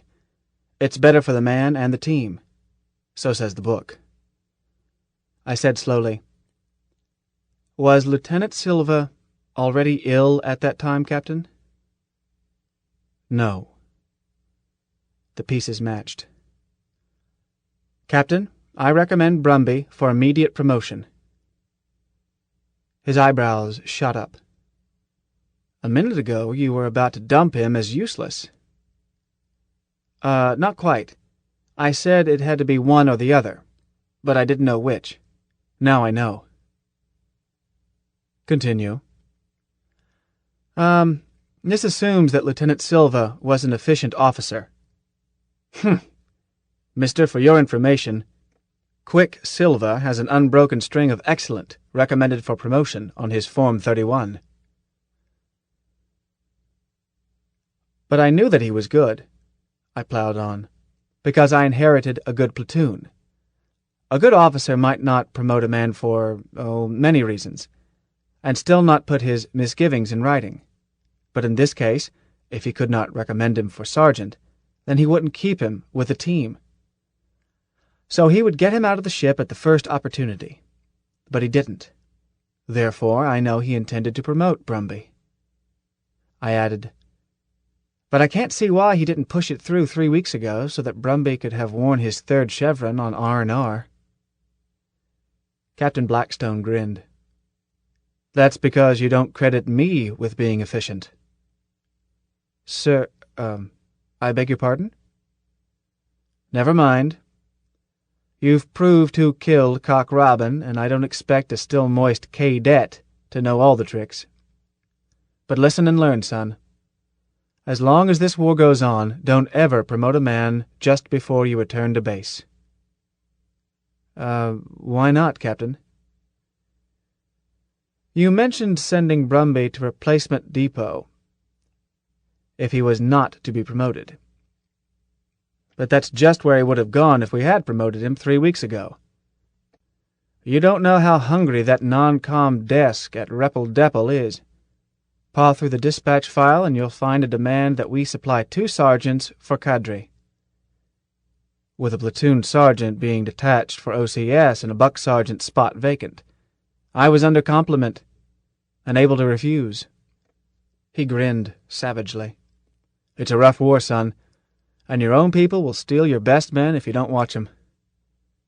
He took 2 sheets of paper out of a drawer. There. One was a letter from Silva to Captain Blackie, recommending Brumby for sergeant. It was dated over a month ago. The other was Brumby's warrant for sergeant, dated the day after they left Sanctuary. "That suit you?" he asked. "Huh? Oh, yes, indeed. I've been waiting for you to spot the weak place in your team and tell me what had to be done. I'm pleased that you figured it out, but only middling pleased, because the experienced officer would have analyzed it at once from the TO and the service records. Never mind. That's how you gain experience. Now here's what you do. Write me a letter like Silva's. Date it yesterday. Tell your platoon sergeant to tell Brumby that you have put him up for a 3rd stripe. And don't mention that Silva did so. You didn't know that when you made the recommendation, so we'll keep it that way. When I swear Brumby in, I'll let him know that both his officers recommended him independently, which will make him feel good. Okay? Anything more?"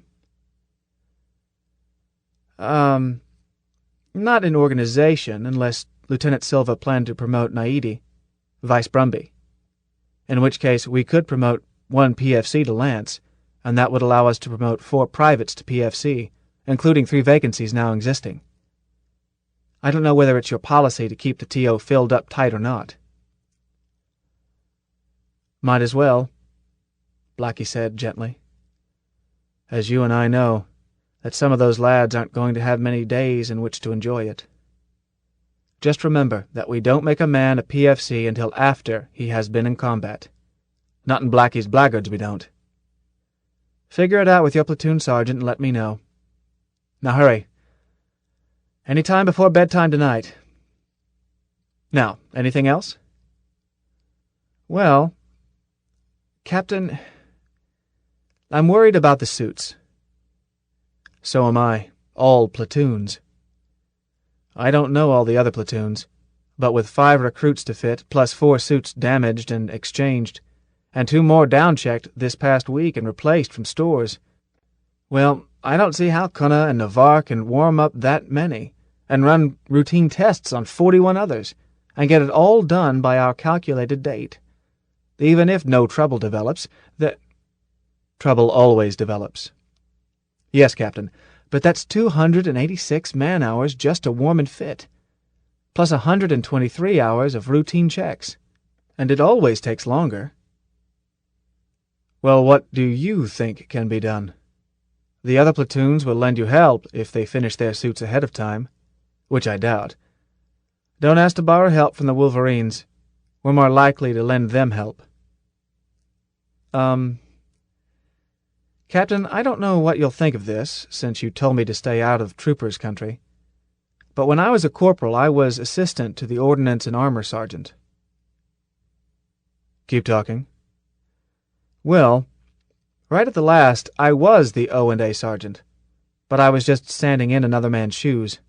I'm not a finished O&A mechanic, but I'm a pretty darn good assistant, and if I was allowed to, well, I could either warm new suits or run routine checks, and give Cunha and Navarre that much more time for trouble."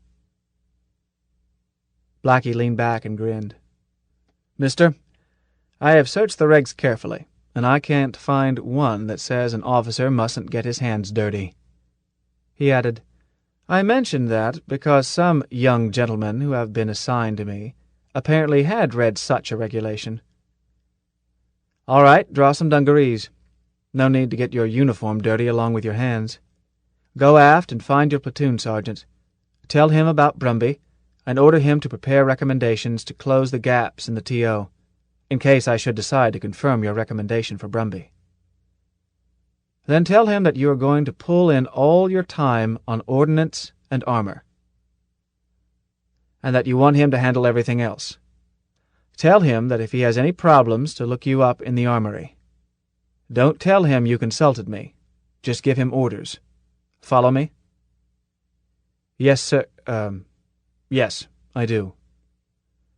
"Okay, get on it.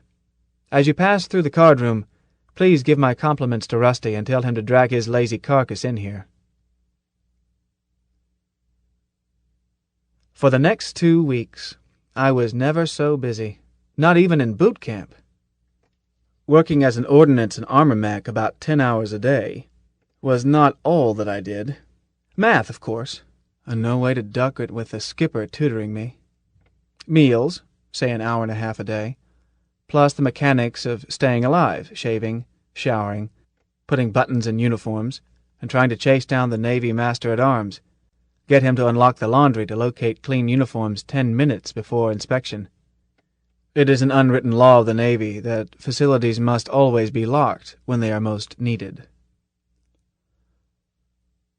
Guard mount, parade, inspections, a minimum of platoon routine, took another hour a day. But besides, I was George. Every outfit has a George. He's the most junior officer and has the extra jobs: athletics officer, mail censor, referee for competitions, school officer, correspondence courses officer, prosecutor court-martial, treasurer of the Welfare Mutual Loan Fund, custodian of registered publications, stores officer, trooper's mess officer, etc. ad endless nauseam. Rusty Graham had been George until he happily turned it over to me. He wasn't so happy when I insisted on a site inventory of everything for which I had to sign. He suggested that if I didn't have sense enough to accept a commissioned officer's signed inventory, then perhaps a direct order would change my tune. So I got sullen. I told him to put his orders in writing, with a certified copy, so that I could keep the original and endorse the copy over to the team commander. Rusty angrily backed down. Even a second lieutenant isn't stupid enough to put such orders in writing. I wasn't happy either, as Rusty was my roommate and was then still my tutor in math. But we held the site inventory. I got chewed out by Lieutenant Warren for being stupidly officious, but he opened his safe and let me check his registered publications.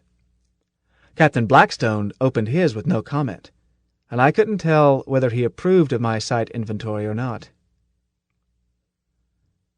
Publications were okay, but accountable property was not. Poor Rusty. He had accepted his predecessor's count, and now the count was short, and the other officer was not merely gone, he was dead. Rusty spent a restless night, and so did I, then went to Blackie and told him the truth. Blackie chewed him out, then went over the missing items, found ways to expend most of them as lost in combat. It reduced Rusty's shortages to a few days' pay, but Blackie had him keep the job, thereby postponing the cash reckoning indefinitely. Not all George jobs caused that much headache. There were no court-martials. Good combat teams don't have them. There was no mail to censor, as the ship was in Cherenkov Drive. Same for welfare loans for similar reasons. Athletics I delegated to Brumby. Referee was if and when. The trooper's mess was excellent. I initialed menus and sometimes inspected the galley, i.e., I scrounged a sandwich without getting out of dungarees when working late in the armory. Correspondence courses meant a lot of paperwork, since quite a few were continuing their educations, war or no war. But I delegated my platoon sergeant, and the records were kept by the PFC, who was his clerk. Nevertheless, George jobs soaked up about 2 hours every day. There were so many. You see where this left me. 10 hours O&A, 3 hours math, meals an hour and a half, personal 1 hour, military fiddlework 1 hour, George 2 hours, sleep 8 hours, total 26.5 hours. The ship wasn't even on the 25-hour sanctuary day. Once we left, we went on Greenwich Standard and the Universal Calendar. The only slack was in my sleeping time. I was sitting in the card room about 1 o'clock one morning, plugging away at math, when Captain Blackstone came in. I said, "Good evening, Captain." "Good morning, you mean. What the deuce ails you, son? Insomnia?" Not exactly.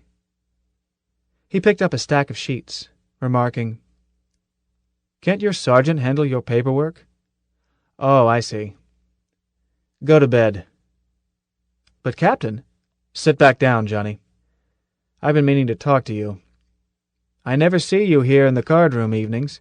I walk past your room, you're at your desk. When your bunkie goes to bed, you move out here. What's the trouble?" "Well, I just never seem to get caught up." "Nobody ever does. How's the work going in the armory?" "Pretty well. I think we'll make it." "I think so too. Look, son, you've got to keep a sense of proportion. You have two prime duties. First is to see that your platoon's equipment is ready. You're doing that. You don't have to worry about the platoon itself. I told you that. The second, and just as important, you've got to be ready to fight. You're muffing that." "I'll be ready, Captain." "Nonsense and other comments. You're getting no exercise and losing sleep. Is that how to train for a drop? When you lead a platoon, son, you've got to be on the bounce. From here on you will exercise from 1630 to 1800 each day. You will be in your sack with lights out at 2300, and if you lie awake 15 minutes 2 nights in a row, you'll report to the surgeon for treatment. Orders." "Yes, sir." I felt the bulkheads closing in on me, and added desperately, "Captain, I don't see how I can get to bed by 23 and still get everything done." "Then you won't. As I said, son, you must have a sense of proportion. Tell me how you spend your time." So I did. He nodded. "Just as I thought." He picked up my math homework, tossed it in front of me. "Take this. Sure, you want to work on it, but why work so hard before we go into action?" "Well, I thought—" "Think is what you didn't do. There are 4 possibilities, and only one calls for finishing these assignments. First, you might buy a farm. Second, you might buy a small piece and retire with an honorary commission. Third, you might come through all right, but get a down check on your Form 31 from your examiner, namely me, which is just what you're aching for at the present time. Why, son, I won't even let you drop if you show up with eyes red from no sleep and muscles flabby from too much chair parade. The 4th possibility is that you take a grip on yourself, in which case I might let you take a swing at leading a platoon. So let's assume that you do, and put on the finest show since Achilles slew Hector, and I pass you. In that case only, you'll need to finish these math assignments. So do them on the trip back." "That takes care of that." "I'll tell the skipper. The rest of those jobs you are relieved of right now. On your way home you can spend your time on math. If we get home. But you'll never get anywhere if you don't learn to keep first things first. Go to bed." A week later we made rendezvous, coming out of drive and coasting, short of the speed of light, while the fleet exchanged signals. We were sent briefing, battle plan, our mission and orders, a stack of words as long as a novel, and were told not to drop. Oh, we were to be in the operation, but we would ride down like gentlemen, cushioned in retrieval boats. This we could do because the Federation already held the surface. 2nd, 3rd, and 5th MI divisions had taken it, and paid cash. The described real estate didn't seem worth the price. Planet P is smaller than Terra, with a surface gravity of 0.7, is mostly Arctic cold ocean and rock, with lichenous flora and no fauna of interest. Its air is not breathable for long, being contaminated with nitrous oxide and too much ozone. Its one continent is about half the size of Australia, plus many worthless islands. It would probably require as much terraforming as Venus before we could use it. However, we were not buying real estate to live on. We went there because bugs were there. And they were there on our account, so staff thought. Staff told us that Planet P was an uncomplemented advanced base, probability 87%, plus or minus 6%, to be used against us. Since the planet was no prize, the routine way to get rid of this bug base would be for the Navy to stand off at a safe distance and render this ugly spheroid uninhabitable by man or bug. But the CNC had other ideas. The operation was a raid. It sounds incredible to call a battle involving hundreds of ships and thousands of casualties a raid, especially as, in the meantime, the Navy and a lot of other cap troopers were keeping things stirred up many light years into bug space in order to divert them from reinforcing Planet P. But the CNC was not wasting men. This giant raid could determine who won the war, whether next year or 30 years hence. We needed to learn more about bug psychology. Must we wipe out every bug in the galaxy? Or was it possible to trounce them and impose a peace? We did not know. We understood them as little as we understood termites. To learn their psychology, we had to communicate with them, learn their motivations, find out why they fought, and under what conditions they would stop. For these, the Psychological Warfare Corps needed prisoners. Workers are easy to capture, but a bug worker is hardly more than animate machinery. Warriors can be captured by burning off enough limbs to make them helpless, but they are almost as stupid without a director as workers. From such prisoners our professor types had learned important matters. The development of that oily gas that killed them, but not us, came from analyzing the biochemistries of the workers and warriors. And we had had other new weapons from such research, even in the short time I had been a cap trooper. But to discover why bugs fight, we needed to study members of their brain cast. Also, we hoped to exchange prisoners. So far, we had never taken a brain bug alive. We had either cleaned out colonies from the surface, as on Sheol, or, as had too often been the case, raiders had gone down their holes and not come back. A lot of brave men had been lost this way. Still more had been lost through retrieval failure. Sometimes a team on the ground had its ship or ships knocked out of the sky. What happens to such a team? Possibly it dies to the last man. More probably, it fights until power and ammo are gone. Then survivors are captured as easily as so many beetles on their backs. From our co-belligerents, the Skinnies, we knew that many missing troopers were alive as prisoners.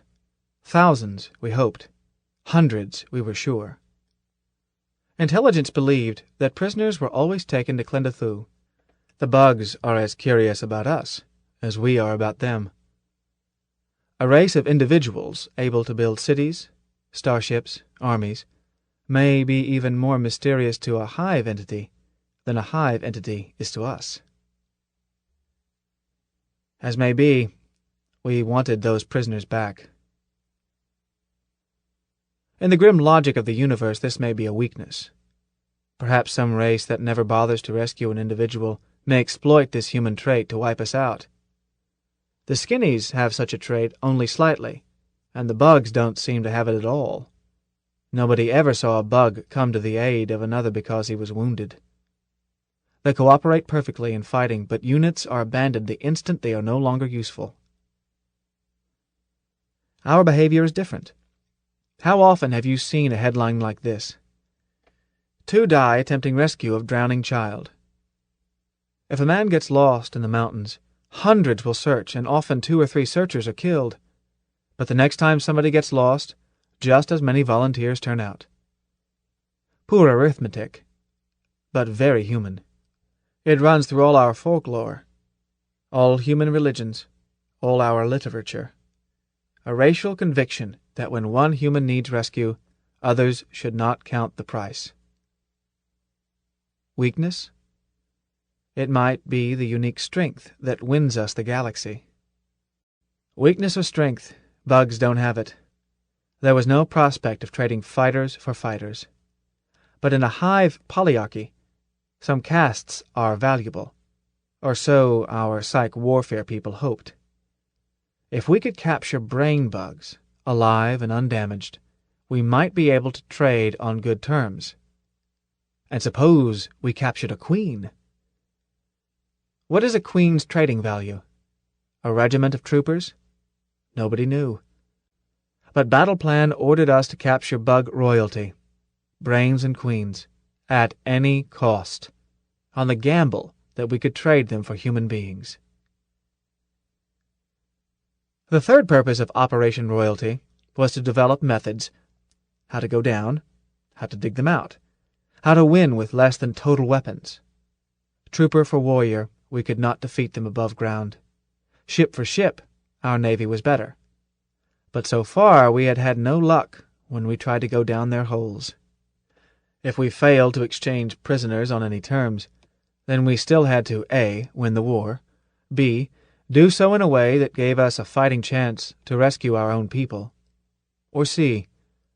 might as well admit it, die trying and lose. Planet P was a field test to determine whether we could learn how to root them out.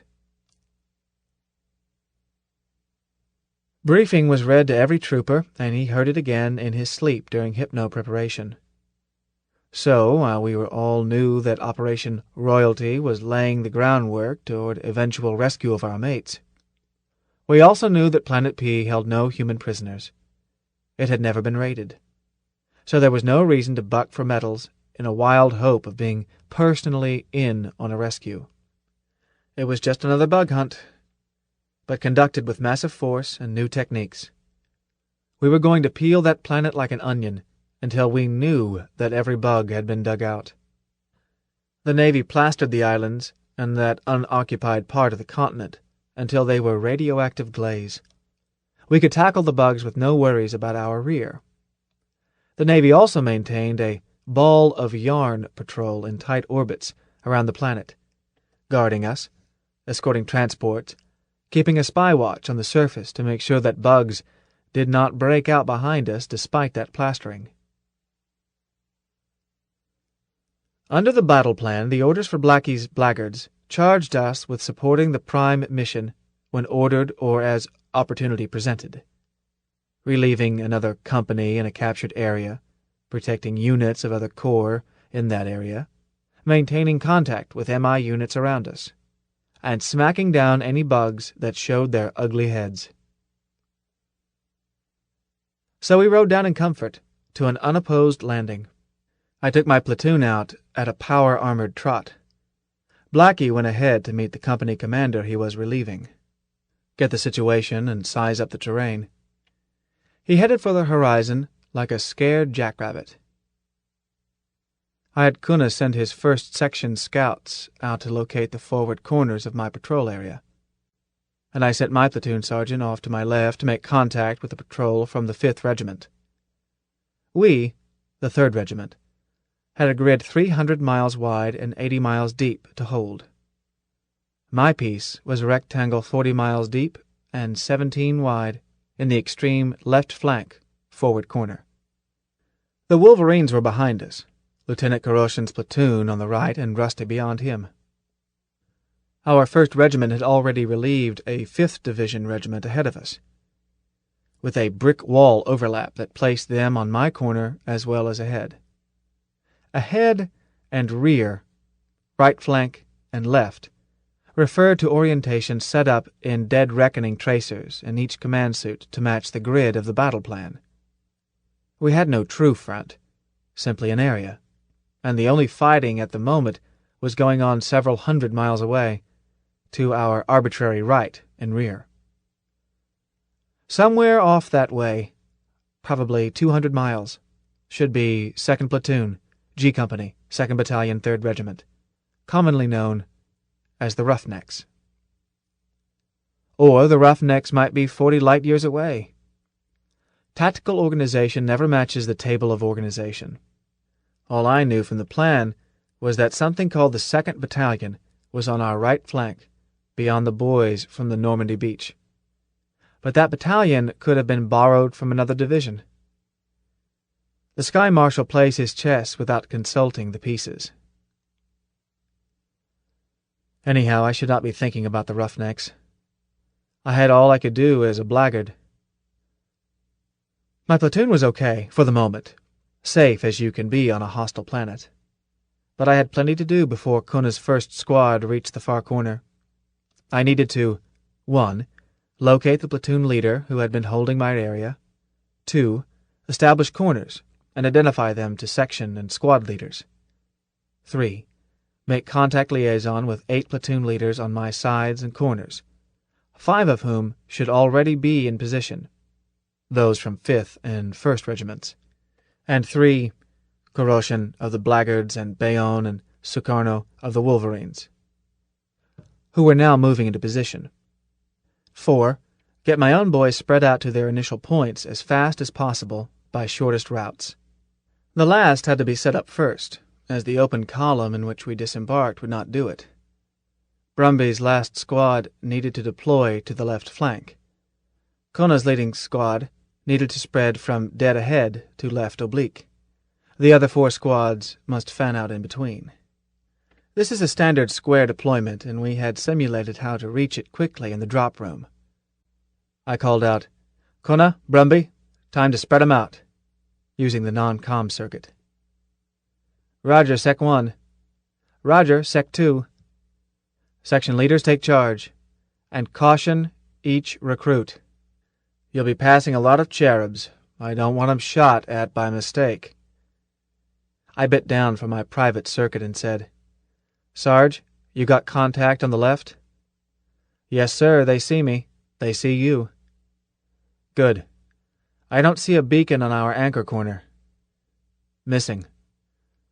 So you coach Kona by DR, same for the lead scout, that's Hughes, and have Hughes set a new beacon."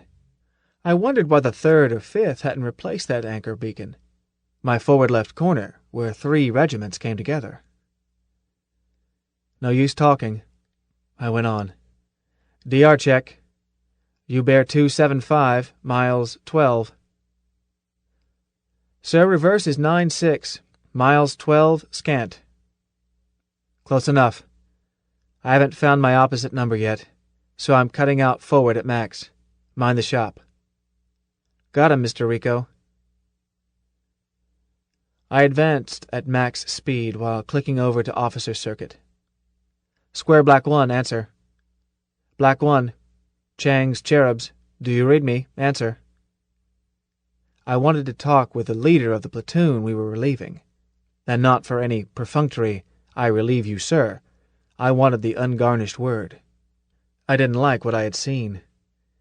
Either the top brass had been optimistic in believing that we had mounted overwhelming force against a small, not fully developed bug base, or the blackguards had been awarded the spot where the roof fell in.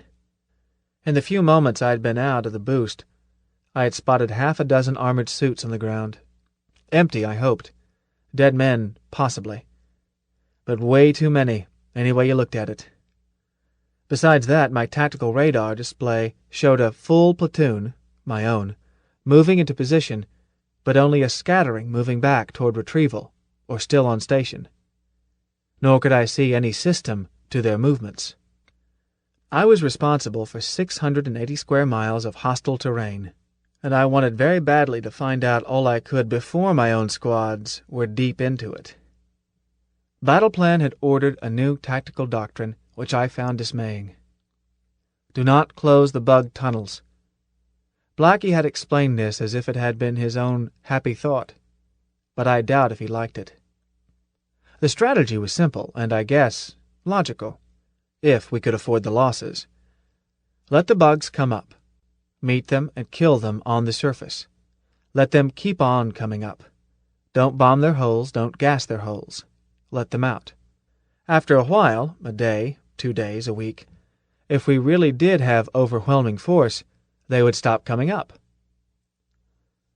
Planning staff estimated, don't ask me how, that the bugs would expend 70% to 90% of their warriors before they stopped trying to drive us off the surface. Then we would start the unpeeling, killing surviving warriors as we went down and trying to capture royalty alive. We knew what the brain cast looked like. We had seen them dead in photographs, and we knew they could not run, barely functioning legs, bloated bodies that were mostly nervous system. Queens no human had ever seen, but Bio-War Corps had prepared sketches of what they should look like. Obscene monsters, larger than a horse, and utterly immobile. Besides brains and queens, there might be other royalty castes. As might be, encourage their warriors to come out and die, then capture alive anything but warriors and workers. A necessary plan and very pretty on paper. What it meant to me was that I had an area 17 by 40 miles which might be riddled with unstoppable bug holes. I wanted coordinates on each one. If there were too many, well, I might accidentally plug a few and let my boys concentrate on watching the rest. A private in a marauder suit can cover a lot of terrain, but he can look at only one thing at a time. He is not superhuman. I bounced several miles ahead of the first squad, still calling the Cherub platoon leader, varying it by calling any Cherub officer and describing the pattern of my transponder beacon. Da-dee-da-da. No answer. At last I got a reply from my boss. "Johnny, knock off the noise. Answer me on conference circuit." So I did. And Blackie told me crisply to quit trying to find the Cherub leader for Square Black One. There wasn't one. Oh, there might be a non-com alive somewhere, but the chain of command had been broken. By the book, somebody always moves up. But it does happen if too many links are knocked out. As Colonel Nielsen had once warned me, in the dim past, almost a month ago. Captain Chang had gone into action with 3 officers besides himself. There was one left now, my classmate, Abe Mose. And Blackie was trying to find out from him the situation. Abe wasn't much help. When I joined the conference and identified myself, Abe thought I was his battalion commander and made a report almost heartbreakingly precise, especially as it made no sense at all. Blackie interrupted and told me to carry on. "Forget about a relief briefing. The situation is whatever you see that it is, so stir around and see." "Right, boss." I slashed across my own area toward the far corner, the anchor corner, as fast as I could move, switching circuits on my first bounce. "Sarge, how about that beacon?" "No place on that corner to put it, sir. A fresh crater there, about scale 6. I whistled to myself. "You could drop the tours into a size 6 crater. One of the dodges the bugs used on us when we were sparring, ourselves on the surface, bugs underground, was landmines. They never seemed to use missiles, except from ships in space. If you were near the spot, the ground shock got you. If you were in the air when it went off, the concussion wave could tumble your gyros and throw your suit out of control. I had never seen larger than a scale 4 crater. The theory was that they didn't dare use too big an explosion because of damage to their troglodyte habitats, even if they cofferdammed around them. "Place an offset beacon," I told him. "Tell section and squad leaders." "I have, sir. Angle 110, miles 1.3. Da-did-dit. You should be able to read it, bearing about 335 from where you are." He sounded as calm as a sergeant instructor at drill, and I wondered if I were letting my voice get shrill. I found it on my display, above my left eyebrow. Long and 2 shorts. "Okay. I see Kuna's first squad is nearing a position. Break off that squad. Have it patrol the crater. Equalize the areas. Brumby will have to take 4 more miles of depth." I thought with annoyance that each man already had to patrol 14 square miles. Spreading the butter so thin meant 17 square miles per man, and a bug can come out of a hole less than 5 feet wide. I added, "How hot is that crater?" "Amber red at the edges. I haven't been in it, sir." "Stay out of it. I'll check it later." Amber red would kill an unprotected human, but a trooper in armor can take it for quite a time. If there was that much radiation at the edge, the bottom would no doubt fry your eyeballs. Tell Naidi to pull Milan and Bjork back to Amber Zone, and have them set up ground listeners. 2 of my 5 recruits were in that first squad, and recruits are like puppies. They stick their noses into things. Tell Naidi that I am interested in 2 things: movement inside the crater and noises in the ground around it.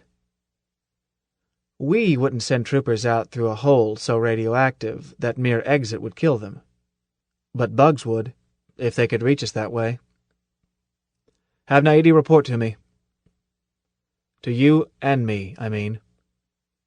Yes, sir. My platoon sergeant added, "May I make a suggestion?" Of course, and don't stop to ask permission next time.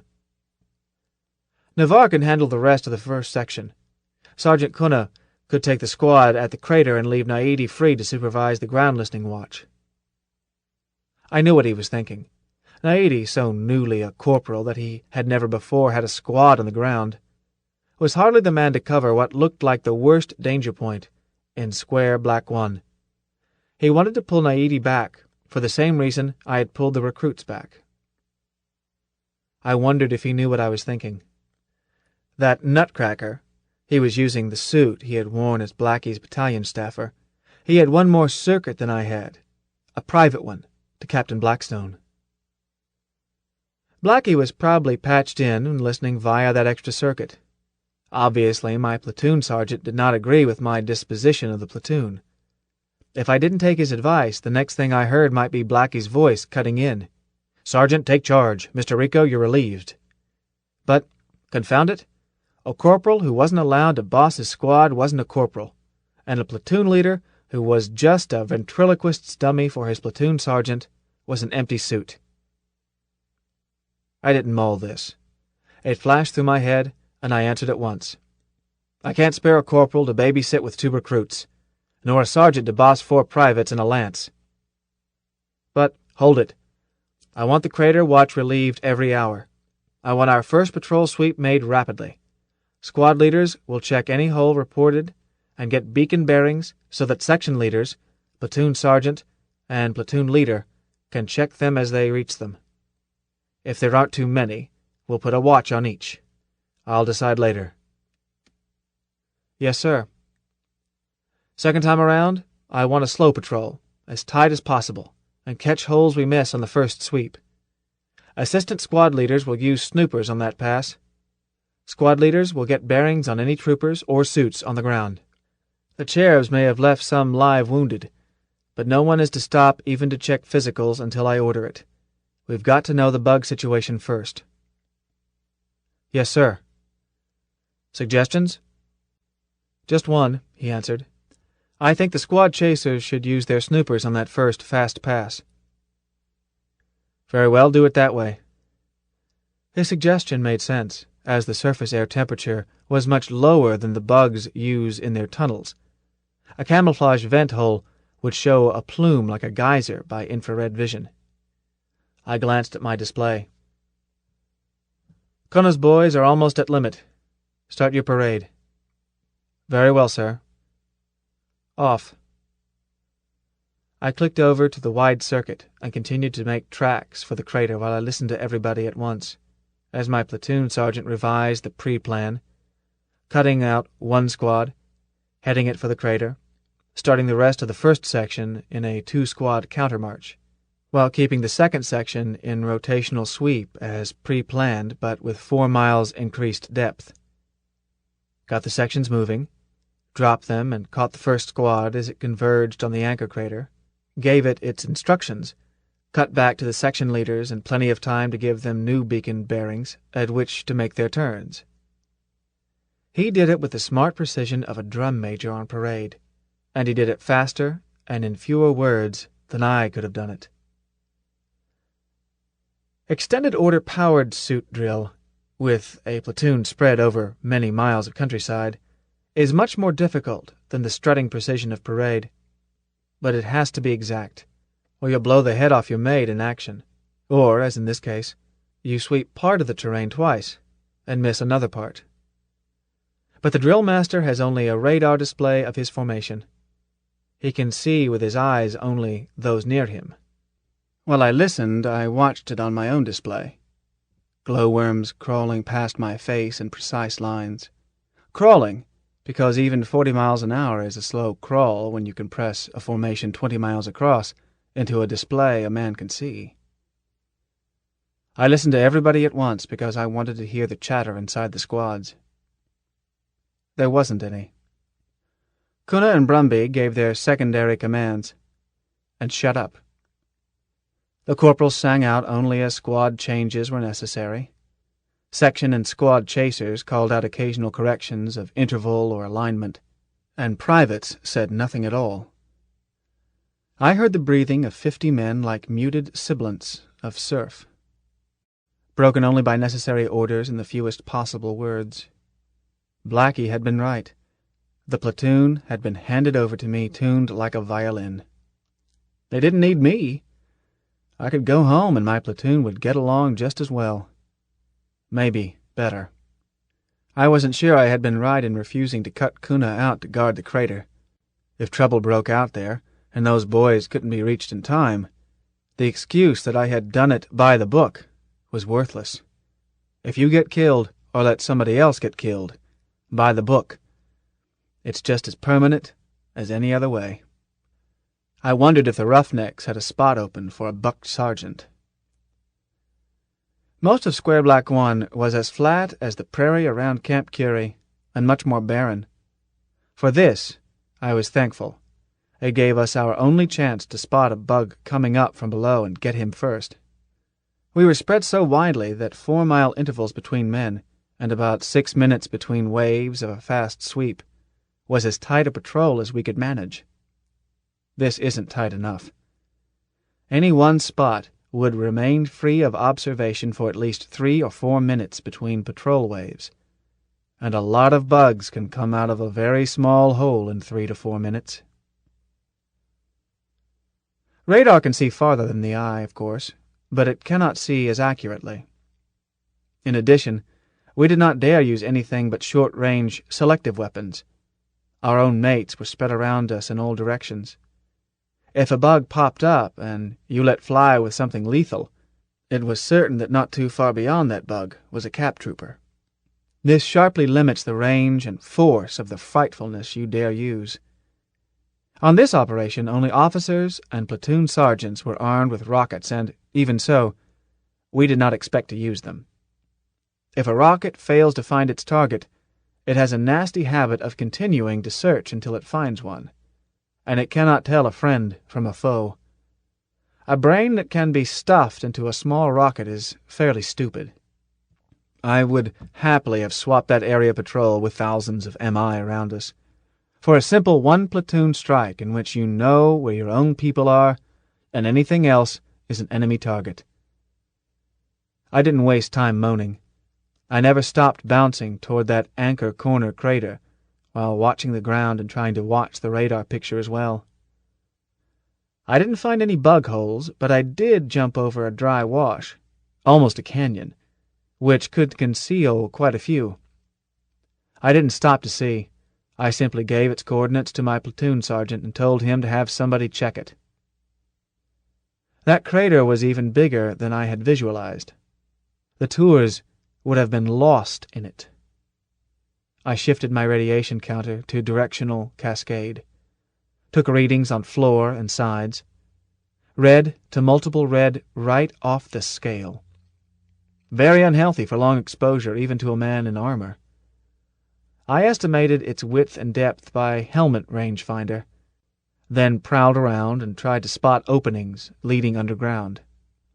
I did not find any, but I did run into crater watches set out by adjacent platoons of the 5th and 1st Regiments. So I arranged to split up the watch by sectors, such that the combined watch could yell for help from all 3 platoons. The patch-in to do this being made through First Lieutenant Do de Campo of the Headhunters on our left. Then I pulled out Naides' lance and half his squad, including the recruits, and sent them back to platoon, reporting all this to my boss and to my platoon sergeant. "Captain," I told Blackie, "we aren't getting any ground vibrations. I'm going down inside and check for holes. The readings show that I won't get too much dosage if I—" "Youngster, stay out of that crater." "But, Captain, I just meant to—" "Shut up. You can't learn anything useful. Stay out." "Yes, sir." The next 9 hours were tedious. We had been preconditioned for 40 hours of duty, 2 revolutions of Planet P, through forced sleep, elevated blood sugar count, and hypno-indoctrination, and of course the suits are self-contained for personal needs. The suits can't last that long, but each man was carrying extra power units and super HP air cartridges for recharging. But a patrol with no action is dull. It is easy to goof off. I did what I could think of, having Kona and Brumby take turn as drill sergeant, thus leaving platoon sergeant and leader free to rove around. I gave orders that no sweeps were to repeat in pattern, so that each man would always check terrain that was new to him. There were endless patterns to cover in a given area, by combining the combinations. Besides that, I consulted my platoon sergeant and announced bonus points toward Honor Squad for first verifiable hole, first bug destroyed, etc. Boot camp tricks. But staying alert means staying alive, so anything to avoid boredom. Finally, we had a visit from a special unit, 3 combat engineers in a utility air car escorting a talent, a spatial sensor. Blackie warned me to expect them. Protect them and give them what they want. Yes, sir. What will they need? How should I know? If Major Landry wants you to take off your skin and dance in your bones, do it.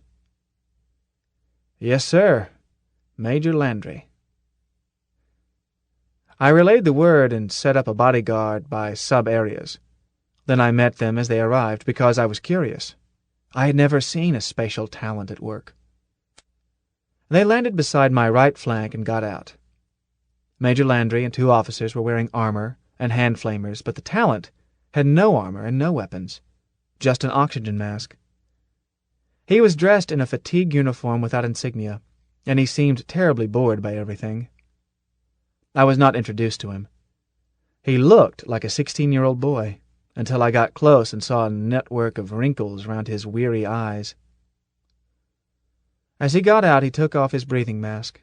I was horrified, so I spoke to Major Landry, helmet to helmet, without radio. Major, the air around here is hot.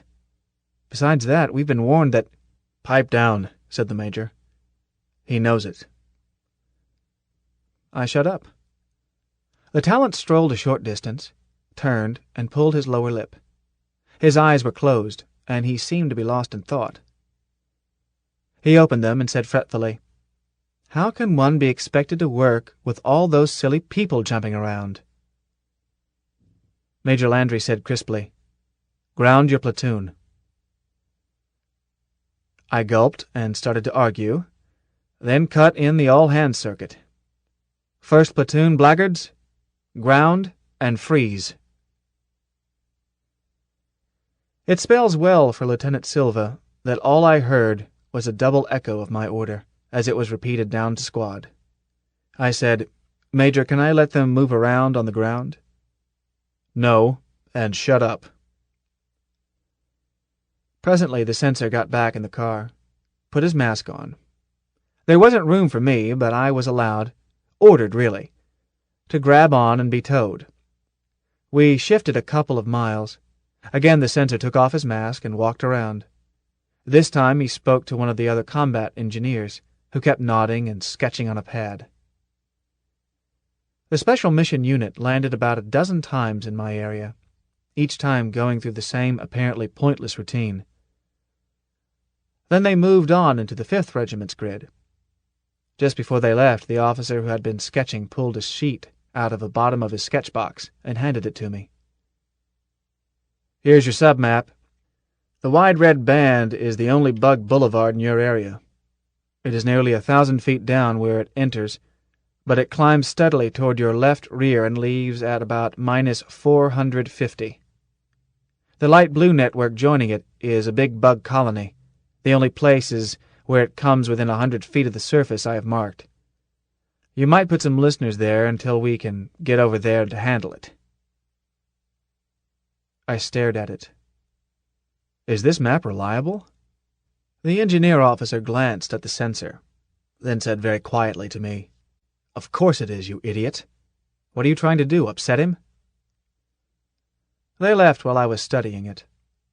The artist engineer had done double sketching, and the box had combined them into a stereo picture of the first 1,000 feet under the surface. I was so bemused by it that I had to be reminded to take the platoon out of freeze. Then I withdrew the ground listeners from the crater, pulled 2 men from each squad, and gave them bearings from the infernal map to have them listen along the bug highway and over the town. I reported it to Blackie. He cut me off as I started to describe the bug tunnels by coordinates. Major Landry relayed a facsimile to me. "Just give me coordinates of your listening posts." I did so. He said, "Not bad, Johnny, but not quite what I want either. You've placed more listeners than you need over their mapped tunnels. String 4 of them along that bug racetrack. Place 4 more in a diamond around their town. That leaves you 4. Place 1 in the triangle formed by your right rear corner and the main tunnel. The other 3 go in the larger area on the other side of the tunnel." "Yes, sir." I added, "Captain, can we depend on this map?" "What's troubling you?" "Well, it seems like magic. Black magic." "Oh. Look, son, I've got a special message from the Sky Marshal to you. He says to tell you that map is official, and that he will worry about everything else, so that you can give full time to your platoon. Follow me?" Yes, Captain." "But the bugs can burrow mighty fast, so you give special attention to the listening posts outside the area of the tunnels. Any noise from those 4 outside posts louder than a butterfly's roar is to be reported at once, regardless of its nature." "Yes, sir." "When they burrow, it makes a noise like frying bacon, in case you've never heard it. Stop your patrol sweeps. Leave 1 man on visual observation of the crater. Let half your platoon sleep for 2 hours, while the other half pairs off to take turns listening." "Yes, sir." "You may see some more combat engineers. Here's the revised plan. A sapper company will blast down and cork that main tunnel where it comes nearest the surface, either at your left flank or beyond in headhunter territory. At the same time, another engineering company will do the same where that tunnel branches about 30 miles off to your right, in the 1st Regiment's bailiwick. When the corks are in, a long chunk of their main street and a biggish settlement will be cut off. Meanwhile, the same sort of thing will be going on a lot of other places. Thereafter, we'll see. Either the bugs break through to the surface and we have a pitched battle, or they sit tight and we go down after 'em, a sector at a time." "I see." I wasn't sure that I did, but I understood my part. Rearrange my listening posts. Let half my platoon sleep. Then a bug hunt, on the surface if we're lucky, underground if we had to. Have your flank make contact with that sapper company when it arrives. Help 'em if they want help." "Right, Captain." I agreed heartily. Combat engineers are almost as good an outfit as the infantry. It's a pleasure to work with them. In a pinch they fight, maybe not expertly, but bravely. Or they go ahead with their work, not even lifting their heads while a battle rages around them. They have an unofficial, very cynical and very ancient motto. First we dig 'em, then we die in 'em. To supplement their official motto, can do. Both mottos are literal truth. Get on it, son. 12 listening posts meant that I could put a half a squad at each post, either a corporal or his lance, plus 3 privates, then allow 2 of each group of 4 to sleep while the other 2 took turns listening. Navarre and the other section chaser could watch the crater and sleep. Turn about, while section sergeants could take turns in charge of the platoon. The disposition took no more than 10 minutes once I had detailed the plan and given out bearings to the sergeants. Nobody had to move very far. I warned everybody to keep eyes open for a company of engineers. As soon as each section reported its listening posts in operation, I clicked to the wide circuit. Odd numbers, lie down, prepare to sleep. 1, 2, 3, 4, 5, sleep. A suit is not a bed, but it will do. One good thing about hypno-preparation for combat is that, in the unlikely event of a chance to rest, a man can be put to sleep instantly by post-hypnotic command triggered by someone who is not a hypnotist, and awakened just as instantly, alert and ready to fight. It is a lifesaver, because a man can get so exhausted in battle that he shoots at things that aren't there, and can't see what he should be fighting. But I had no intention of sleeping. I had not been told to, and I had not asked. The very thought of sleeping, when I knew that perhaps many thousands of bugs were only a few hundred feet away, made my stomach jump. Maybe that sensor was infallible. Perhaps the bugs could not reach us without alerting our listening posts. Maybe. But I didn't want to chance it. I clicked to my private circuit. Sarge? Yes, sir. You might as well get a nap. I'll be on watch. Lie down and prepare to sleep. 1, 2... Excuse me, sir, I have a suggestion. Yes? If I understand the revised plan, no action is expected for the next 4 hours. You could take a nap now, and then... Forget it, Sarge. I am not going to sleep. I'm going to make the rounds of the listening posts and watch for that sapper company. Very well, sir. I'll check number 3 while I'm here. You stay here with Brumby and catch some rest while I... Johnny? I broke off. Yes, Captain. Had the old man been listening? Are your posts all set? Yes, Captain, and my odd numbers are sleeping. I am about to inspect each post. Then let your sergeant do it. I want you to rest. But, Captain, lie down. That's a direct order. Prepare to sleep.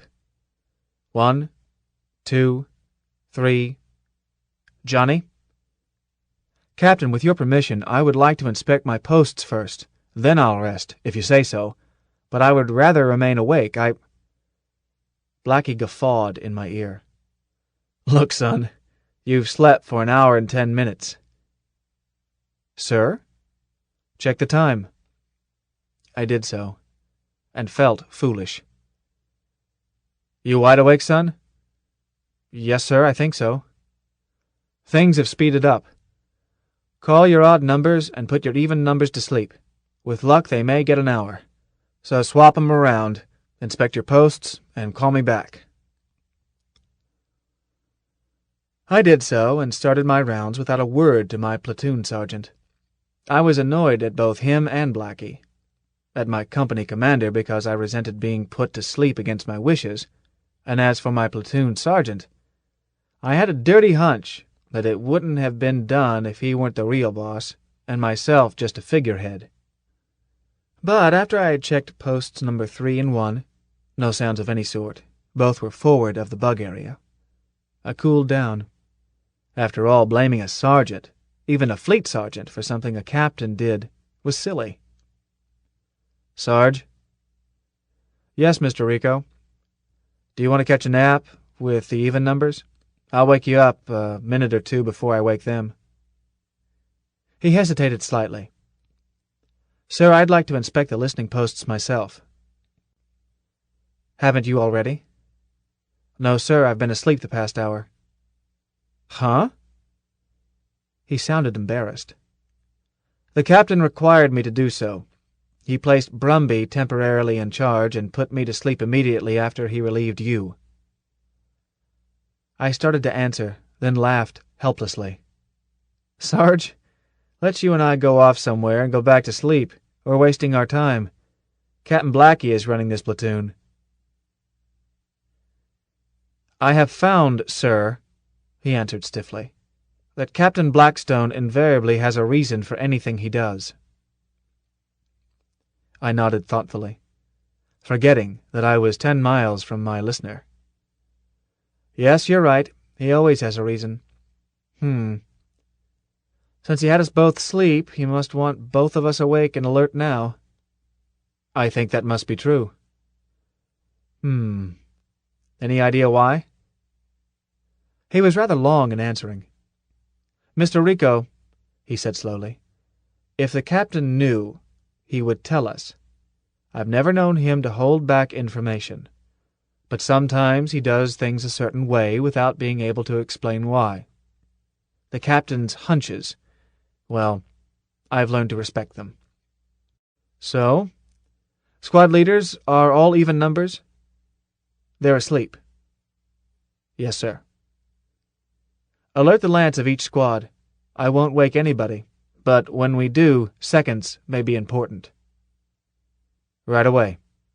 I checked the remaining forward posts, then covered the 4 posts bracketing the bug village, jacking my phones in parallel with each listener.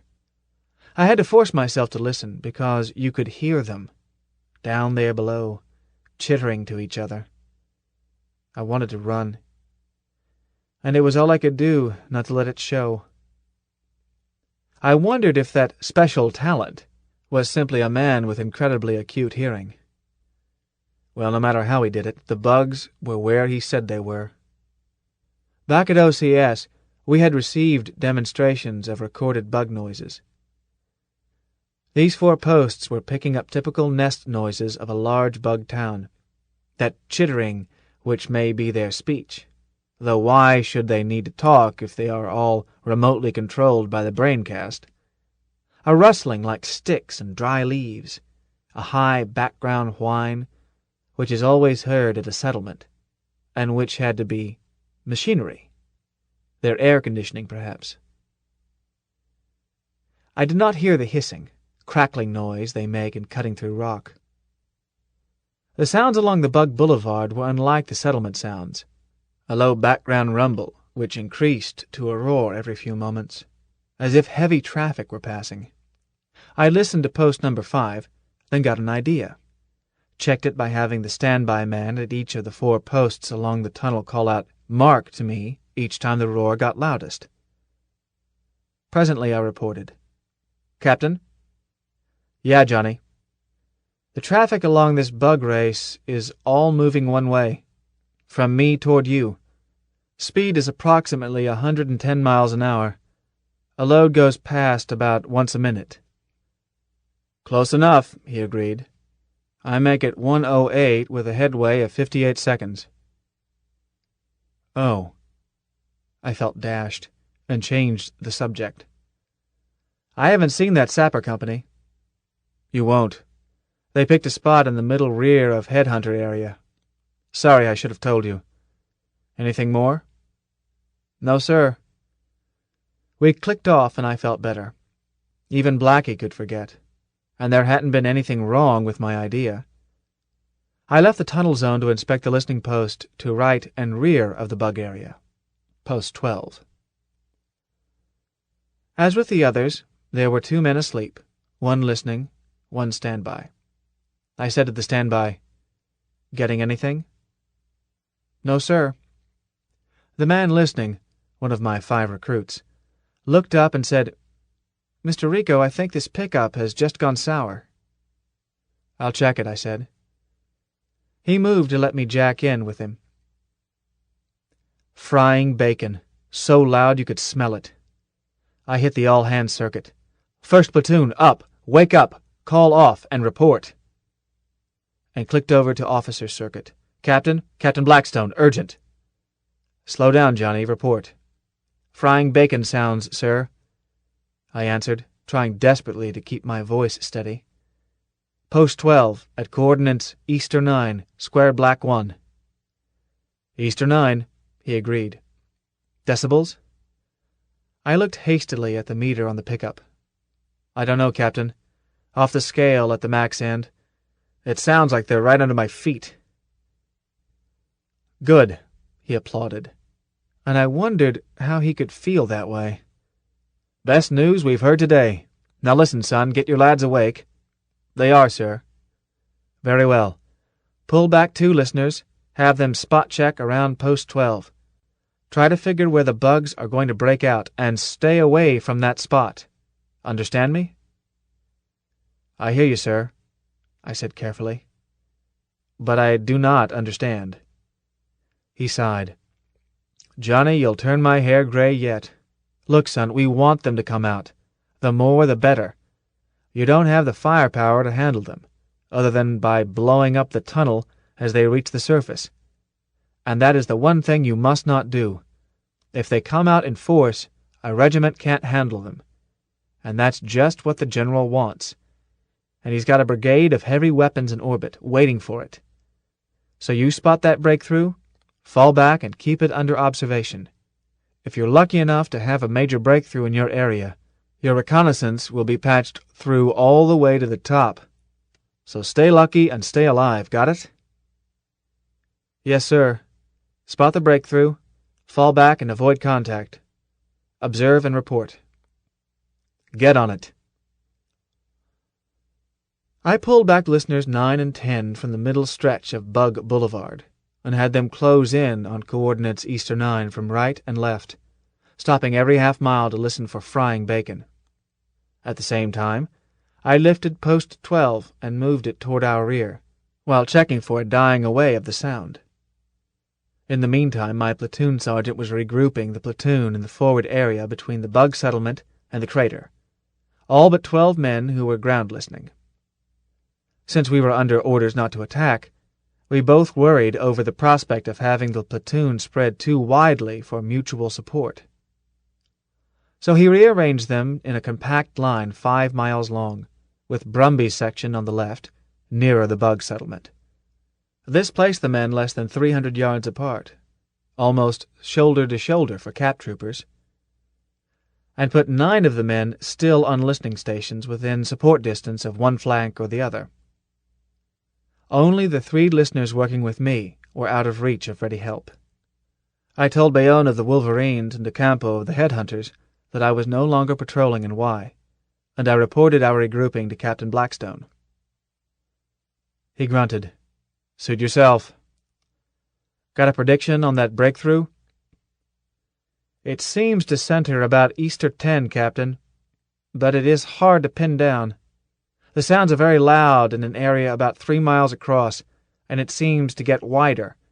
I'm trying to circle it at an intensity level just barely on scale.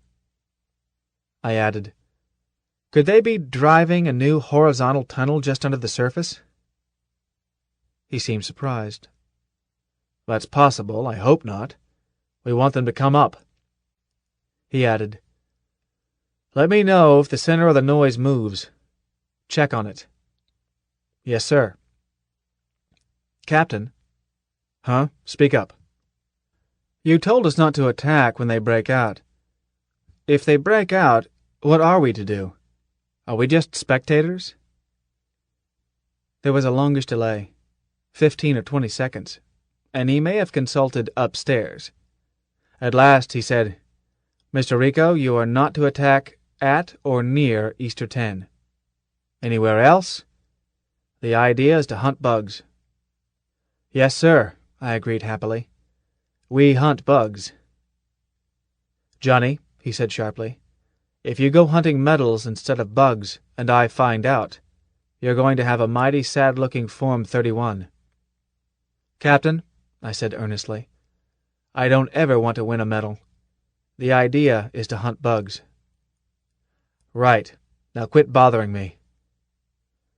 I called my platoon sergeant, explained the new limits under which we would work, told him to pass the word along, and to make sure that each man's suit was freshly charged, air and power. "We've just finished that, sir. I suggest that we relieve the men with you." He named 3 reliefs. That was reasonable, as my ground listeners had had no time to recharge. But the reliefs he named were all scouts. Silently I cussed myself for utter stupidity. A scout's suit is as fast as a command suit, twice the speed of a marauder. I had been having a nagging feeling of something left undone, and had checked it off to the nervousness I always feel around bugs. Now I knew. Here I was, 10 miles away from my platoon with a party of 3 men, each in a marauder suit. When the bugs broke through, I was going to be faced with an impossible decision, unless the men with me could rejoin as fast as I could. "That's good," I agreed. "But I no longer need 3 men. Send Hughes, right away. Have him relieve Nyberg. Use the other 3 scouts to relieve the listening posts farthest forward." "Just Hughes?" he said doubtfully. "Hughes is enough. I'm going to man 1 listener myself. 2 of us can straddle the area. We know where they are now." I added, "Get Hughes down here on the bounce." For the next 37 minutes, nothing happened. Hughes and I swung back and forth along the forward and rear arcs of the area around Easter 10, listening 5 seconds at a time, then moving on. It was no longer necessary to seat the microphone in rock. It was enough to touch it to the ground to get the sound of frying bacon, strong and clear. The noise area expanded, but its center did not change. Once I called Captain Blackstone to tell him the sound had abruptly stopped, and again 3 minutes later to tell him it had resumed. Otherwise, I used the scouts circuit, and let my platoon sergeant take care of the platoon and the listening posts near the platoon. At the end of this time, everything happened at once. A voice called out on the scout circuit, "Bacon fry, Albert 2. I clicked over and called out, "Captain, bacon fry at Albert 2, Black 1.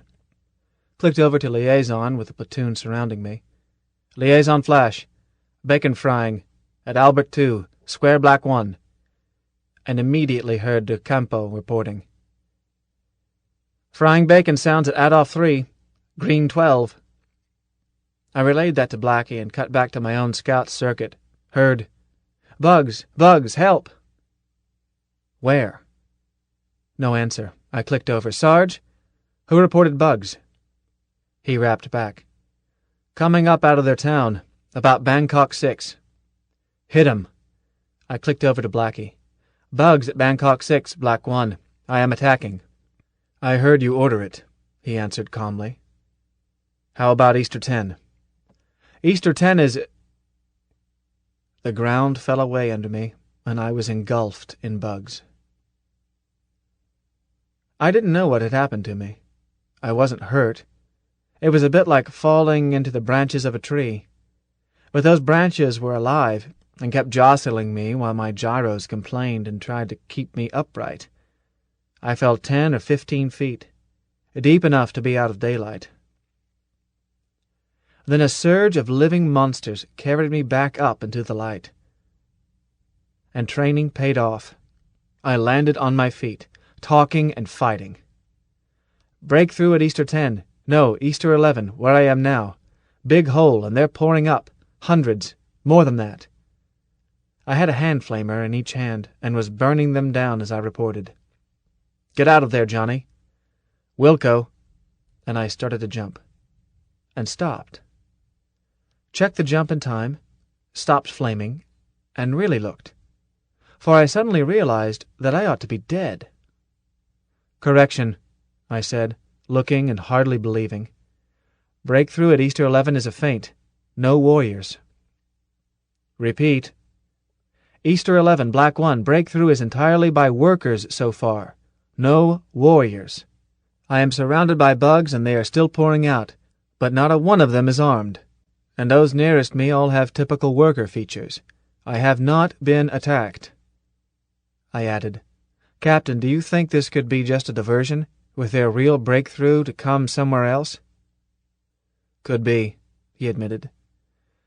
"Your report is patched through right to division, so let them do the thinking." Stir around and check what you've reported. Don't assume that they are all workers. You may find out the hard way." "Right, Captain." I jumped high and wide, intending to get outside that mass of harmless but loathsome monsters. That rocky plain was covered with crawling black shapes in all directions. I overrode my jet controls and increased the jump, calling out, "Hughes, report." "Bugs, Mr. Rico. Zillions of 'em. I'm burning 'em down." "Hughes, take a close look at those bugs. Any of 'em fighting back? Aren't they all workers?" I hit the ground and bounced again. He went on, "Hey, you're right, sir. How did you know?" "Rejoin your squad, Hughes." I clicked over. "Captain, several thousand bugs have exited near here, and from an undetermined number of holes. I have not been attacked. Repeat, I have not been attacked at all. If there are any warriors among them, they must be holding their fire and using workers as camouflage." He did not answer. There was an extremely brilliant flash far off to my left, followed at once by one just like it, but farther away to my right front. Automatically I noted time and bearings. "Captain Blackstone, answer." At the top of my jump, I tried to pick out his beacon, but that horizon was cluttered by low hills in square black too. I clicked over and called out, "Sarge, can you relay to the captain for me?" At that very instant, my platoon sergeant's beacon blinked out. I headed on that bearing as fast as I could push my suit. I had not been watching my display closely.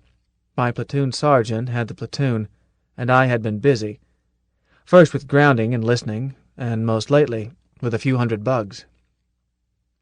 I had suppressed all but the non-comms beacons to allow me to see better. I studied the skeleton display, picked out Brumby and Kona, their squad leaders and section chasers. "Kona, where's the platoon sergeant?" "He's reconnoitering a hole, sir." "Tell him I'm on my way, rejoining." I shifted circuits without waiting. "First platoon blackguards to second platoon, answer." "What do you want?" Lieutenant Koroshin growled. "I can't raise the captain." "You won't, he's out." "Dead?" "No, but he's lost power, so he's out." "Oh, then you're company commander." All right, so what? Do you want help?" No, sir." "Then shut up," Koroshin told me. "Until you do need help. We've got more than we can handle here." "Okay." I suddenly found that I had more than I could handle. While reporting to Koroshin, I shifted to full display and short range, as I was almost closed with my platoon. And now I saw my first section disappear one by one. Brumby's beacon disappearing first. "Kona, what's happening to the first section?" His voice sounded strained. "They are following the platoon sergeant down." If there's anything in the book that covers this, I don't know what it is. Had Brumby acted without orders, or had he been given orders I hadn't heard? Look, the man was already down a bug hole, out of sight and hearing. Is this a time to go legal? We would sort such things out tomorrow, if any of us had a tomorrow. "Very well," I said. "I'm back now. Report."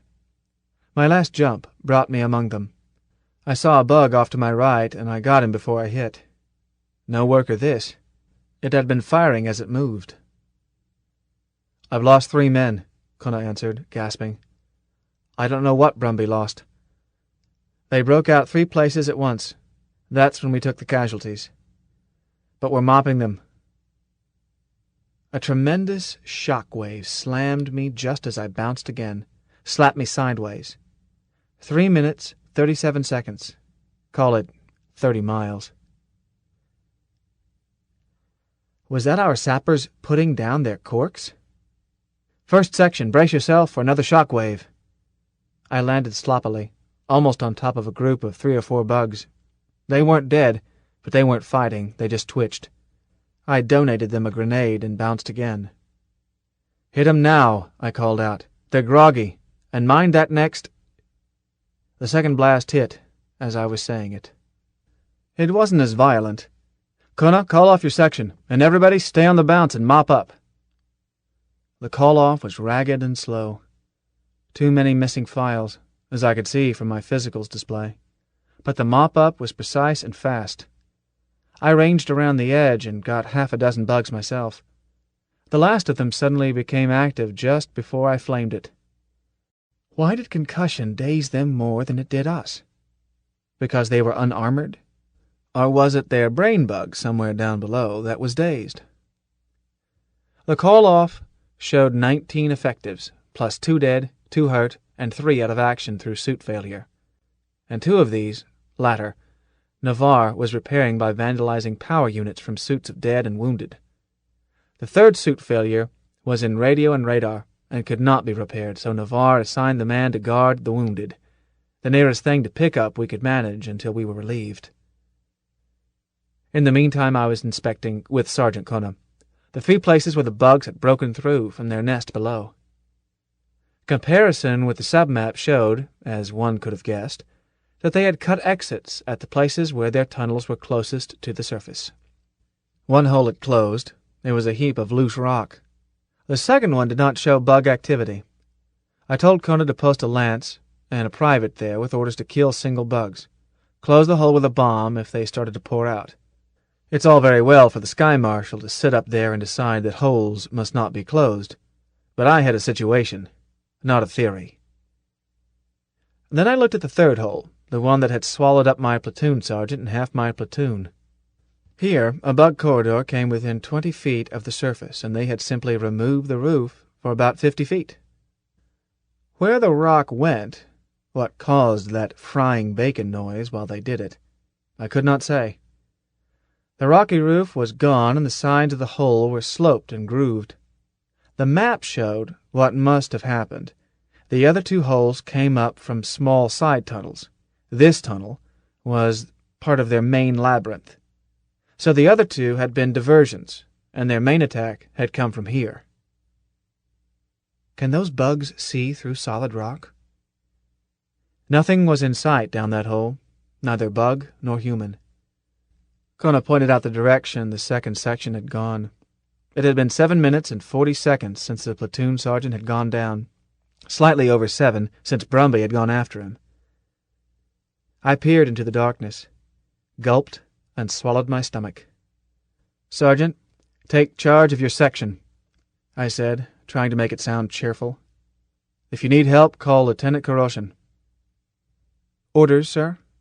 "None, unless some come down from above. I'm going down to find the 2nd section, so I may be out of touch for a while." Then I jumped down in the hole at once, because my nerve was slipping. Behind me I heard, "Section? 1st squad, 2nd squad, 3rd squad. By squads, follow me." And Kuna jumped down too. It's not nearly so lonely that way. I had Kuna leave 2 men at the hole to cover our rear, one on the floor of the tunnel, one at the surface level. Then I led them down the tunnel the 2nd section had followed, moving as fast as possible, which wasn't fast, as the roof of the tunnel was right over our heads. A man can move in sort of a skating motion in a powered suit without lifting his feet, but it is neither easy nor natural. We could have trotted without armor faster. Snoopers were needed at once, whereupon we confirmed something that had been theorized. Bugs see by infrared. That dark tunnel was well lighted when seen by snoopers.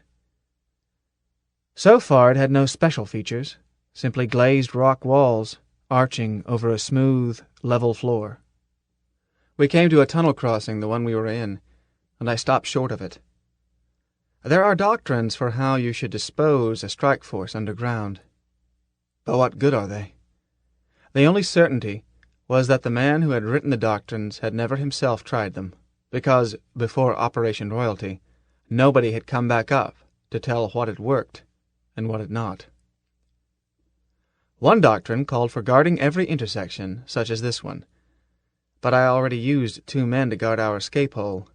If I left 10% of my force at each intersection, Mighty soon I would be 10%ed to death. I decided to keep us together, and decided, too, that none of us would be captured, not by bugs. Far better a nice, clean real estate deal. And with that decision, a load was lifted from my mind, and I was no longer worried. I peered cautiously into the intersection, looking both ways. No bugs. So I called out over the non-comms circuit, "Brumby?" The result was startling. You hardly hear your own voice when using suit radio, as you are shielded from your output. But here, underground, in a network of smooth corridors, my output came back to me as if the whole complex were one enormous waveguide. Brumby. My ears rang with it, and then rang again. Mr. Rico. Not so loud, I said, trying to talk very softly to myself. Where are you?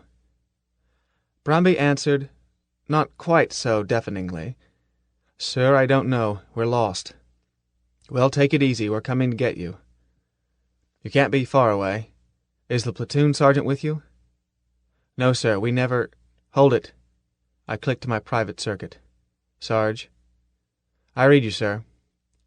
His voice sounded calm, and he was holding the volume down. Brumby and I are in radio contact, but I have not been able to make rendezvous. Where are you?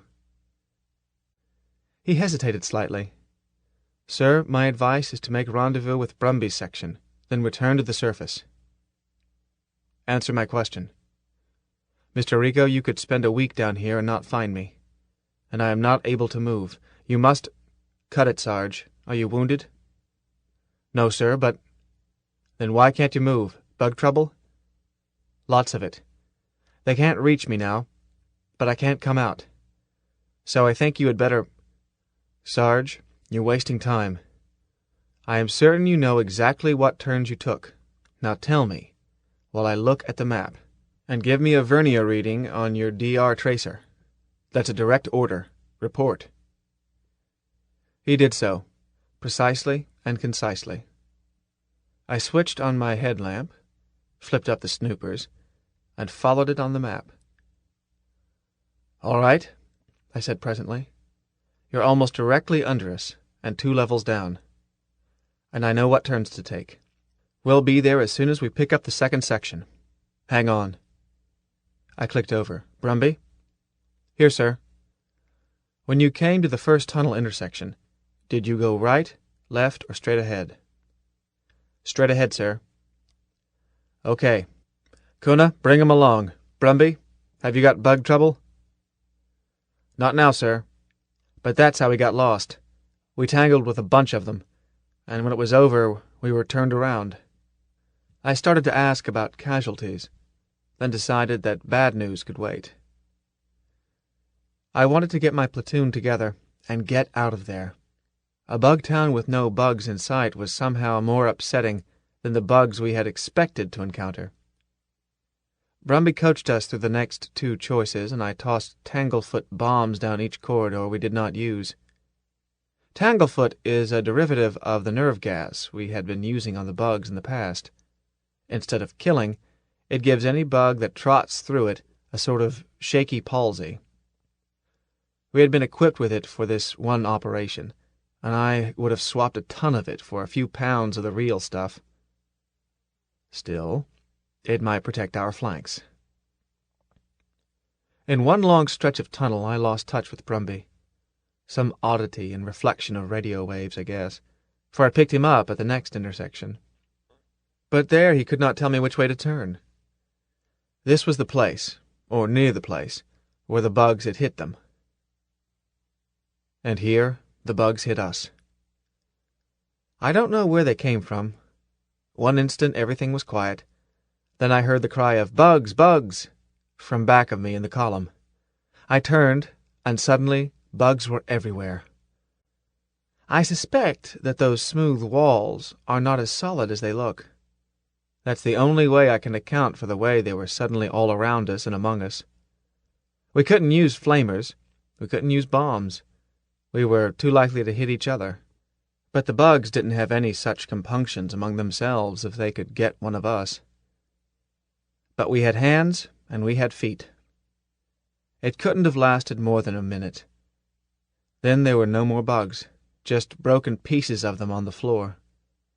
And 4 cap troopers down. One was Sergeant Brumby, dead. During the ruckus, the second section had rejoined. They had not been far away, sticking together to keep from getting further lost in that maze, and had heard the fight. Hearing it, they had been able to trace it by sound, where they had not been able to locate us by radio.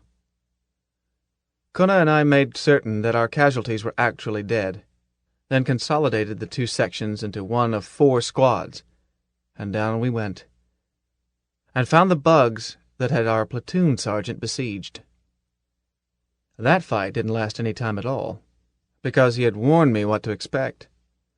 He had captured a brain bug and was using its bloated body as a shield. He could not get out, but they could not attack him without, quite literally, committing suicide by hitting their own brain. We were under no such handicap. We hit them from behind.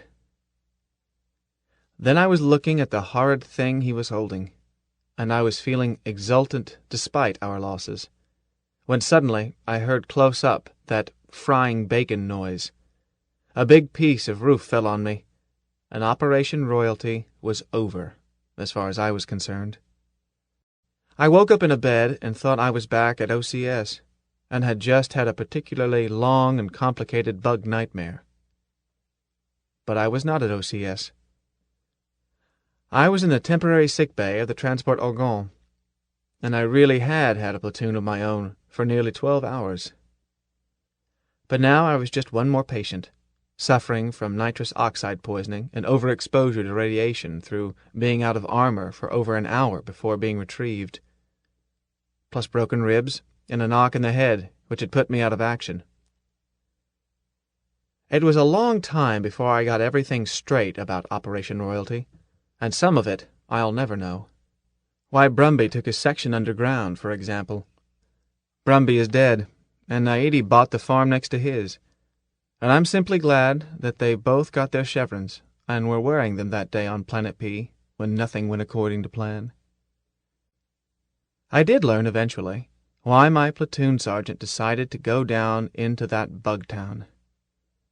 He had heard my report to Captain Blackstone that the major breakthrough was actually a feint, made with workers sent up to be slaughtered.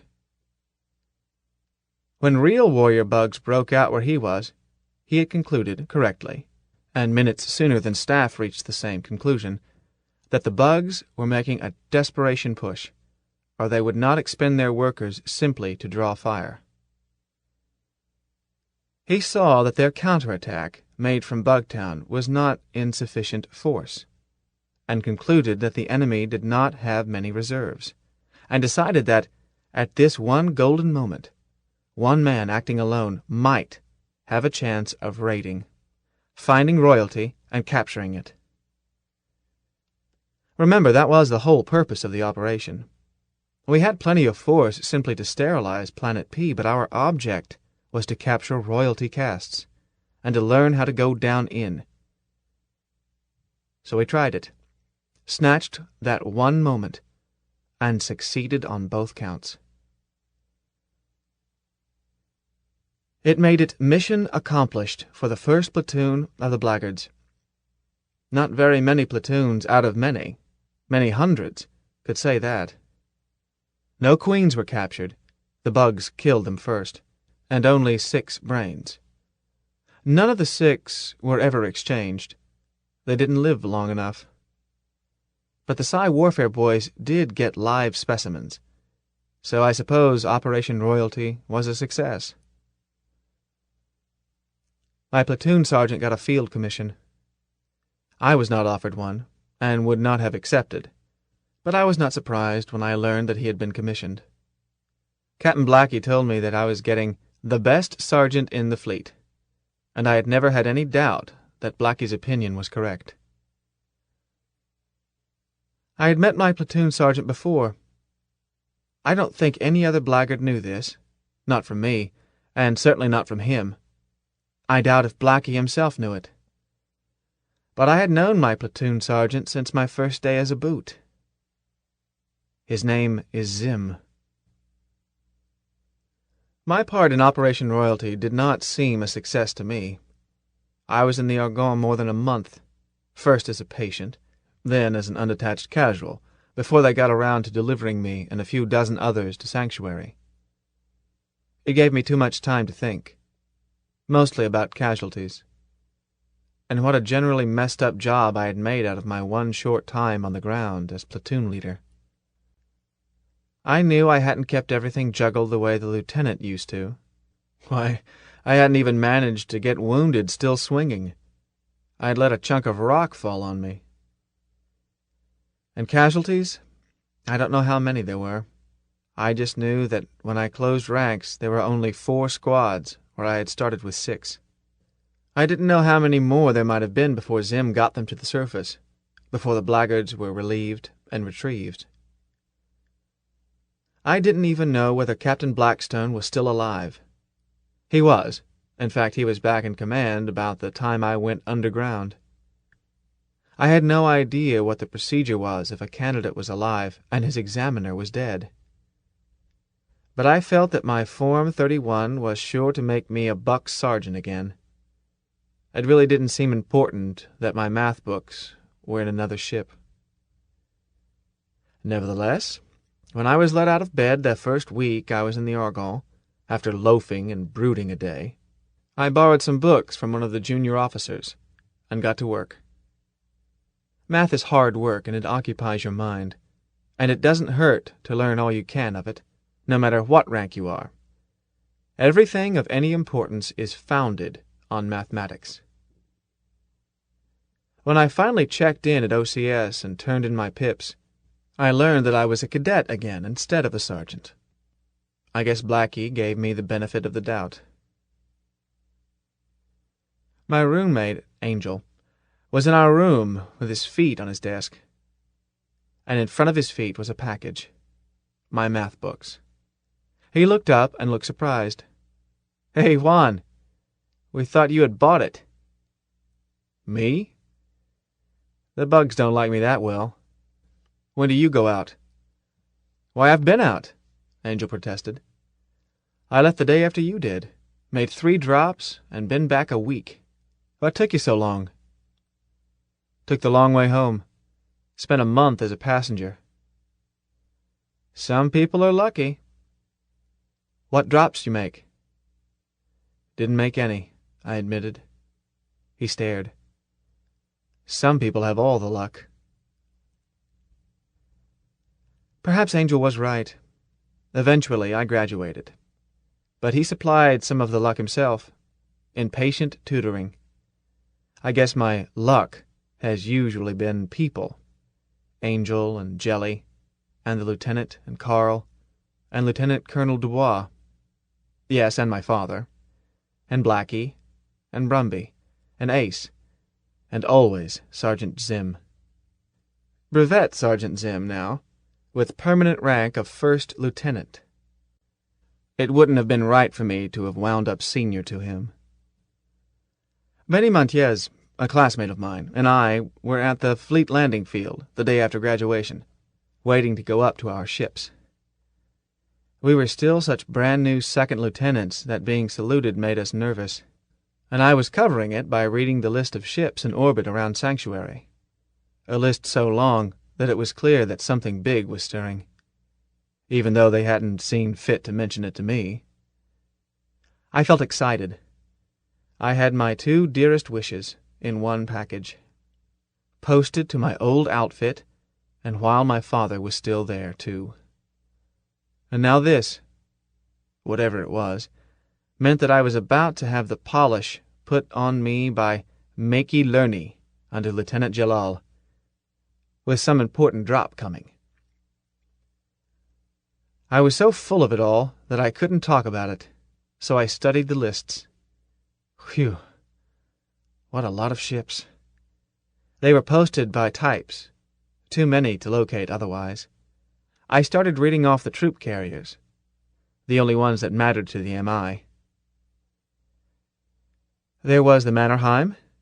Any chance of seeing Carmen? Probably not. But I could send a dispatch and find out. Big ships. The new Valley Forge and the new Ypres.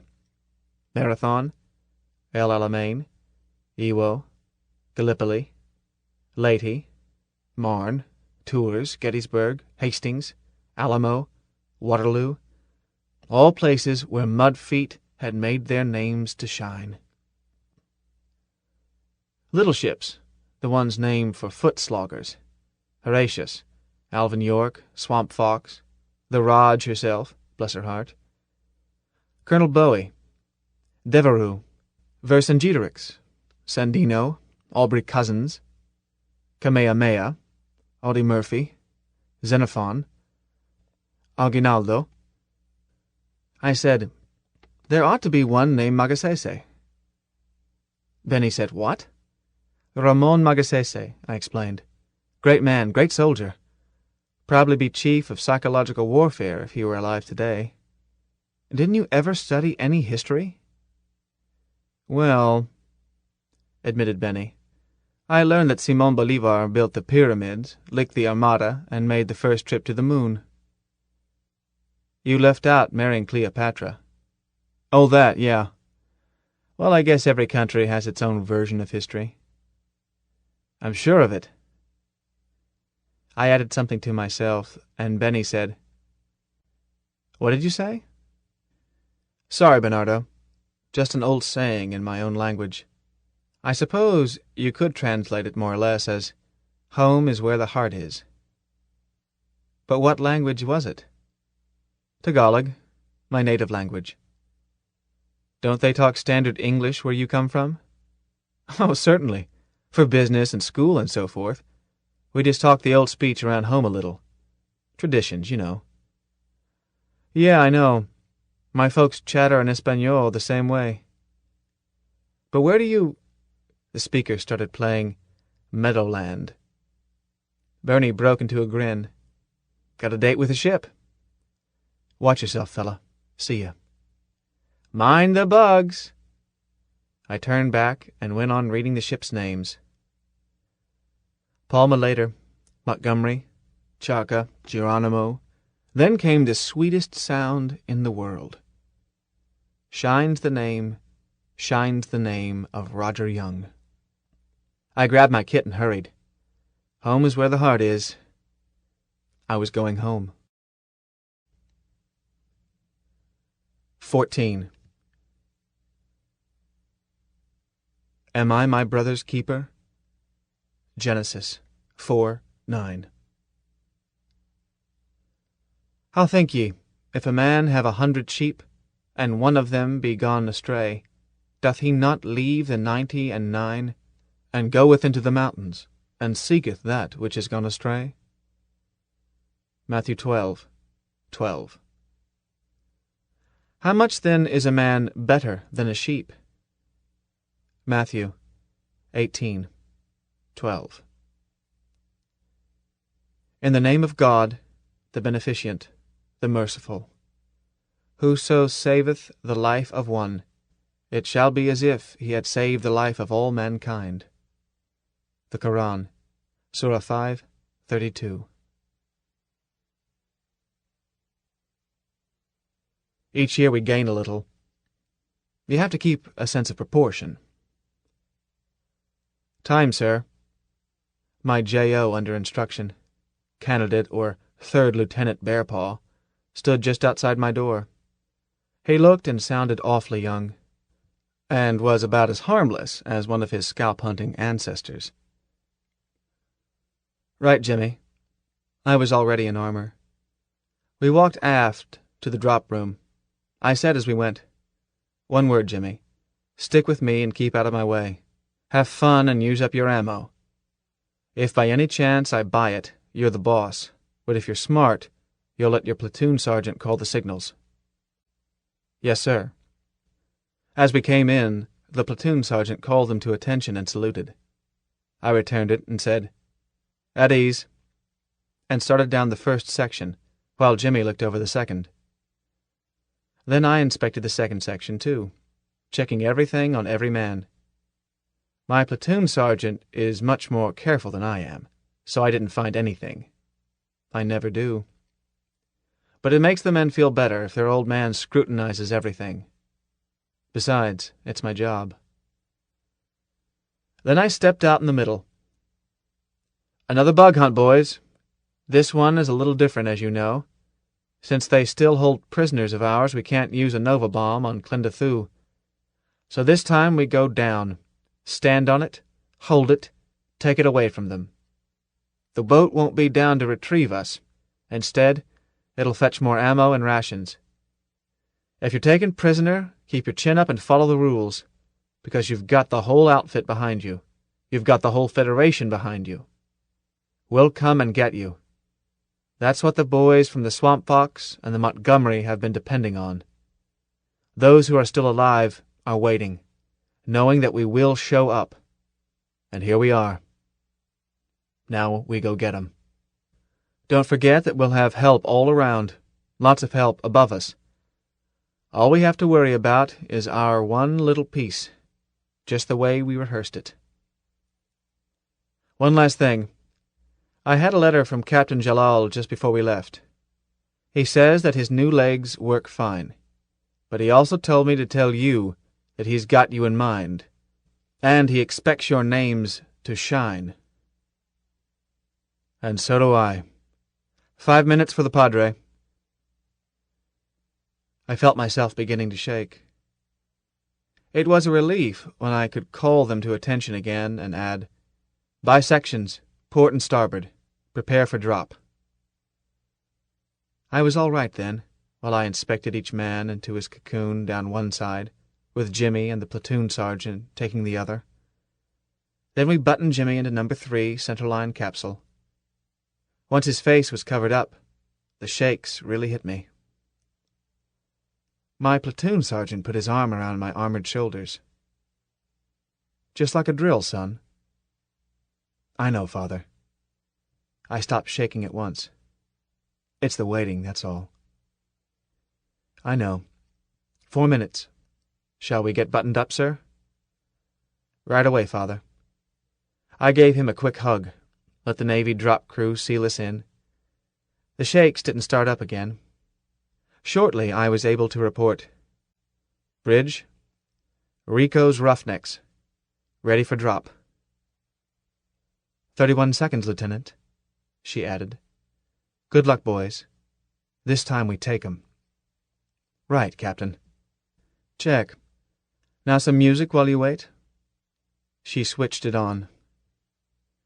"To the everlasting glory of the infantry."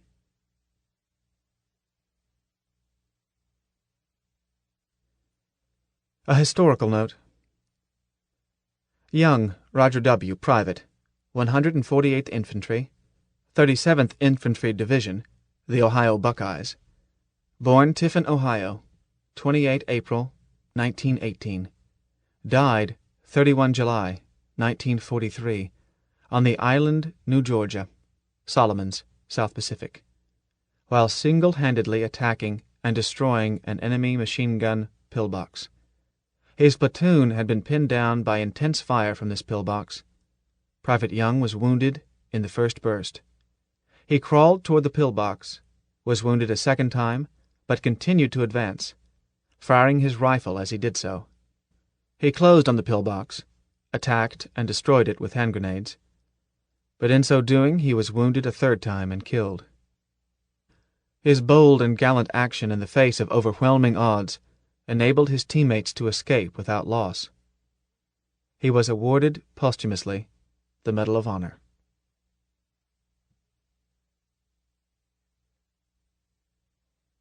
This concludes the reading of Starship Troopers by Robert A. Heinlein. This book was read by Lloyd James. If you would like to obtain a mail-order catalog or additional information about our growing line of audiobooks, write Blackstone Audiobooks, P.O. Box 969, Ashland, Oregon, zip code 97520, or call 1-800-SAY-BOOK. That's 1-800-729-2665. Thank you.